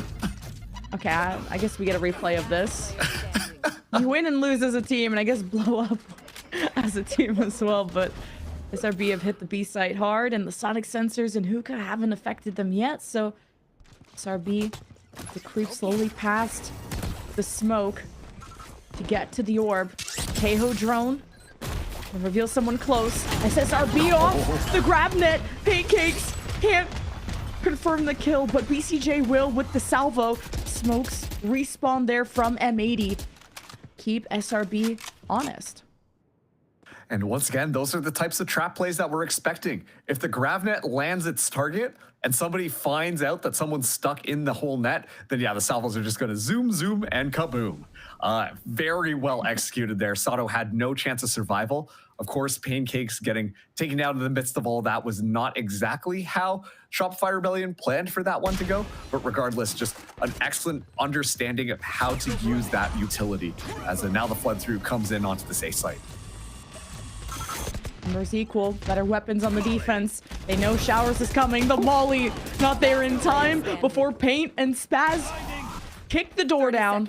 There's no one left from M80 on A except this fight from Lucianos with salvos. And okay, Spaz has really started lighting up the kill feed as the series has gone on.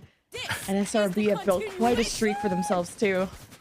Oh yeah, now 3 in a row. And it did seem like at that point, M80, they were really determined at taking over Showers control. We're really gonna make this work. We're gonna find some rifles and it's gonna be our time to shine. And unfortunately, while they were doing that, Shopify just completely walk in onto that B site, and none of the players from M80 are looking in the appropriate direction. So it's easy pickings for the team that had the less weaponry to get a nice, solid bonus checked off. M80 going aggressive this time, and Pancakes just holding a nasty angle to watch for it. M80 did this on the pistol.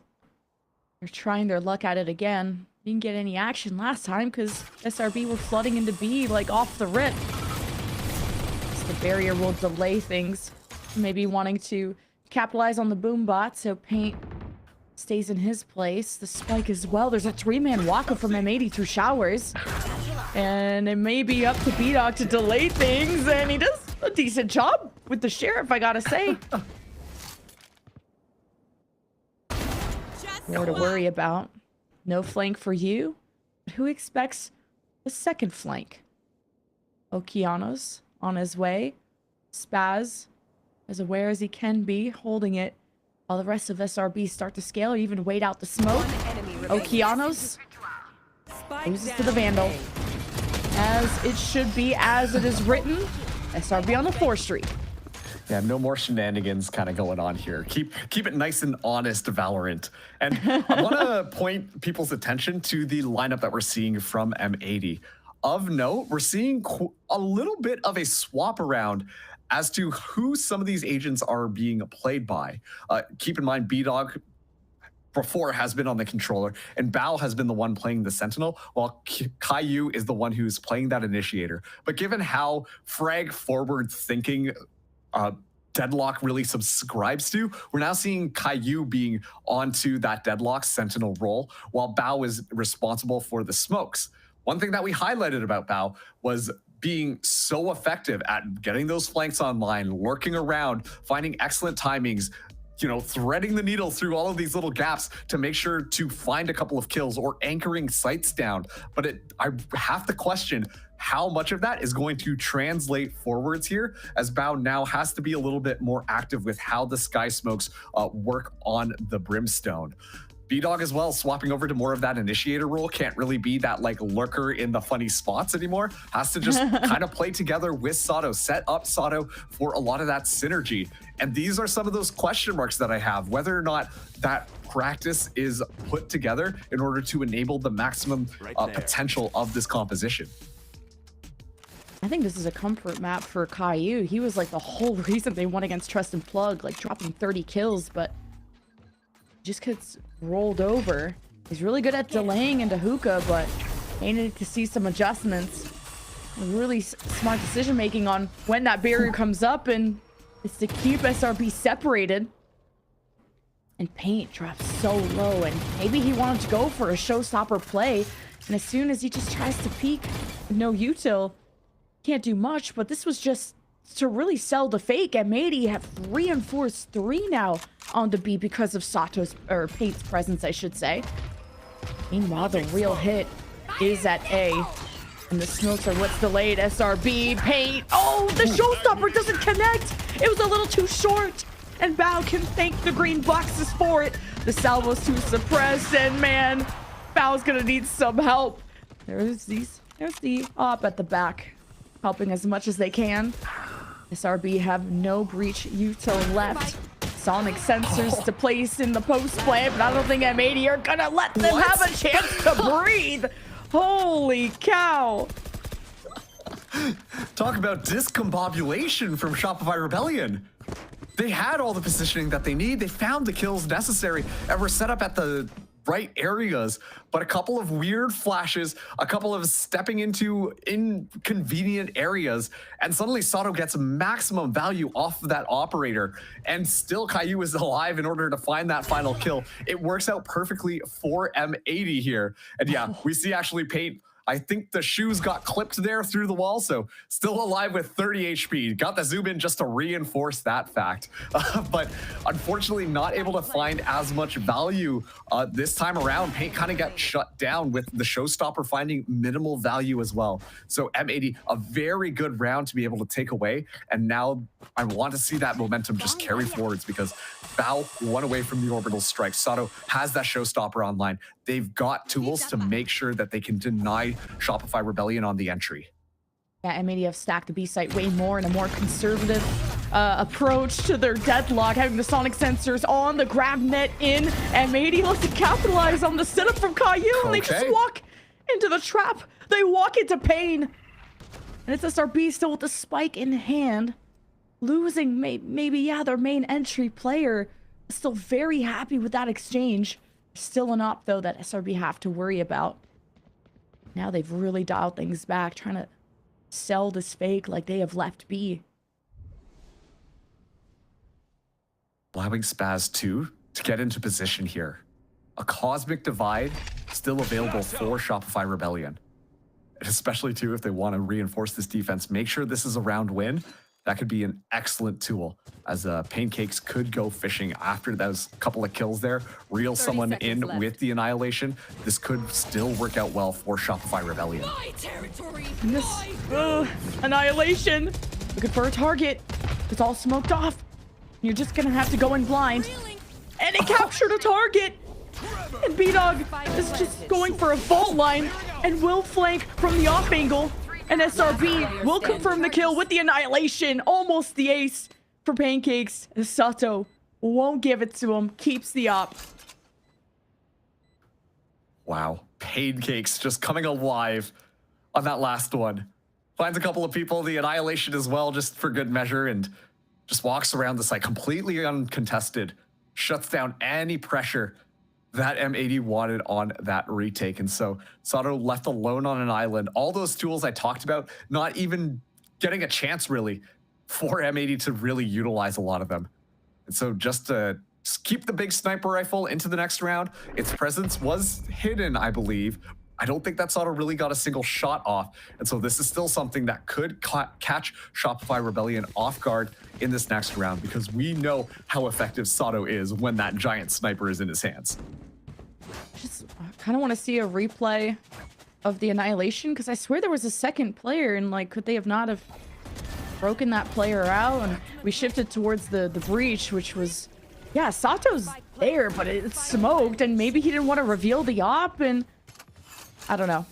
That's a tough decision to make. And M80 post timeout, they made a dent, but SRB are back on their high horse. Once again, keep in mind, this is for the win here. If Shopify are able to just walk away with all of these rounds for free, then it's going to be a lot easier for them to be able to clear out this series. Sato gets spotted out here and fragged up. Oh, Paint! Goodbye, Sato. Cosmic Divide. This could hurt SRB in the end. You prevent the shots from going in, but you don't hear what's on the other side.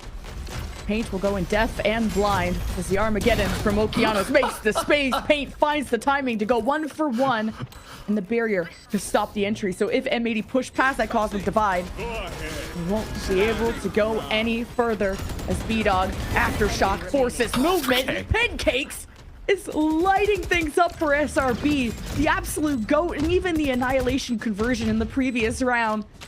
This has really propelled to a more successful SRB B offense more than ever. Yeah, amazing utility combination there. I mean, we'll talk about playing off of each other to a T. The Annihilation, first of all, okay, we got to start with Paint being locked on the other side of the barrier. It's going to be there. And so you see that, like, even with the Cosmic Divide up, they're like, okay, well, as soon as we walk through to here, we're going to be completely cut off, and then they're just going to be able to gun us down. But then Paint is the one who goes through and finds a little bit of a timing after spotting the gun barrel there. Does get immediately punished, but then the Armageddon comes through. Pancakes throws down the grab net and then gets the spray through. Tejo is excellent at forcing people to reposition themselves, and that is just amazing just combination of utility for an absolute wombo combo coming in from Shopify Rebellion on that last round. I mean, you need to stem the bleeding.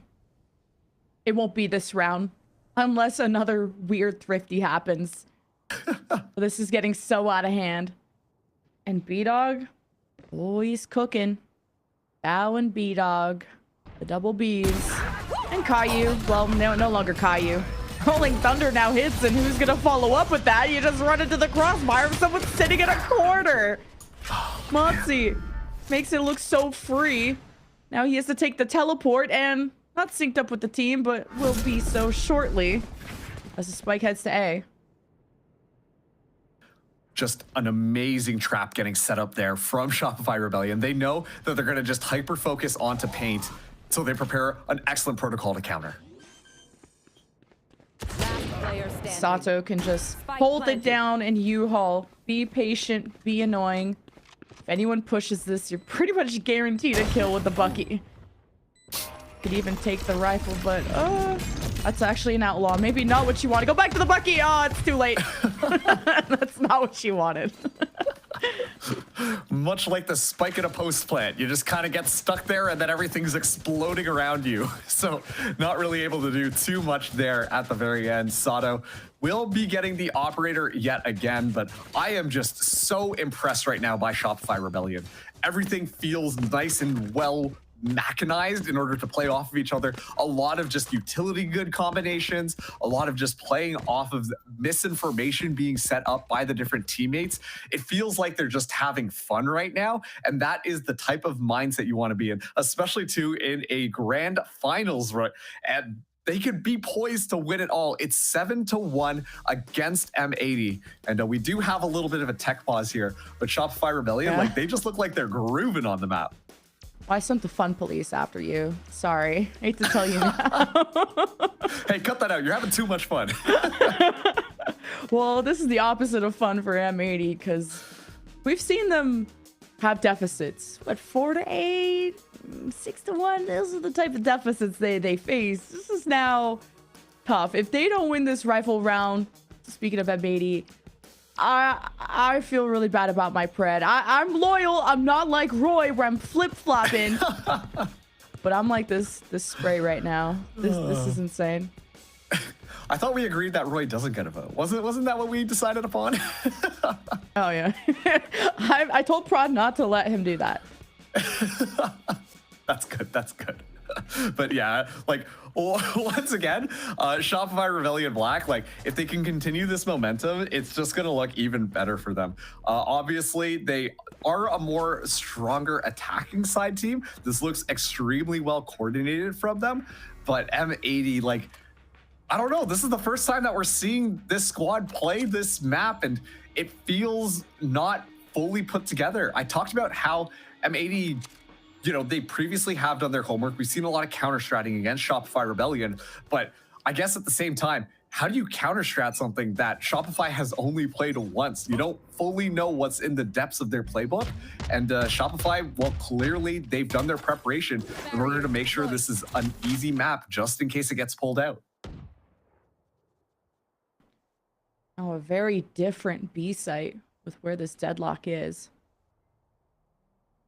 Sato, op down B long, Boombot to help get vision to get some info.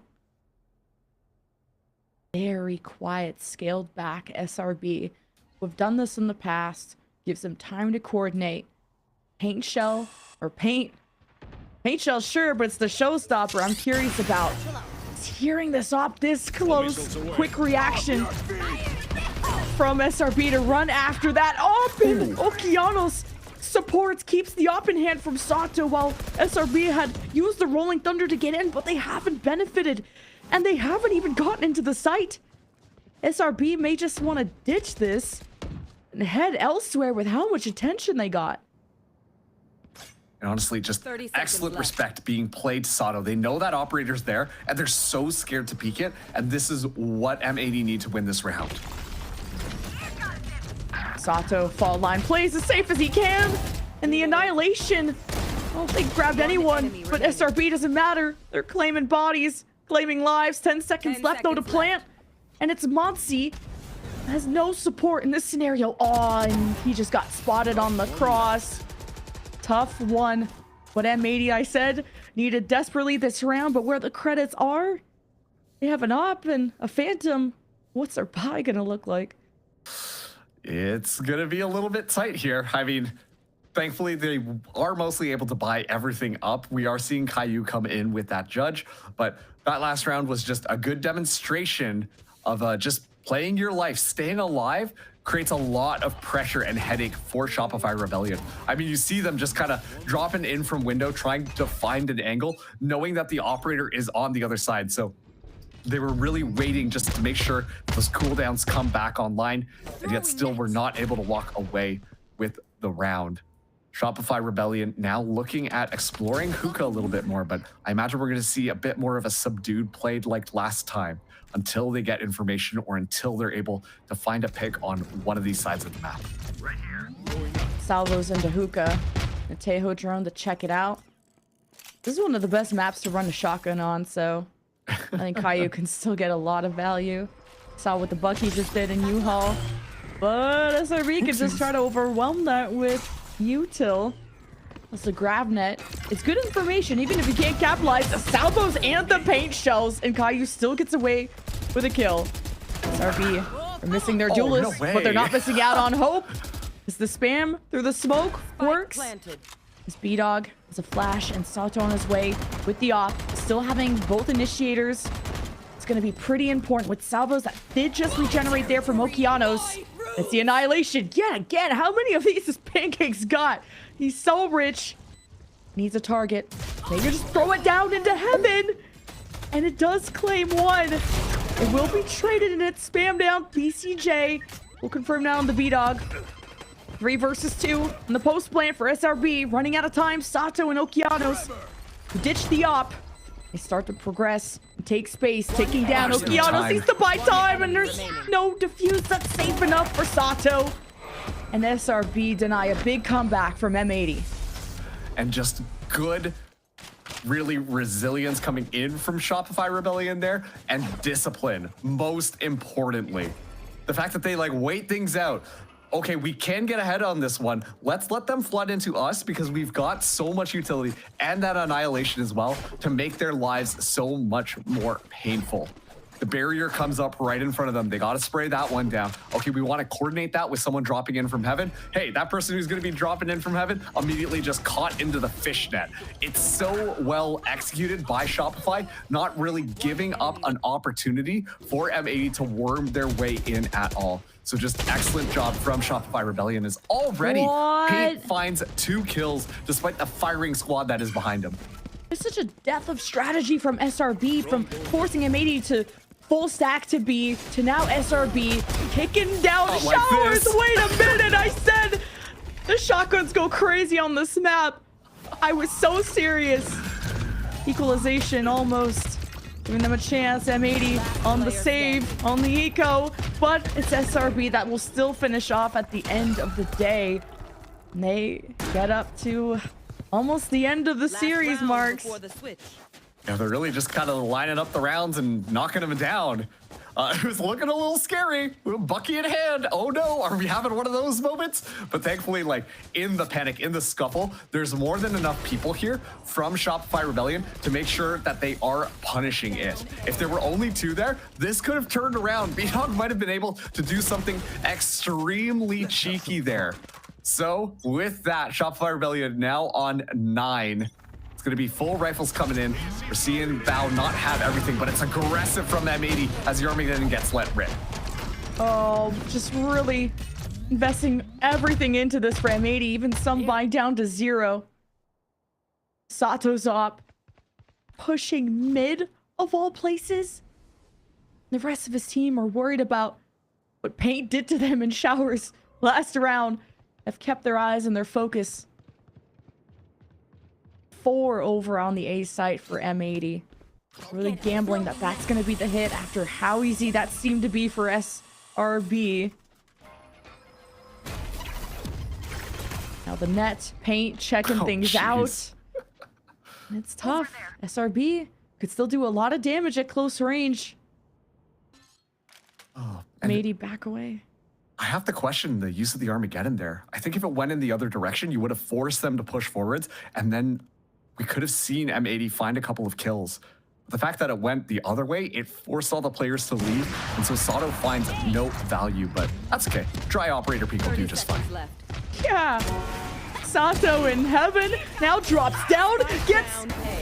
what is he doing? 4? If M80 wins this, it's because Sato wills it.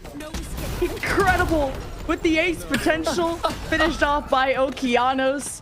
M80 head into the second half down 3-9 with a mountain to have to climb up to. That was the Satoist round of all time. With an operator in hand, somehow is able to find enough, gets the showstopper online, flying through the arc, finds somebody else. Sato, unreal.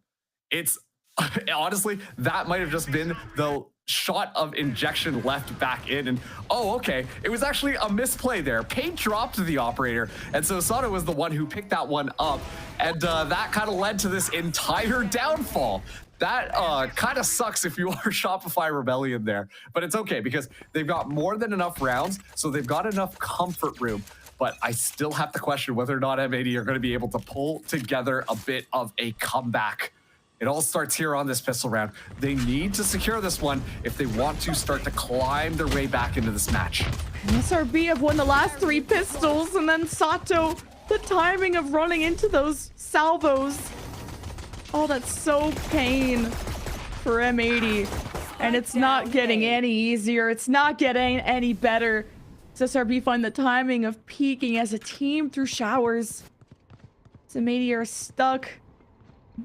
Plenty of time to play the head games, but not enough friends. Put the pieces down. Bao, though, hasn't given up.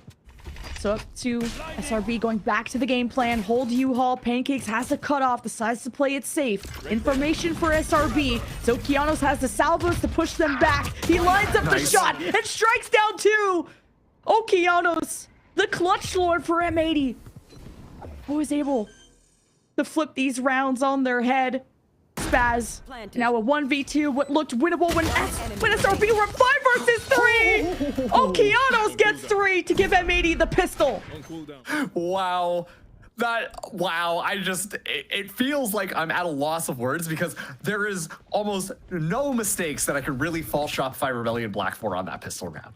The use of utility to isolate your targets, immediately take them out where you don't even have to look at them. It was so well executed. And yet somehow Okeanos just kind of walks in, taking these dry peeks, finds all the heads necessary. And Spaz had an opportunity here, and it came down to just putting the gun barrel in the other person's head. But still, M80 walk away with it. Okeanos keeping them alive in this one as the pistol goes their way. Oh, catching strays, paint, collecting orbs like it's an Easter egg hunt. Got it. That's in a month. M80 just... Ooh, can't wait. Too early. M80 though, they're hunting as well, but Pancakes is trying to get information there. Remember, this is M80's anti-eco and one that they need to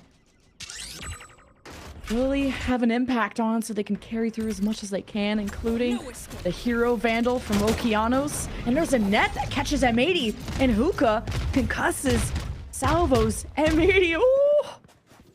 Sato would corner to work with. There's the flood in though from M80, a plant, good coverage, barrier at the door. SRB ready to flood together with B-Dog. A flash as soon as they lock eyes. M80 playing out of sight, out of mind. Off contact. SRB is suppressing fire. Not making much moves, maybe waiting for Spaz to come on the flank there from Hookah as B-Dog has to use the flash to keep Spaz suppressed. SRB, less util for them to face. As the paint shells, the grab net, SRB come out of their angles. BCJ with the salvos that get Caillou. The flood back in from SRB, but Sato is different. The duelist that can duel. But it's not over yet, but the spike is ticking down, so it kind of is over. But getting your weapons, getting out. Solid for SRB, or for M80, I should say. Yeah, they walk away with the round, but I actually really like what we got to see from Shopify Rebellion there. They're able to do quite a bit of economic damage, which raises just enough questions as to how M80 want to play into this next one. Importantly, it doesn't look like they will be buying up the rifles to stay alive. Yeah, Sato just kind of dodging all of the obstacles on the ground. Somehow winds up a double kill to get closer to having that showstopper online. But this is still an eco coming through as M80 are going to try and fight for this bonus. Shopify Rebellion, on the other hand, they're going to have the rifles, and I've been very impressed by the protocols of utility that they've been executing with. I swear, M80 are second half Henrys. Just watch. I'm having so much cope right now, but I don't know. The salvos are peppering down M80. They're very much stuck. An aftershock that silences SRB for the moment with sheriffs that need the right lineups. M80 won't get second chances if there's a gunfight with the Phantoms that await them on the other side. Nice and slow right now, and honestly, that's an excellent disengagement coming in from M80. They force out a lot of the utility and draw a lot of the players from Shopify Rebellion over to reinforce that B site. Paint, though, might have an excellent timing if M80 decide to go towards A, and it actually looks like they might be peeling off back towards B. So M80 having to re-clear this is very painful.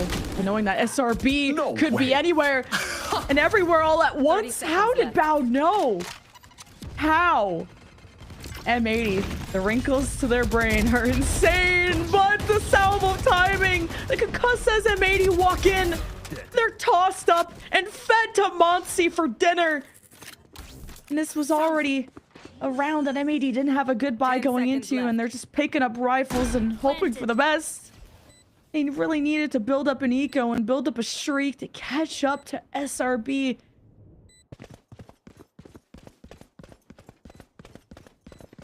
It's going to be tough. We do see a lot of utility come through. Looking at Monsi, BCJ will have the salvos back online. So there are tools to work off of. That molly was used already, so not available for the post plant. A lot still available for SRB. The spike getting touched. BCJ with the backup, surging forward for the finish is Spaz. And SRB not letting any momentum build for the M80 side. 3 away from being your Challengers champions. It's getting closer and closer right now for Shopify Rebellion, and it feels like they're not even under that much pressure anymore. Everything seems to be hum-hawing along, and they feel nice and confident. BCJ now 1 orb away from getting another Armageddon online. If we see a round 4 Armageddon, that is going to be crazy, but M80, obviously the weapon differential really hurt them in that last round. Let's see what they can scrape together. Okeanos just 2 away from having that Armageddon online, and Caillou as well, just 1 away from having the Annihilation. Especially too when you're trying to invade onto a site, Annihilation is an amazing ultimate if you can just take somebody out before they can even react. This is a must-win for M80. For where their economy is, how much they've invested, buying down to 0 even at times. Sound sensor up. Not where that wanted to be. There we go. It's a hookah exchange. Off contact, Caillou with the slip away. Puts BCJ to bed. Annihilation earned, and the ping captures the target. No response from SRB, but a flank from Paint will at least get revenge for his teammate before Bao steps up. And it's a scrap that favors M80 because they still have some fight left in them. Yeah, it's not done yet, and Oki 2 will now have Annihilation, or sorry, the Armageddon online. Caillou finding that grab is so good. You can see the defenders were starting to go through, Paint trying to come in and reinforce it, but really just the Annihilation forces Shopify Rebellion's hand. They have to do something, otherwise they're just giving up that site for free. And in the midst of all of that chaos, M80, cool and collected, just shoot them down 1 by 1. So an excellent little play coming out from M80 to make sure that just off of a single ultimate, they can secure that round and stay alive in this. And for where M80's credits were at, being able to keep all of these weapons is so fantastic for them, but a lot of rounds that they have to still put together. With SRB that can't trip over their laces, not yet. It's just been a back and forth affair with neither team really able to build a win streak, a solid one in the second half. But Paint Shells and Armageddons, or Paint Shells, a Showstopper and 2 Armageddons. Yep. You gotta be really smart. You don't want to be too antsy with those Armageddons, as you've pointed out in the past. Yeah. It's, once again, like, a lot of the Tejo stuff is to force people out of positions, force people to either run towards you or split the team up. That is where the Armageddon finds maximum value. Obviously, getting kills is fantastic too, but you just want to be a little bit more tactical about this. Sato holding a very forward angle here, but Monsi and Paint are just kind of waiting for stuff before they let it rip and try and catch somebody off guard. not able to do so here. So M80, they still cut all noise and keep mysterious as ever. No immediate reaction from SRB to be aggressive off the orb tap, or no boom bot, no showstopper pop out. At least SRB can stay put. Crossfire between Paint and Spaz. Jump peek. Oh, but the suppression did hit that player in U-Haul. Armageddon at the backside. M80 funnel right into the barrel of Paint. And SRB with the lesser weapons, but not the lesser team. Scrap and fight through the close range battle. And M80 lose all of their weapons. And probably this round 1v4 for Okeanos. 30 seconds Probably has left. the highest clutch percentage, but I don't know when he's by himself. Spike down 2. Not an easy feat. Starts with 1. Gets the attention. Oh, spotted the coat on Heaven. Thinks he has a second to check another angle. But man, Okeanos was surrounded from the get-go. SRB 11. Wow, unreal play there coming through from Shopify Rebellion, just really holding things so close in the smokes there. M80, they use the Armageddon. They decide to flood in, but they haven't cleared everything out. There's no flash, no nothing in order to make sure that it's going to be safe for them to go through. And Paint is rewarded immaculately for just standing their ground, and they just run right into a hail of bullets. M80 not able to walk away out of that one. Shopify Rebellion, they look closer and closer to claiming victory here in the grand finals. Especially with how the economy is going, things aren't looking too great for M80, and so they are going to be taking their second tactical timeout to try and regroup themselves and start to string together some rounds here, because the mental does not feel very, well, it feels a little bit boomed right now on that squad. So taking a breather, relaxing, trying to figure out what the protocols are for some of the stuff that Shopify are doing is what's going to help make sure that they keep into this. They're getting scrappy right now, and what we need to see them do is be more coordinated. SRB have just had an incredible showing this stage. They're on a 6-match win streak, which includes the last 2 rounds of the Swiss stage. I don't think a lot of people expected just how deep into this bracket that they would get for them to beat all the teams that they did, and to possibly beat M80 a 3rd time. A top 3 team. It's not over yet. As Sato satchels in after spotting BCJ's jump peek. The salvos almost caught Sato again. That's not the first time that SRB have done that. And M80 can't really get the space. They can get the kills though, but this costed most of Sato's life. Drone didn't get the suppression. As SRB stabilized, now down a person. Importantly, Sato stays alive throughout all that, still has the showstopper available. And so honestly, it's just Paint that unfortunately ends up on the shorter end of the stick. Uses the showstopper as well. Gets absolutely no value out of that initial scrim that happens so often outside of B long. And now, M80 look and set their sights onto this A site. Still a lot of traps being set up here off of the plays. A lot of opportunities for some of these stuns to come through, which might make things a lot more difficult for M80 to properly go in. And Pancakes is going to be so aware of what's going on now. Sato needs to be quick and accurate with the showstopper, but really M80 just flood on in and are not going to take the risk. And then Bao could have the orbital strike very soon, but it's the Armageddon from BCJ, the showstopper from the attack. 10 seconds left and the plant hasn't happened yet. SRB are on top of them like butter on toast. And they bought M80 by themselves some time. It's Spaz that could do it with the 4K to defuse. Match point, series point. An unbelievable play coming through from Spaz.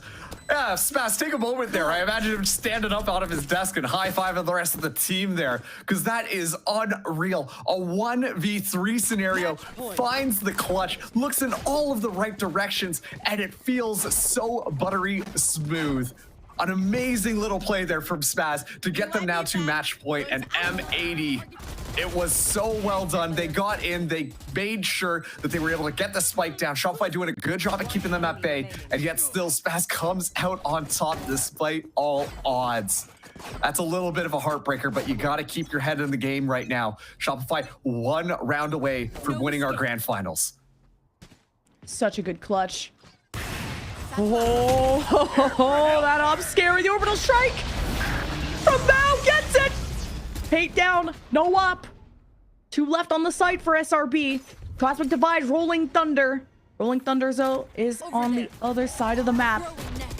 Still get into position to help. Tejo will be in the mid-map. Okeanos has to not deny that. The Annihilation doesn't grab. Oh, it did grab someone from SRB. M80 will have numbers. And the salvos will protect them during the plant. But there is the double flank. Okeanos could be a victim. But now he's with the rest of the team as they hold down for potentially a final time on the round.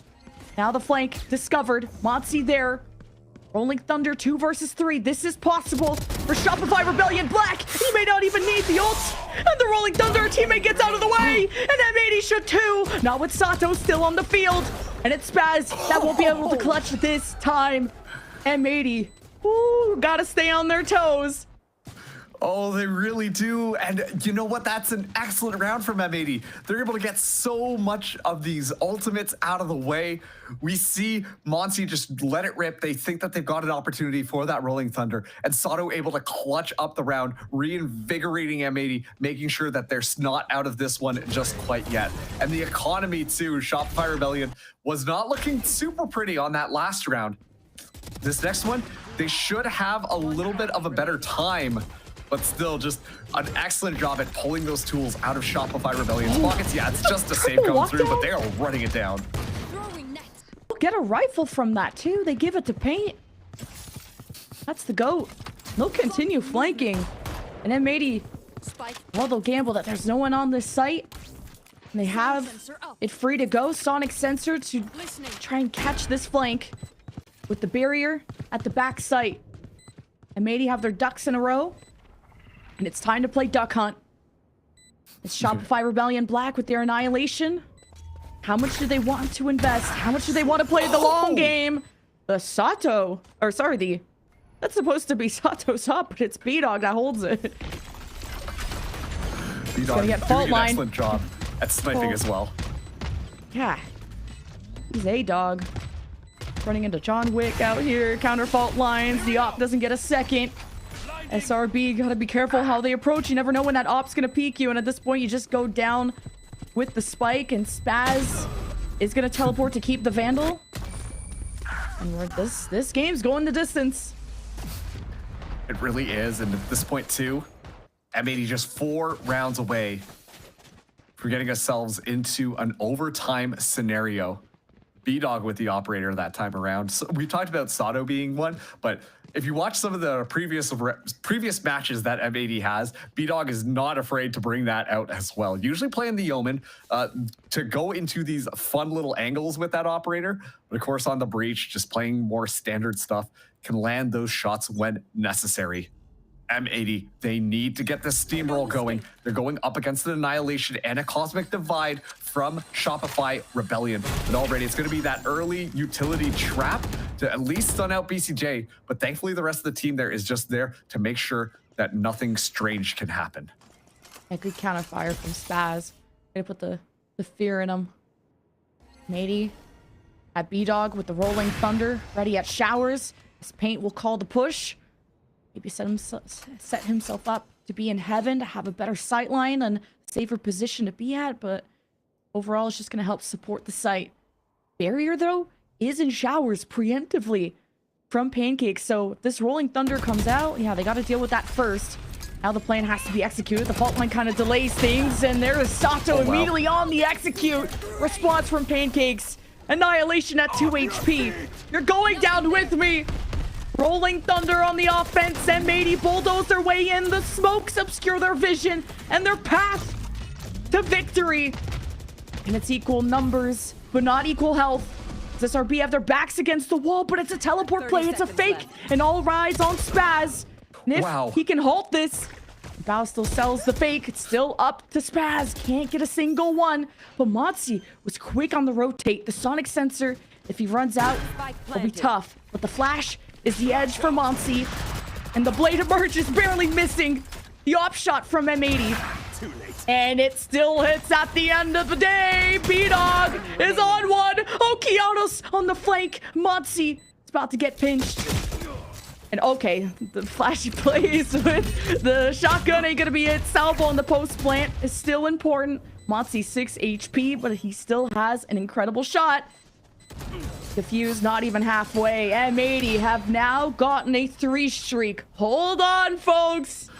It's happening. It's potentially happening here. I don't want to say anything just quite yet, but M80 are starting to be cooking a little bit. And Shopify Rebellion, this time around, they're not really going to have the proper weaponry to deal with a lot of this. You can still see that a lot of these trap plays are starting to come through, but it feels like these weird, strange moments of opportunity arise for M80, where when there's so much chaos going on, they just worm their way around some of those smokes, worm their way around some of those flashes, and are able to find very pivotal kills onto the members of Shopify Rebellion. Already an early fault line as Pink goes exploring. SRB win this off a thrifty. I'll go bald, I swear to God. And why I didn't want to see it, I don't think we will. With just the catch on the salvos, M80 gathering orbs. There's a flank 2 forming on the left side of the map there from BCJ. Could take the rifle from Bao if he's not careful, but the M80 train is coming. And oh, BCJ can't land the one shot he needed. No second chances on the Sheriff at times, but calling out the rotate, the pivot is pretty important. But the 3 versus 5 retake could be painful. There's still the sonic sensors too from Pancakes. He's already in position to disrupt this plant. He's going to be suppressed from the Tejo drone.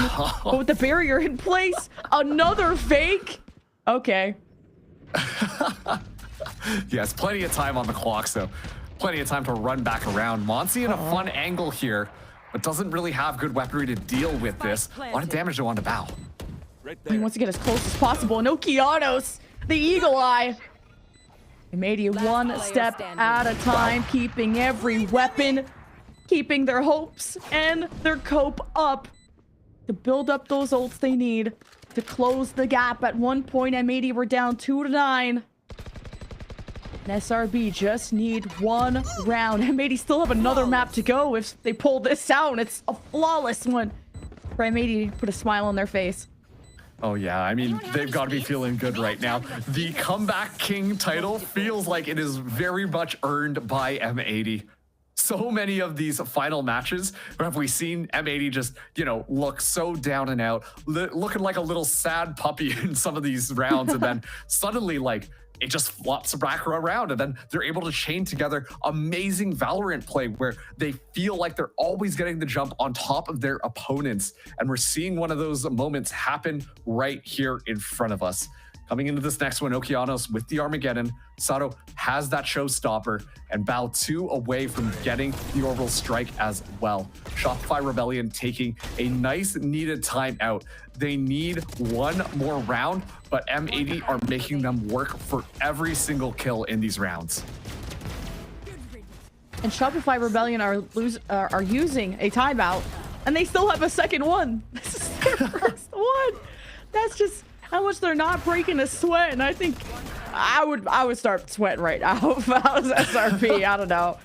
Valorant's all about fake comebacks though, but I wish I could get popcorn right now though, Marks. I'm stressed. Yep. I mean, hey, you were the one right now who betted on M80.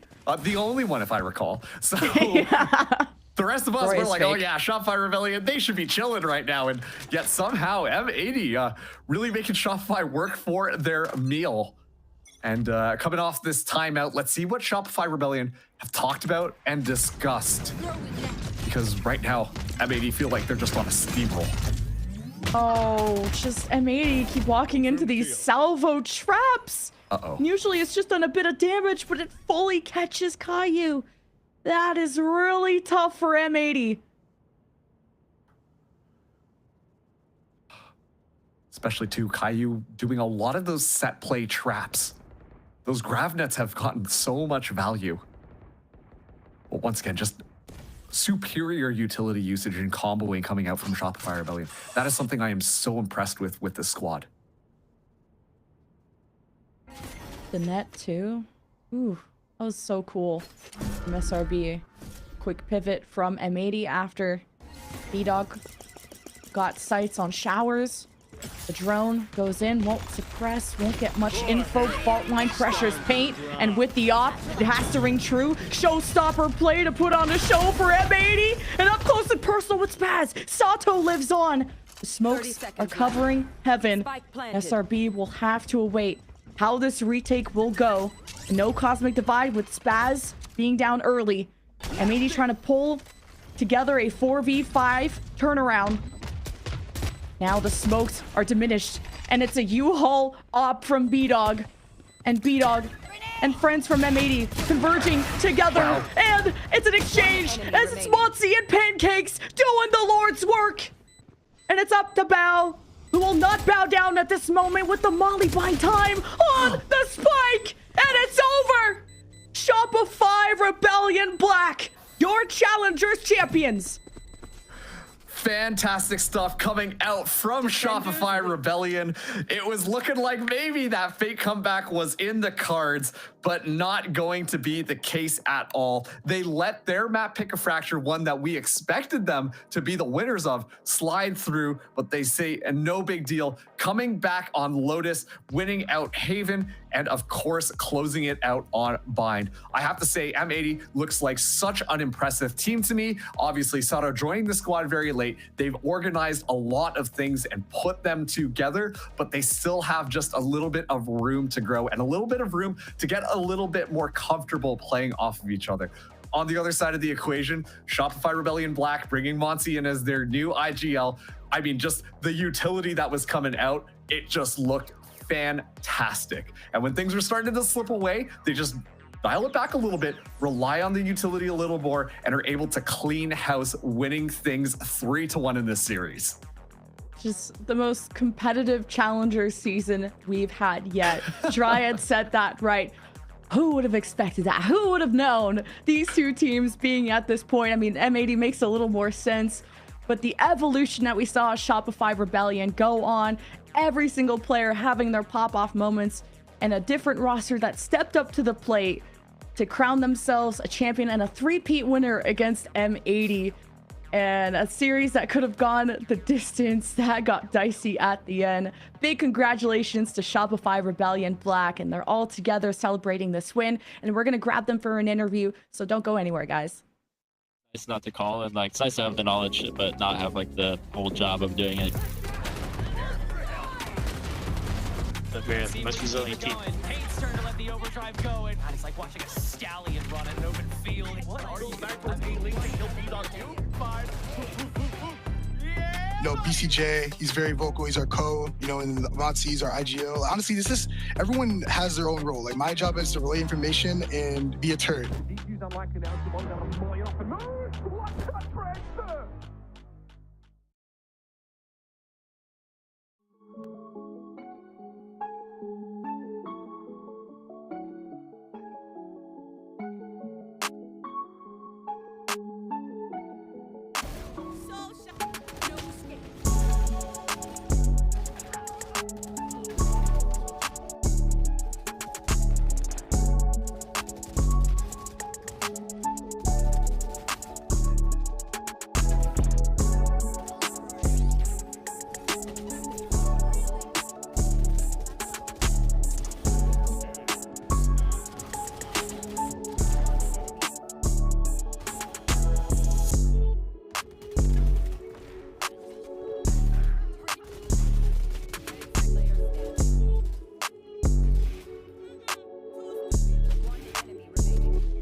And huge congratulations to Shopify Rebellion Black for being your Stage 1 playoff champions. 3-1 series. We don't get the map number 5, but such a strong showing. It was so well-deserved. Roy, they made us sweat a little bit on that final map. That was a M80 to get quite a few rounds under their belt, almost pushing it to an overtime, but Shopify Rebellion Black, they'll close it out strong.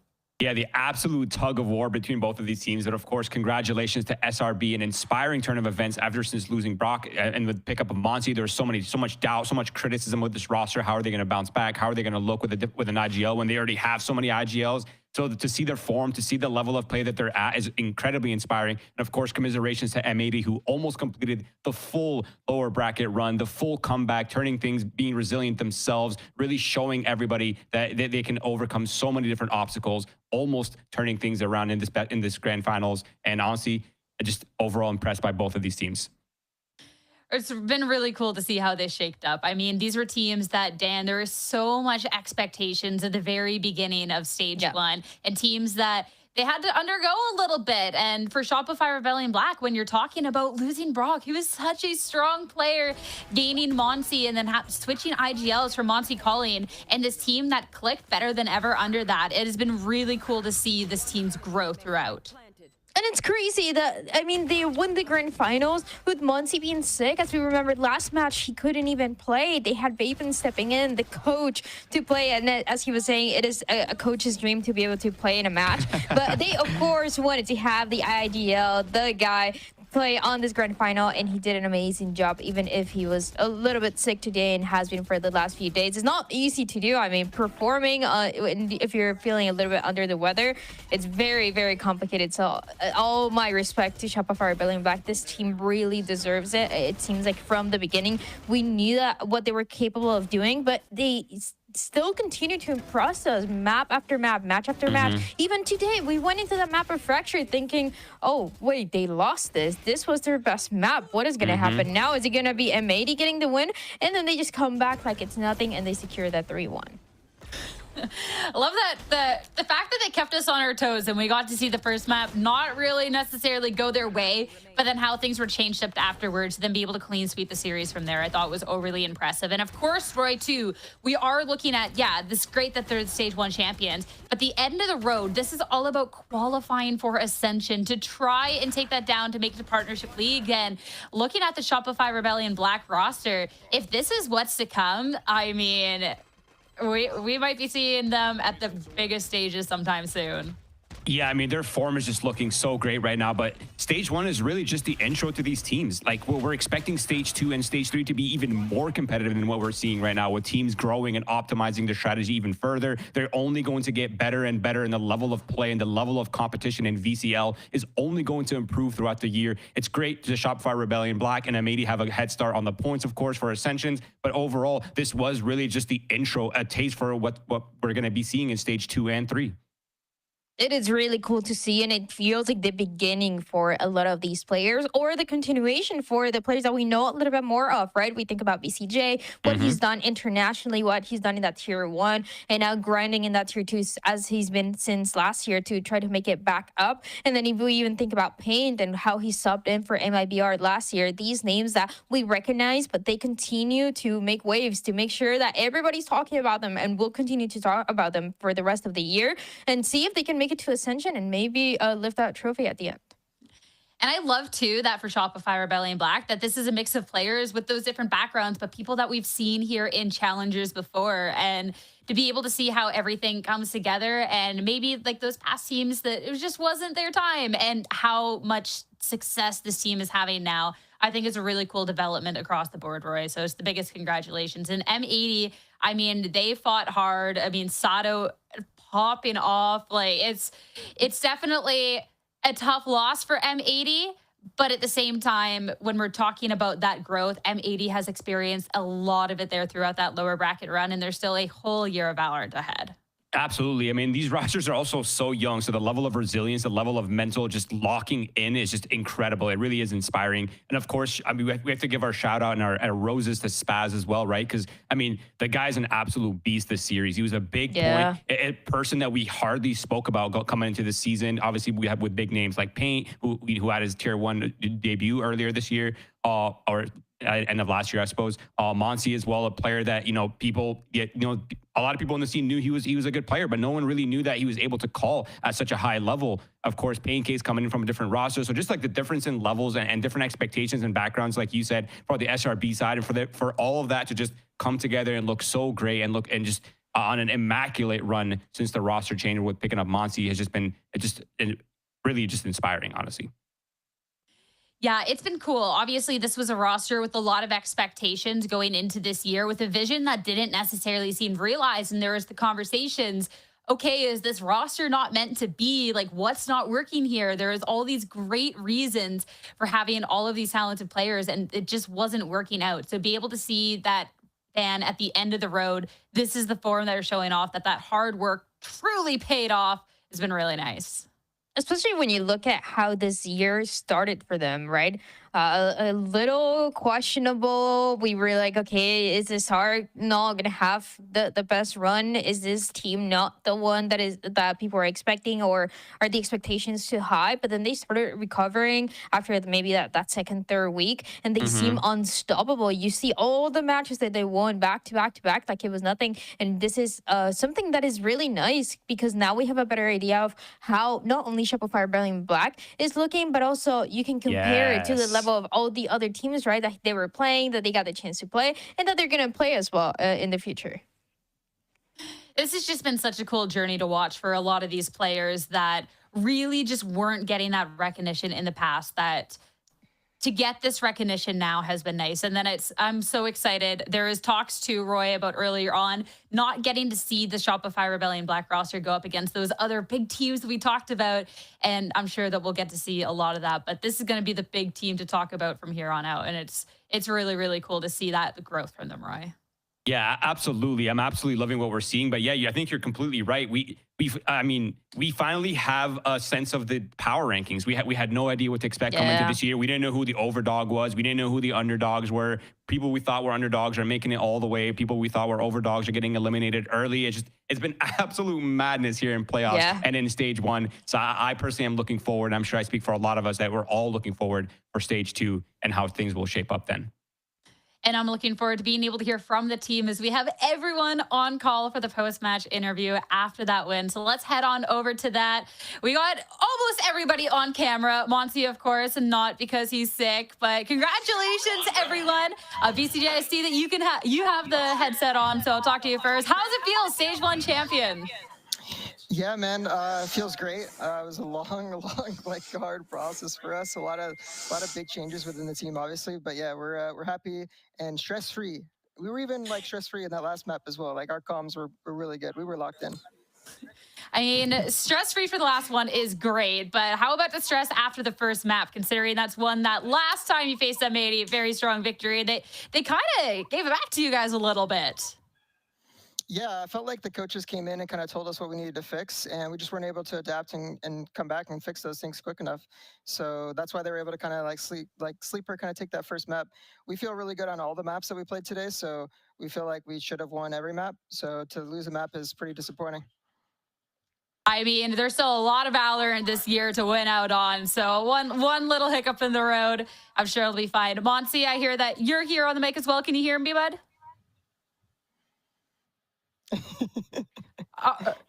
All right, yeah, I can hear you. Perfect. Monty, how are you feeling? I'm so glad that you can join us. I'm so glad we got to see you play today. How's it going?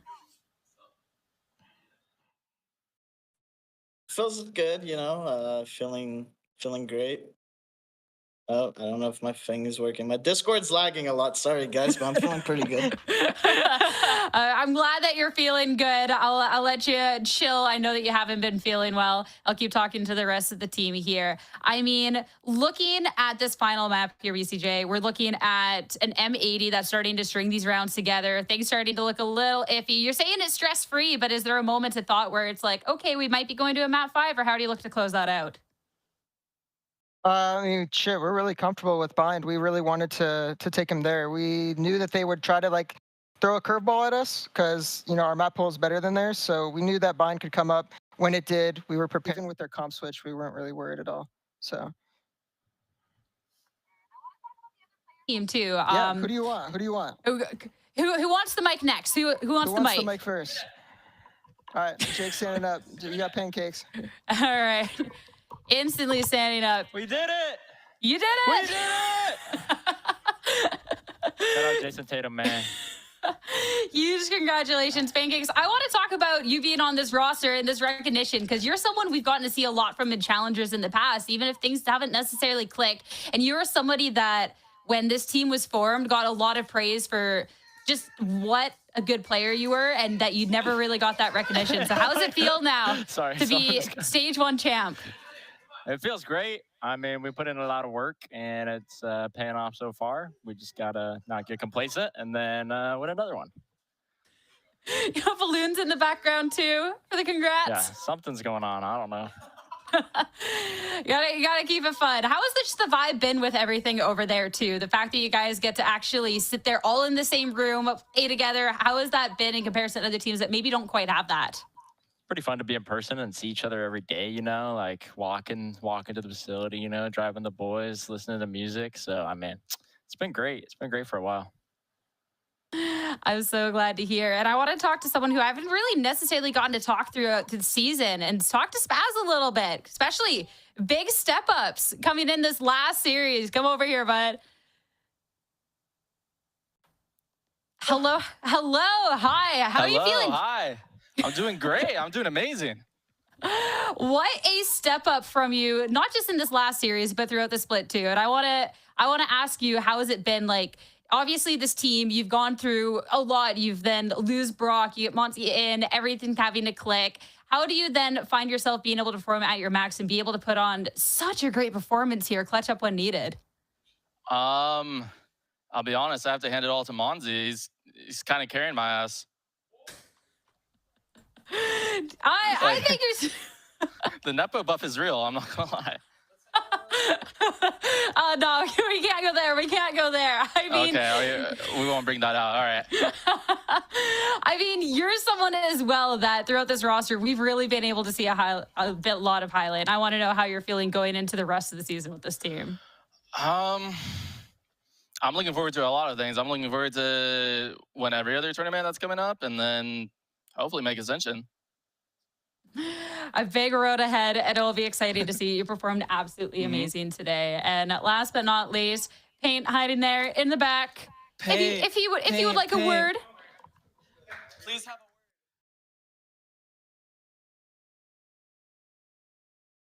Hello. Congratulations. It's always fun with the pass the one single headset around for this, but like going into this is a Challengers League that's absolutely stacked with duelists. There's a lot of talks with these other duelists at the beginning, and you've been able to be showing up and showing out, especially when needed. Like, how has that been? Do you think too, like this conversation shift around that you gotta people gotta recognize you more for what you bring to this team?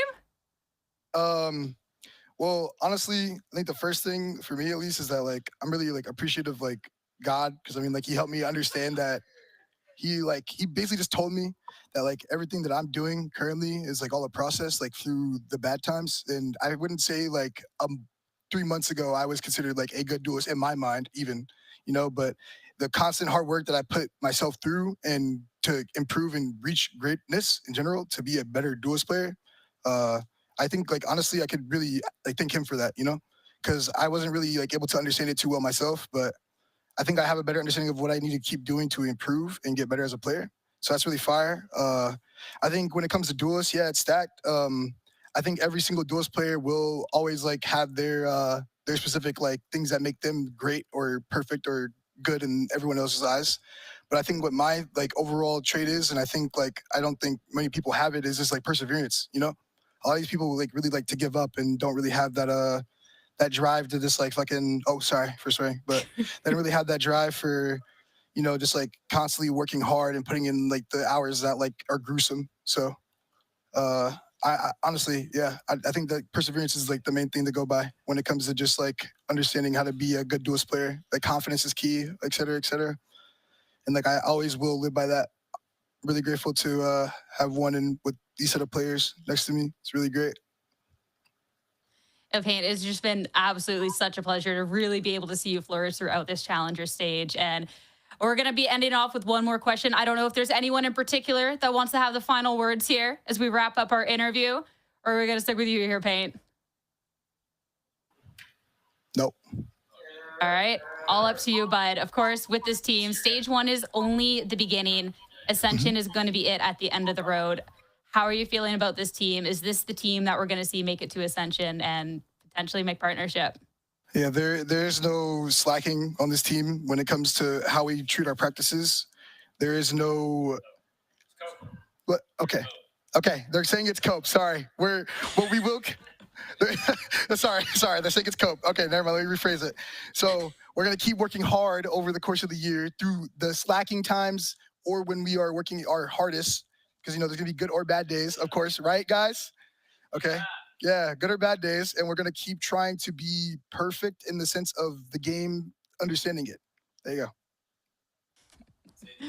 I and cannot thank you to wait all the fans. There we go.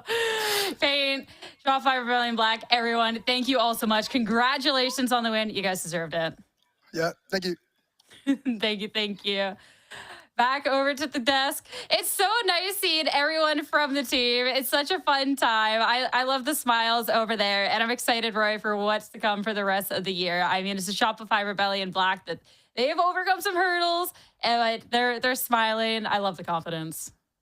Yeah, Dan, go ahead. You got this. I believe in you.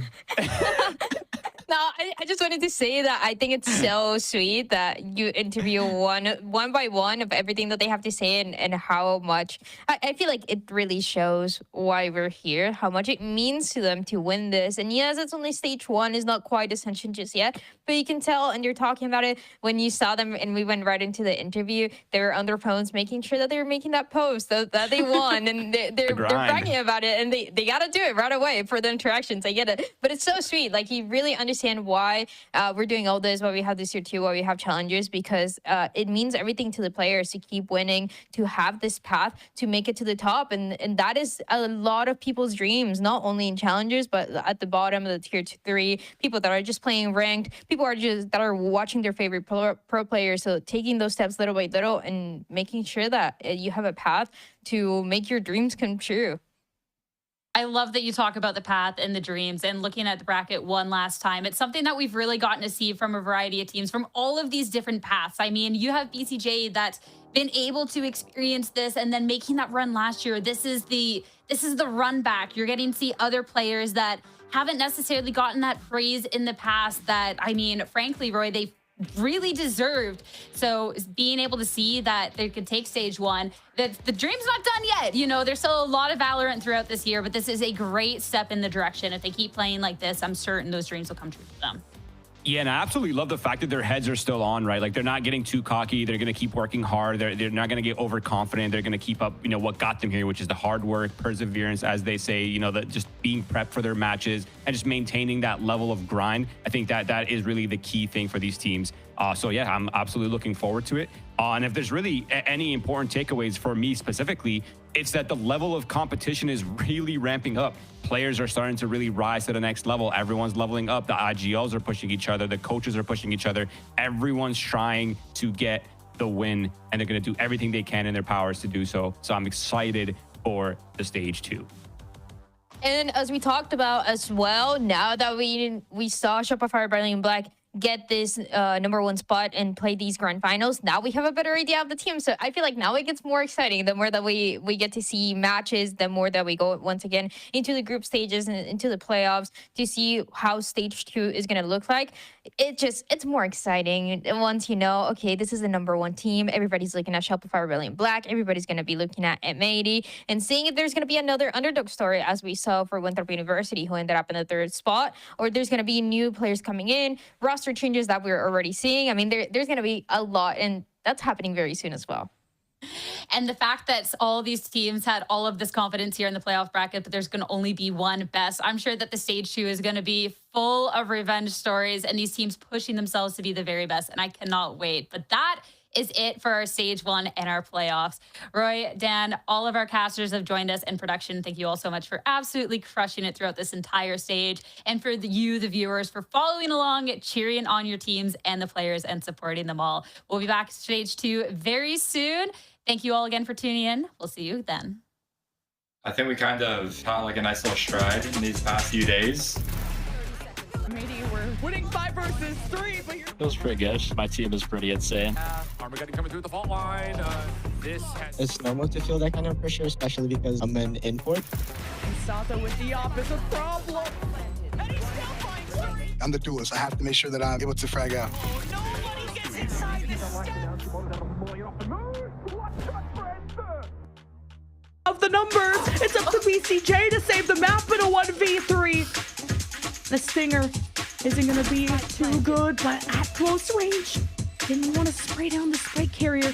Nope, doesn't want to reveal his position, but is still going to confirm this kill and upgrade to the Phantom. Salvos will peak, but Okeanos finished. Worry about for M80. They've got plans to push through tree, the Prowler to clear it, and SRB are close too. And they're just gonna pivot and swing into Caillou, who holds his own, but the Paranoia will give the edge, the advantage to Spaz. Pancakes makes up for the numbers. Spaz finishes it for SRB! Defenders win. SRB got the last laugh in overtime, and it's SRB with the full setup and an Omen teleport from B-Dog, who's gonna stake it somehow, and he's in the corner, and he gets a stun from his teammate. and really disrupts the game plan for SRB, delays the plant, but won't stop it. Sato thinks he has timing, rounds the corner, catches Pain, 1v1, and Monty clutches it again. Turnaround. Now the smokes are diminished, and it's a U-Haul op from B-Dog. And B-Dog and friends from M80 converging together. And it's an exchange as it's Monty and Pancakes doing the Lord's work. And it's up to Bao, who will not bow down at this moment with the Molly by time on the spike. And it's over. Shopify Rebellion Black, your Challengers champions. Fantastic stuff coming out from Shopify Rebellion. It was looking like maybe that fake comeback was in the cards, but not going to be the case at all. They let their map Pick a Fracture, one that we expected them to be the winners of, slide through, but they say no big deal. Coming back on Lotus, winning out Haven, and of course, closing it out on Bind. I have to say, M80 looks like such an impressive...